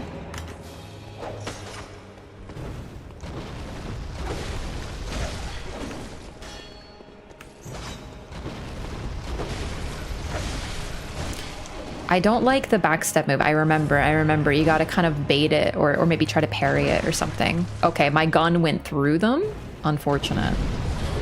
Whoa! Whoa, whoa, whoa, whoa, whoa, whoa, I forgot that I'm playing a fucking Miyazaki-based video game. Look at the eyes. It's really hard to see, but they're flaming, and I think there's 4 of them? Okay. I know what to do. I know what to do. You have to... Yeah, that's fine. That's fine. That's fine.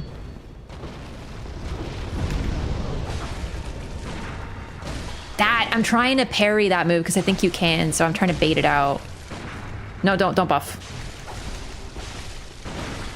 I'm trying so hard because I think you can parry it. It looks so silly.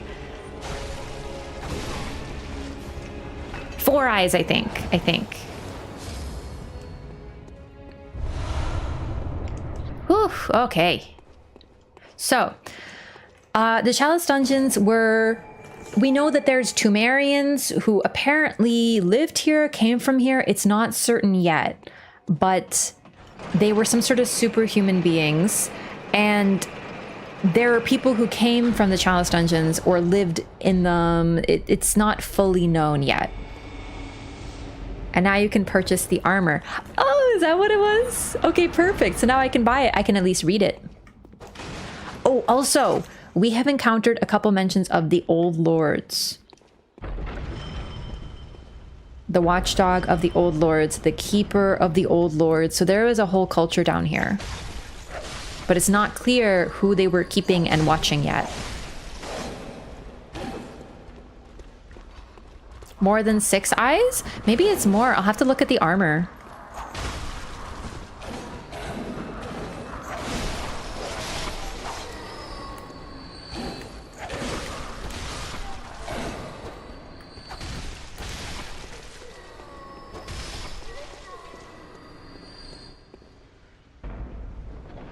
The Old Lords of the Old Lords? That's coming up next.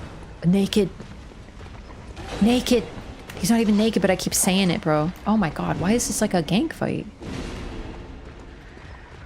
Ooh, society seems weirdly associated with fire. Yeah, good point. Yeah, there's a lot of fire here. Why do I keep shooting through people? Like, I can no-scope, but I can't shoot someone? Really? Fuck.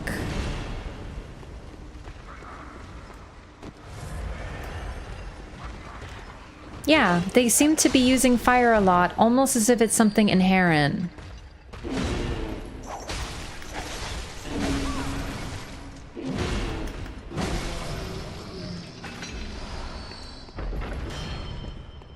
They use pyromancy effectively. Something looks just like it from Dark Souls.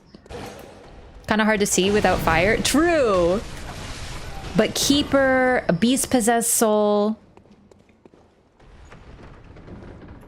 Watchdog, they have fire within them. Something a little different.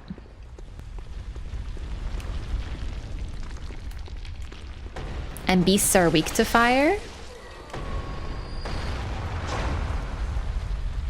Also, we can say a lot of things about these enemies here, but none of them are beasts. Not even, in fact, most of them are fucking bald. If hairiness represents becoming a beast, then what does hairlessness represent? Truly, the bald brothers are the least beasts of all of us. It's like if you took like a beast and then went like complete reverse Uno on beast. See, the Watchdog was a beast, but it didn't transform into one. At least I don't think it did. If anything, it's fueled with fire within. I'm talking about the people who transformed into beasts, but good point. Yeah, the Watchdog is definitely beastly.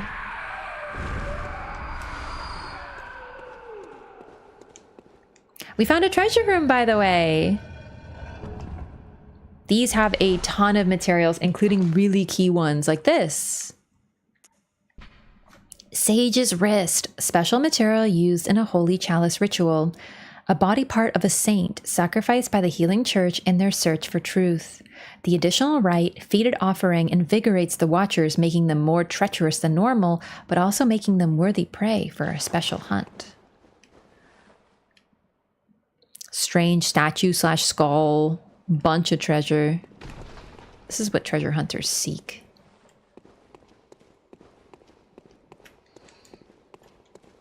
Beast-possessed soul was hairy as fuck, but that's a beast-possessed soul. I'm talking about the normal enemies that we're running into here.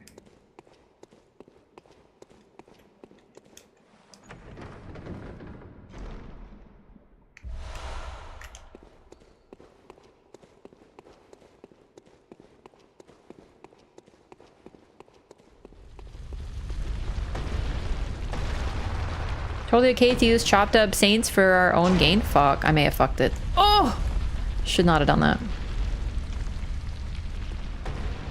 Beast, our hair and this type are different. Oh, yeah. So I'm not saying that no one here is a beast, just to be clear, right?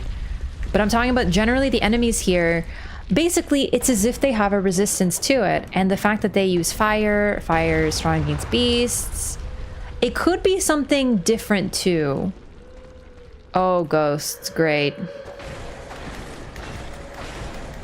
Scary ass enemies. Oof, they really can be though.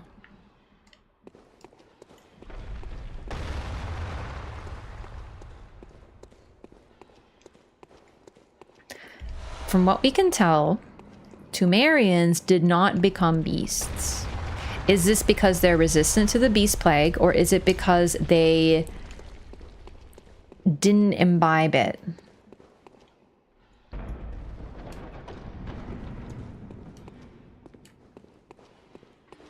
Or were they allowed to imbibe it and thus didn't transform? These are all questions for now. I'm just trying to like start some discussion, I guess.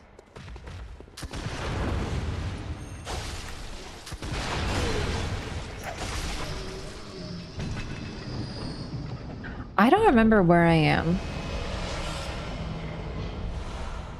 Like, I don't remember, am I looking for a door? Like, where the fuck am I right now? I don't know what I'm looking for. I found something really good. I just have no idea what I'm doing. I'm very lost. Bro, what? Shit. Sneaky door. Doesn't seem connected to Vile Blood either, despite being their supposed ancestor, except for, and this is the key, Maria, who we know is related to the royal family. So there is fire, but the only people that would still have access to this would be people with very, very, very strong Pthumerian blood. I'm getting into slightly advanced stuff, so like don't worry if you don't know what I'm talking about. This will all be addressed once again, but Annalise doesn't fight us. She has no reason to, no need to, so it makes sense. She would be someone we might see use the blood, the fire blood, but we don't get to see that. We do see a few Pthumerians do it though. Beasthood is a curse for taking what you're not gifted. It could be. I personally don't think that, but we do know, we learn eventually, slight spoilers, Tumerians sort of had a deal. I'm lost. It's okay, I never know what you're talking about. Very based. I'm fucking lost as shit, bro.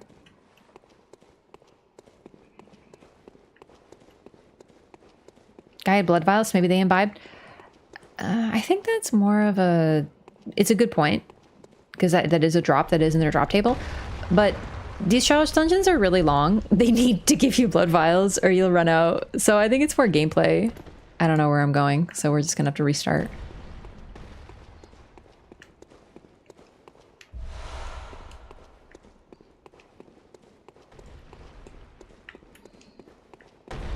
She'd likely be able to use fire? Yeah, exactly. They use moss, but it's rare to see. Wait, who? Oh, this. Okay. This is promising. The fuck is this room? KG, welcome back. Thank you for 14 months. What is the only crime a tree can go to prison for? Treason. What if a tree went to... What is this room? I don't think I've ever seen this room my entire fucking life. What is this? I have no memory of this place.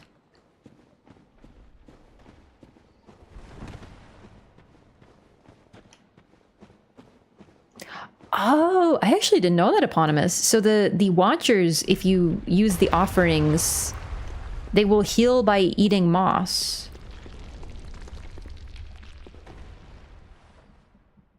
Okay, I'm lost. A pillaged treasure room? I don't think I've ever been in there.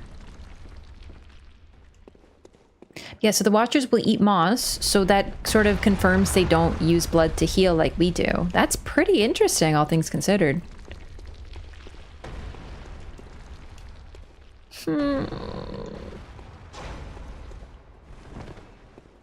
Probably have more fire capability than Maria? Probably. Also, the Canehurst Knights, who we might encounter, wouldn't use fire because they are given the blood. It's not inherent. Oh my god.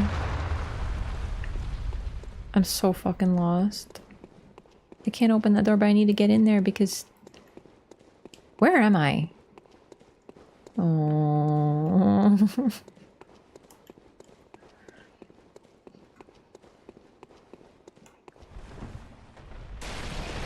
It's happening so soon. I thought I'd make it a little further. I have to sneeze.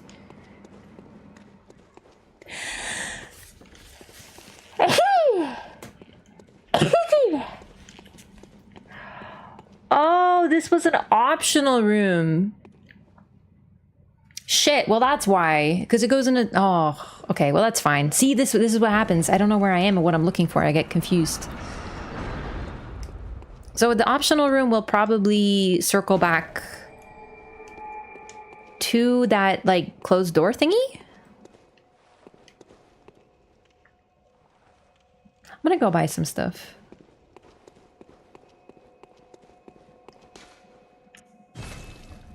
Might not be necessarily connected to the Tumerians. Yeah, the beast-possessed soul is likely... Oh, sorry. Those enemies. Do you remember right before I did that no-scope, I fought those enemies that had like a chalice made out of a head and they had like skulls on their body and they cast fire at you? So those guys are really cool.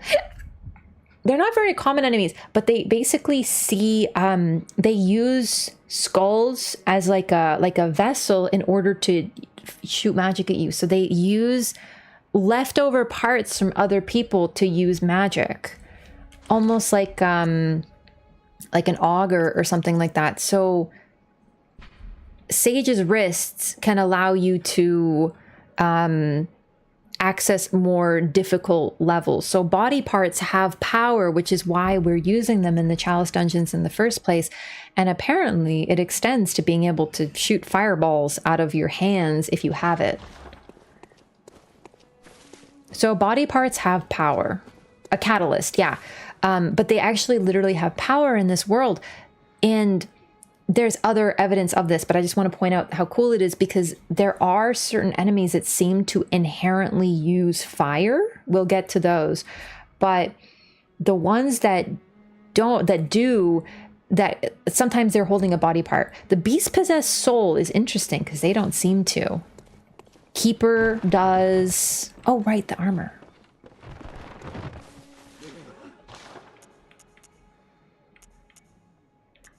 Okay. Bone ash mask. A mask made of bone ash worn by the oldest keepers. The keepers who mined the slumbering great ones gained eternal life, preserved in ashen form in a ceremony of flame that cremated body and soul. The long pointed hat is a symbol of the old keepers and is considered evidence of their companionship, forged in a certain sin. I can't help but think this is maybe a little bit of a Dark Souls reference, just like a touch, but you know, it's the bone ash, the ash, the burning, the sin mentioned, but within, just taking out the Dark Souls references, what we know for sure, slumbering great ones are here. That's what they're keeping. That is what they are watching. And this is apparently the tomb of the gods, but yet they're slumbering. We once again have a link between death and sleep, and we're talking about great ones. We don't know what those are yet, but you're probably picking up on some weird Lovecraft themes. We've been hearing great ones, like some weird alien magical shit going on. And this is sort of that. The great ones are dead, but also sleeping, and they're being kept by beings like this. We also know the Tumerians came from here. They're supernatural, or superhuman, I mean. But yeah, these ones... Ooh, now their frail armor is white and sinewy, a window into an arcane lost art. So in order to keep them asleep, these things are granted eternal life.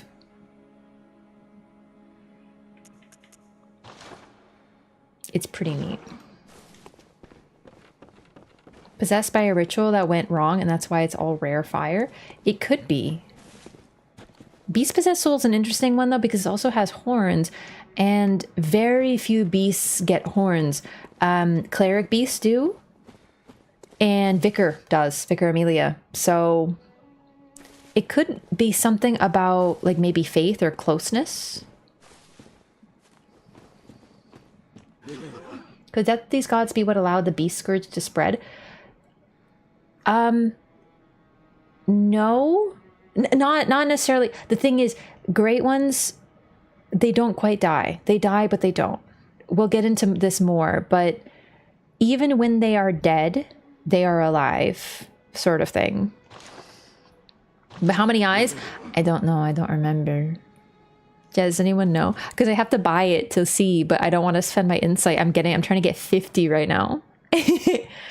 Both related to the Healing Church, and there's only one in the base game, but the one in the base game is below the Healing Church workshop, as if it was maybe trapped down there.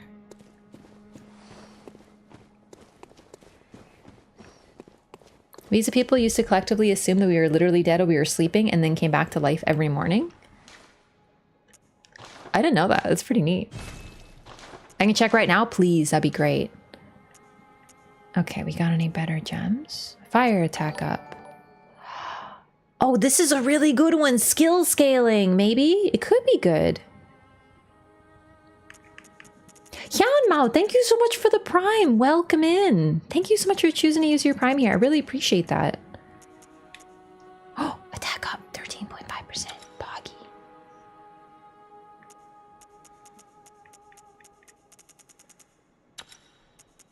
Yeah, thank you so much. I really appreciate that. We got a lot of new primers here. Thank you so much for the support. Enjoy your emotes, please. Can we get some Raft Snakes in the chat? I know we're playing Bloodborne right now, but we've had like it's too low on the snakes. You understand.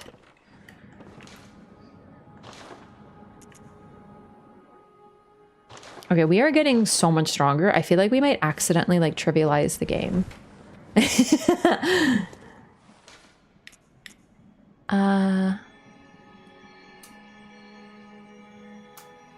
Yes. Yee! I love Snake. Are they like vampires then? Who?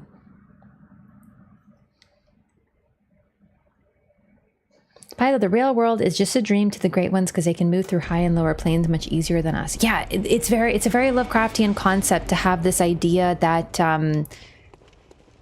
they're so powerful that their dreams. Okay, it's like a Lovecraft thing that if they're sleeping old ones, and if they're woken up, then our world will cease to exist because our entire world is just like their dream. Right? So our world is sustained by them sleeping. Hey, thanks, Bigu. More Sage's wrists. And this should be the door. Okay, perfect. All right, so I solved the mystery. Oh, I meant to buy stuff. I have so many blood echoes right now. That's some Morrowind shit. Elder Scrolls? I actually haven't done Morrowind yet, but yeah, no, like if that's present there, it's probably a Lovecraft thing. Lovecraft's, as difficult as he was, in some ways had some really great ideas. In fact, it could be the fact that his his ideas, he was a very scared man.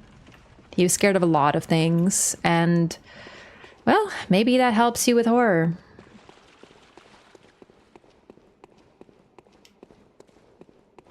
Maybe.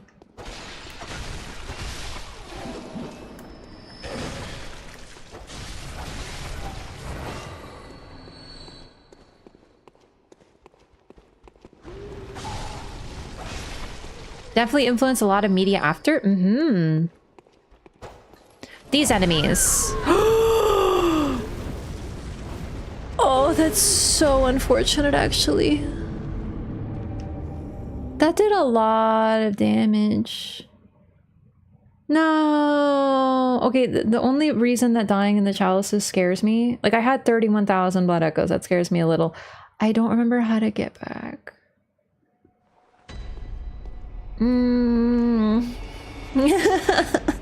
Where was that again? Wait. Was it here? No. I think I can make it back, but I'm scared. Fainted, then I realized how vile he was, honestly. Yeah, no, absolutely. I think it's very important when we talk about Lovecraft to mention that, like, he was a very troubled, hateful person. Even for his era, he was hateful. Do you know what I mean? Like, you have my soul, Skiff.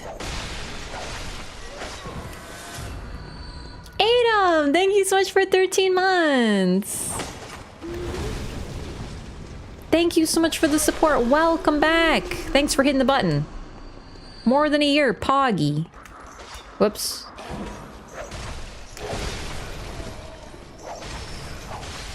Could you imagine if you had your health slashed in half? Haha, I totally can't imagine that. Thanks so much, Adam. 8 eyes. Thanks for checking, Vulpine. So there's 8. That's really neat.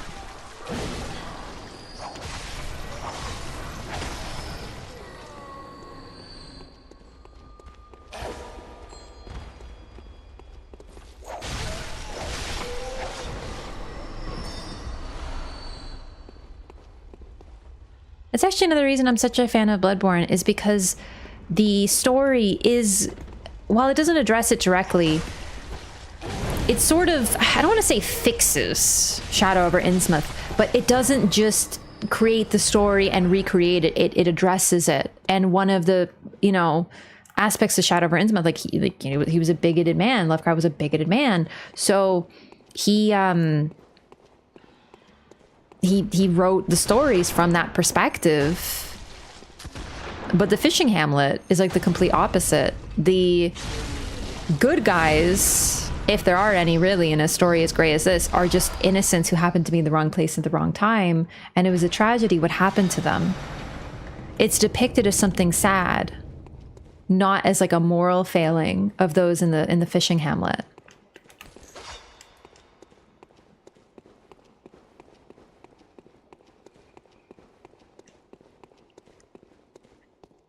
Alright, we opened it. Yay? I think? What the fuck? Ooh. It's Oleg again! He's gonna be all over these. Ooh. Was I already in here and I missed this? Well, it's a good thing.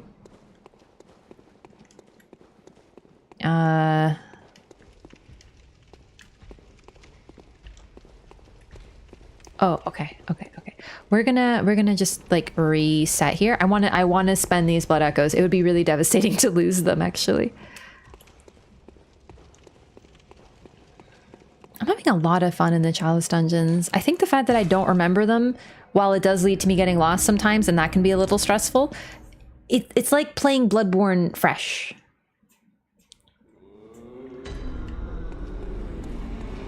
Welcome. They were never saints, they just happen to be on the losing side of a war. Not even, though! Good reference, though. I think the difference is that it depicts them as being entirely victims of chance, of circumstance. It's a tragedy. Versus in Shadow over Innsmouth, which I haven't read, to be completely honest with you. I've read very little of Lovecraft's work directly. I've read some of his older work. One of the stories I read by him was a short story that had a happy ending, for reference of how old it was.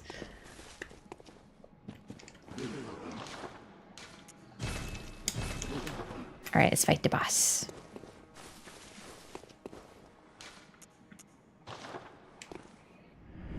Victims of Lawrence and Garamond and the church's greed. In this case, this actually predates the church. We're talking Bergenworth. Lawrence might have been involved, but he wasn't a member of the church at the time because the church didn't exist. Well, no, it could have. It could have. I guess it depends on the timeline, now that I think about it. I always figured this is one of the very first things they did before the church was founded, but you could argue just as much that it was founded at the time. Maria and Ludwig seem to have already existed. The thing is, though,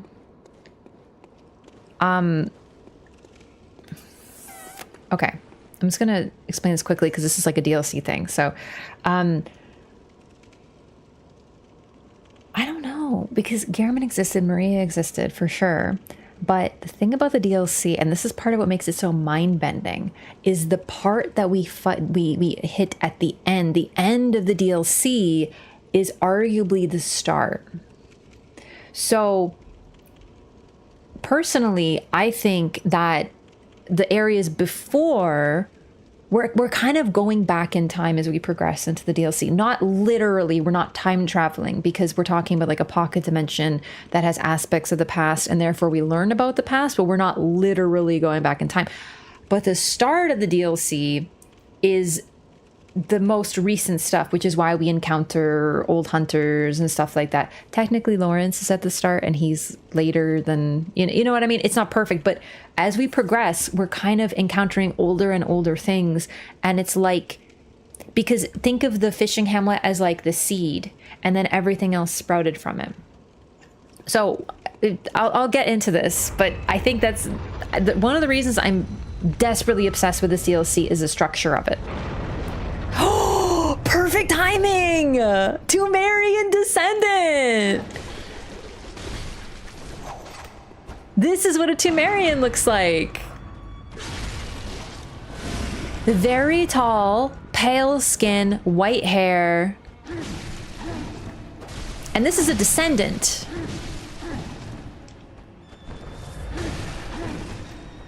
Not an easy fight, by the way, to be honest. As you can probably tell, he's absolutely beating my ass.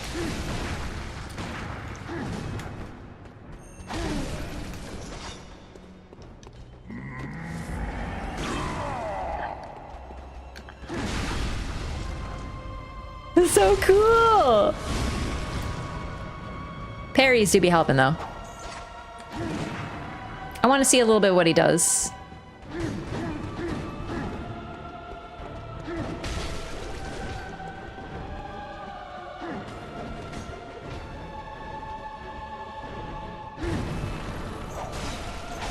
Just a little, though. I am a little goal-oriented.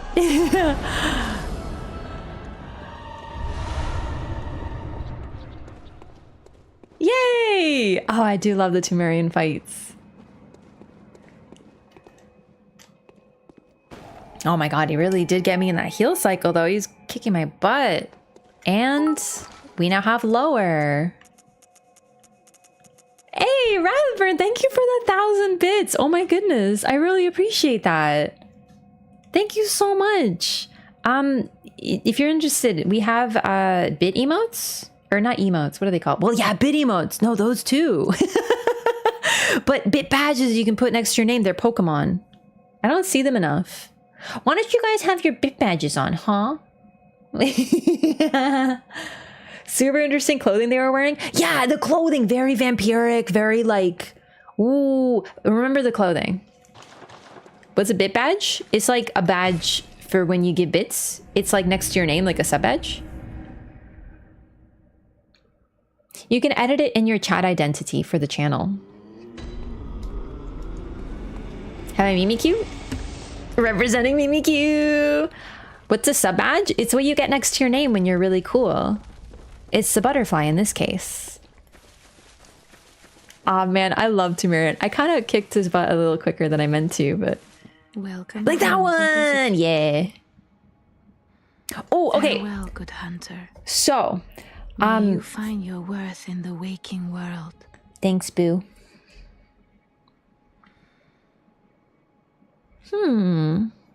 Tall. Really tall. Pale. White hair. Interesting. We will note this down for later.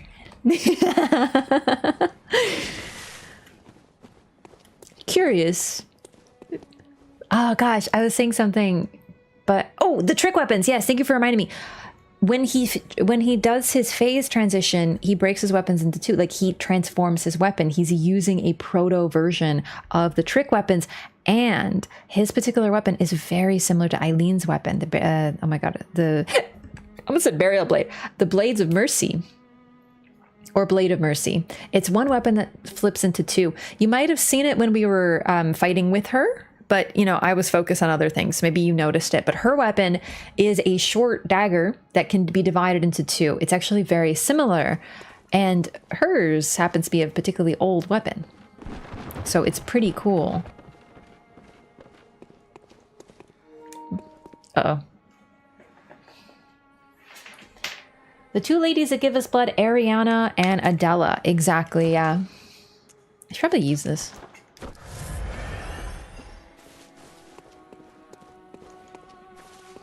Chalice Dungeons are an incredible extra for hardcore fans in the game. Yeah, I really hope that maybe people watching haven't played Bloodborne. Maybe they've played but haven't done Chalices. I hope you do them if you haven't. They're really great. To the what in Elden Ring? Very fun, very high risk, high reward. Yeah. They're really strong too. I feel like I was gonna do something here, but I actually don't remember what. Oh, I got a new chalice, right.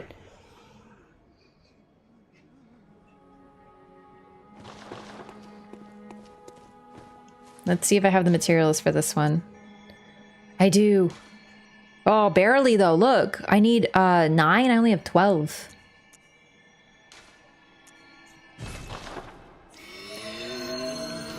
I think we're getting close to the bottom of Tumaru, but I'm gonna be honest, I don't really remember how much they are. Temerian descendant to Canehurst to Garamond via Maria, later hunters. I think that makes sense. Yeah. Honestly, now that I've thought about it, I never really like thought about it.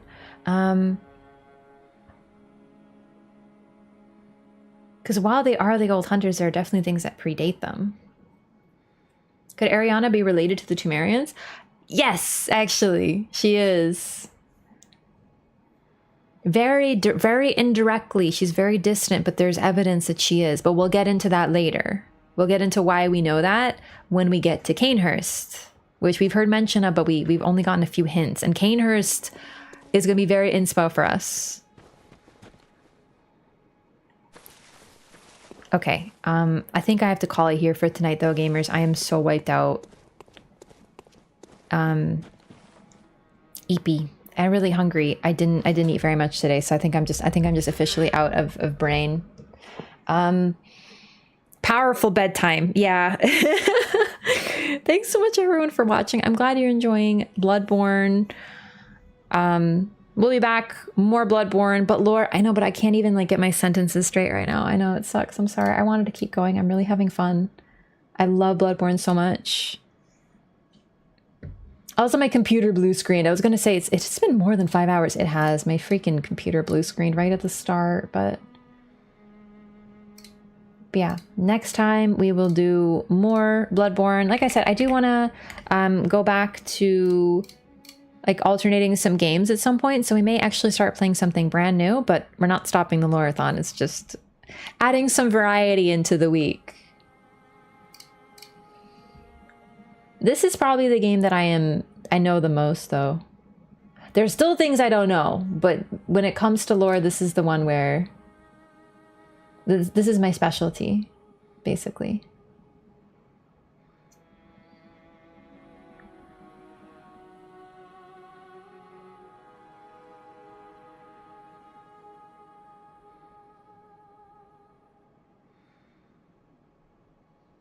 Mm-hmm.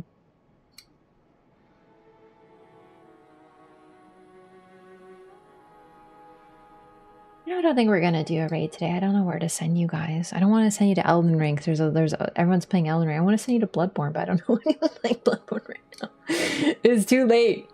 So I'll be back next time. You know, usual, follow on Discord or Twitter or social media. That's how you know when I'm going live, or follow on YouTube or Twitch. I stream on both. It's just sometimes they like to goof up notifications, so double up because you don't want to miss Bloodborne. I know you don't. Very excited for this game. I am too. This is just my unapologetic favorite. It's really nice to be back. It's been just long enough that I forget a few things, which is the perfect time to get a refresher. Have a good night, everyone. Please enjoy your weekend. Thank you for spending so much time with me. Thank you so much for the support today as well. Seriously, it's been unreal. I really appreciate you all. It's unreal stream. I can't believe it. I'm like, wow. See you next time. Good night.